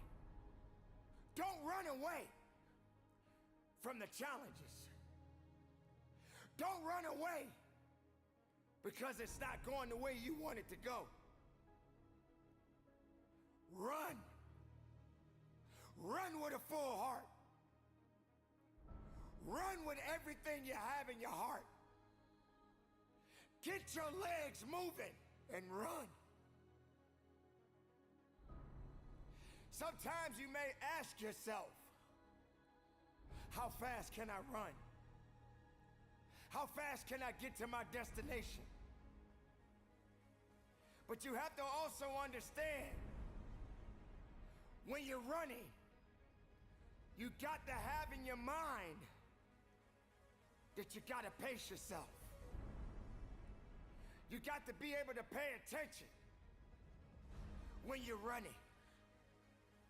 Because while you're running, there are going to be obstacles around you. And these obstacles are going to be put in place that may try to distract you. But you got to keep running. And some days you're gonna be slow, and some days you just gotta be fast. But make sure when you're running, you got that mindset in the right place. Don't be reckless. Be productive in it. And understand that it means something. Recognize your beliefs. Recognize your drive. Don't concern yourself with things that doesn't concern your best. Because if you're not giving your best, then the rest will catch up to you. So stay ahead of the pack and don't slack, because it will only push you back. Continue the journey and keep your eyes on the prize. Your rewards are waiting for you. You don't want to be the slowest one on the track, but you got to be the one that's thinking. But don't take too much time thinking too much, but understanding that you have to commit to why you're running. Running is good, but you gotta walk a little bit first. You got to walk a little bit so you can understand what's about to happen to you. You got to walk a little bit so when it's time to put the pedal to the metal, you got your head up and you thriving and you strike and you moving so fast that nothing around you can stop you.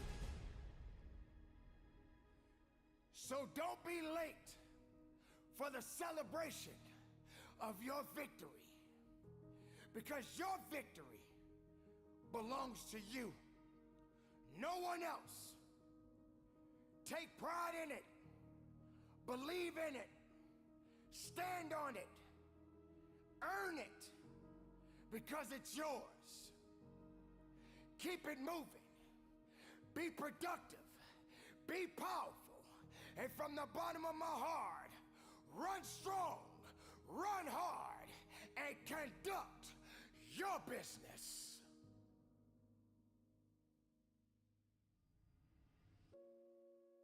Remember the time when you wanted more.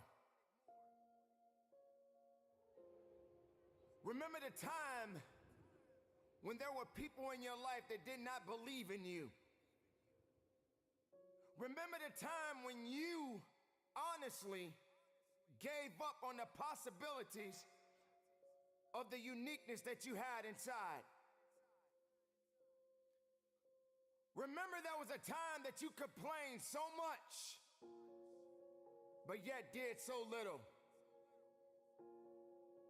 There comes to a point in your life that you must recognize that there's a little bit more that has to be done than just complaining about it. You have to realize that you don't have any other opportunities waiting for you if you're not willing to work for the first opportunity that's been given to you. You don't have a lot of time left, so there's no reason to complain. You're not even in the position to complain. You have to figure out that there has to be another idea about you, and you have to understand that there has to be something even greater and more challenging waiting for you. And if you're not willing to step outside of your comfort zone, if you're not willing to understand the principles and the possibilities that you have within yourself,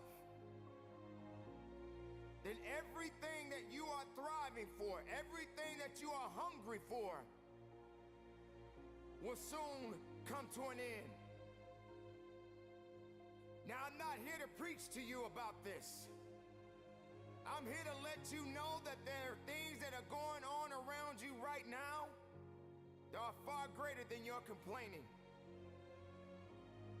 You complaining about so much, but yet you show no action.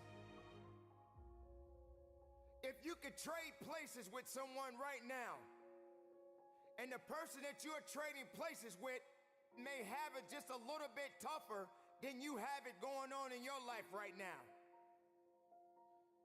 So many people are suffering from so many things in this world at this moment. But yet you're complaining. So many people in this world right now wish they could trade places with you. But yet you're still complaining. You don't have that right to just give up. You don't have that right to just throw in the towel and say that it's over for you. Ladies and gentlemen, you got to understand that the reason that you are existing in this world right now is because you have things that must be done, and only certain people are qualified to take it to the level that it needs to be taken to. For there should never be a limitation to wherever it is that you are seeking and how far you are willing to travel and how far you are willing to go. Sometimes people tend to get a little lazy. Sometimes people like to put themselves in this little bitty box and just say that they are okay with where they are.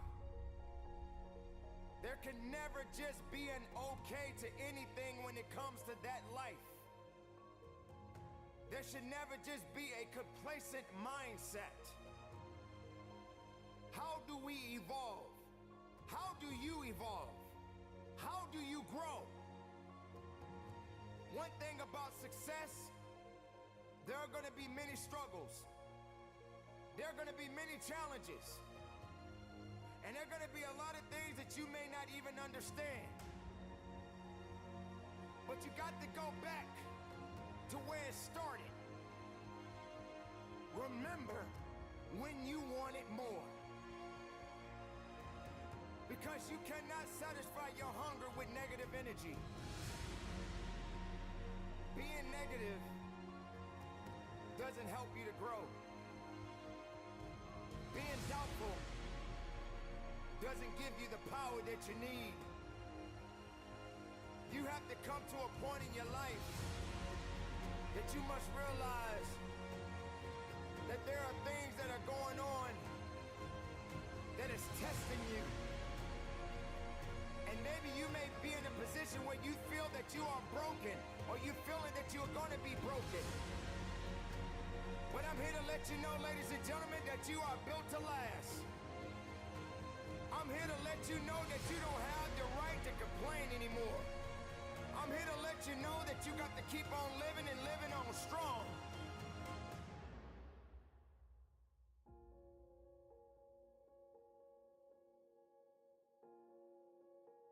I dare you to take a trip to your local hospital. And if you have an opportunity to walk down those corridors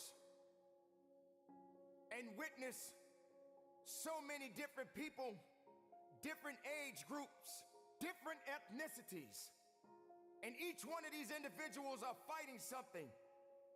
They're dealing with some type of sickness. And some of these sicknesses, they may not be able to recover from. I dare you to walk down a neighborhood where there are many people that are homeless and have no place to go, no food to eat, barely even have clothes on their backs. I dare you to realize that maybe you just don't have it so bad after all. Maybe it's time for you to realize and recognize that your troubles are not that bad. Maybe it's time that you realize that you need to get away from the drama that's in your life. Maybe it's time for you to stop chasing misery and start chasing your dreams. Reconnect with yourself.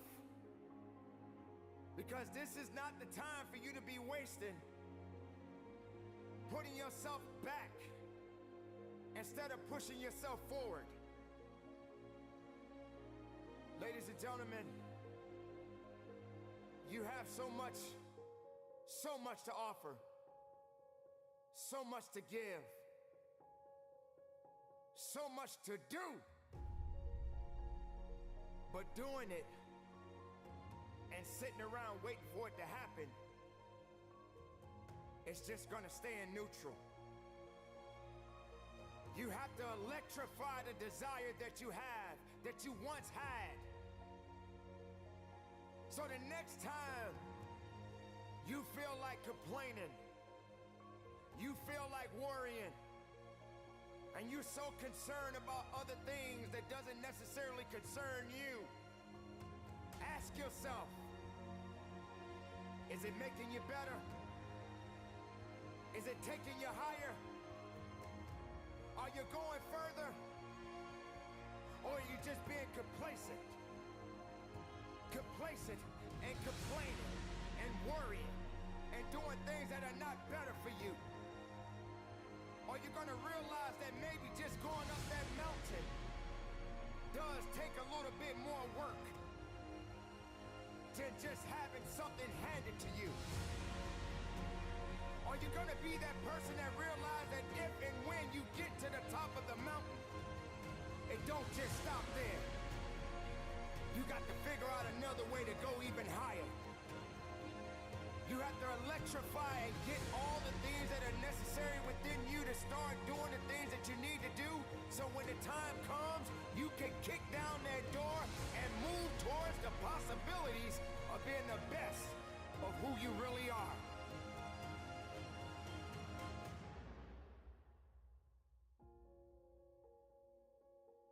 Don't lose yourself in the things that's not going to give you the strength and the capacity of understanding that you matter for something. Don't lose yourself in fear. Don't lose yourself in doubt. Dare yourself to be better. Dare yourself to be unique. Dare yourself to be the best possibility that the world has yet to see.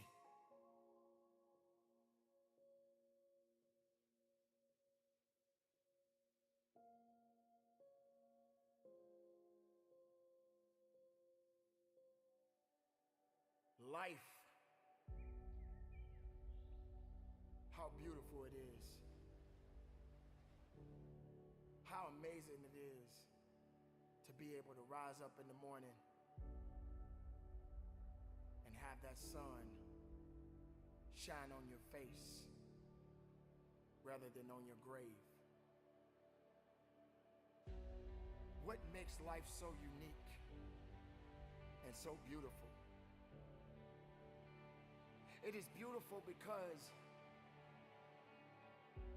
whatever you have that you may be facing, what you may be dealing with, life is still good. Life has so many moving parts, but life is always good. Every day is a new day and another opportunity that others may not have. This life that you have been given, this life that you are temporarily holding on to, this life that has been just given to you for only temporary reasons, has more meaning than you can ever imagine. So many people in the world take life for granted instead of realizing that you have to take the opportunity to live it the best way you know how. Now, on this journey of life, you're gonna face a significant amount of circumstances, a significant amount of challenges. You're gonna fall into areas that you cannot understand, and maybe it's not in a position for you to understand at that moment. When you start to feel that you are in a position that you don't love your life, Mahara, then shame on you, because your life is a beautiful thing, and no one deserves to ruin it. No one deserves to control it. one deserves to steal your joy. Your life is your life, and you have the right to live it the best way you can. You must discipline yourself and take full control and responsibility for the outcome or whatever it is that you are seeking at this moment.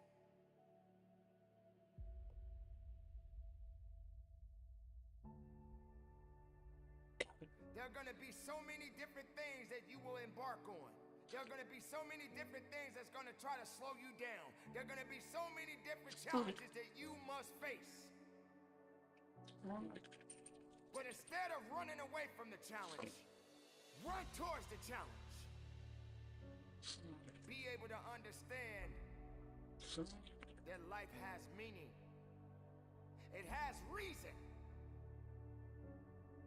And all of these things that you may be thinking that is so hard on you,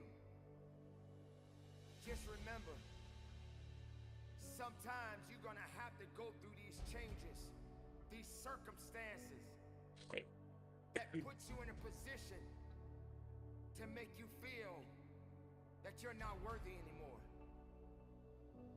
But make no mistake, you are worthy. You were created for something. You wasn't created for nothing. Life has a gift of giving, a gift of receiving. And whether if it's good or bad, you got to make sure you understand that these circumstances and these challenges has to happen in your life. You will come to a point that you may feel that you are in a hopeless situation. You may come to a point in your life where you're at the end of a rope, and the only thing left to do is to climb up, because you only can do so much for so long. But make sure you're doing much more instead of doing less. Stop stressing about the things that you cannot control and start focusing on the things that you have control of. Take control of your life. Take control of the opportunities. Believe in yourself and know that it is not over for you. So many people out there in this world right now will try to tell you not to be something that you feel in your heart that you want to be. So many people out there right now are miserable, and they'll try their best to take you with them. Do not let misery control the life that you have.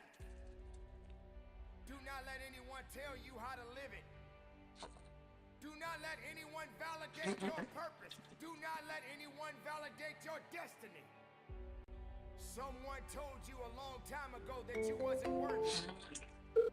Someone looked you in the eye and said you wasn't gonna make it. I say to you right now that you will make it. I say to you right now that you must make it. I say to you right now that you must tell excuses, fear, and doubt that it has no place in your place of business. For this is your life that you are fighting for. This is your life that you are living for. And make no mistake, no one is gonna do you better than you. Don't wait for something to happen.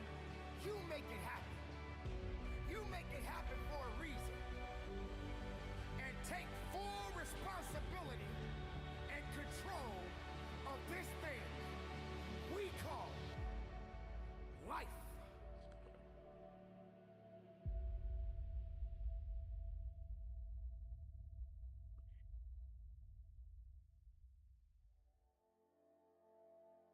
When you are doing everything in your power to be the best makeup of yourself, it's always going to be an adversary that's going to try to take that away from you.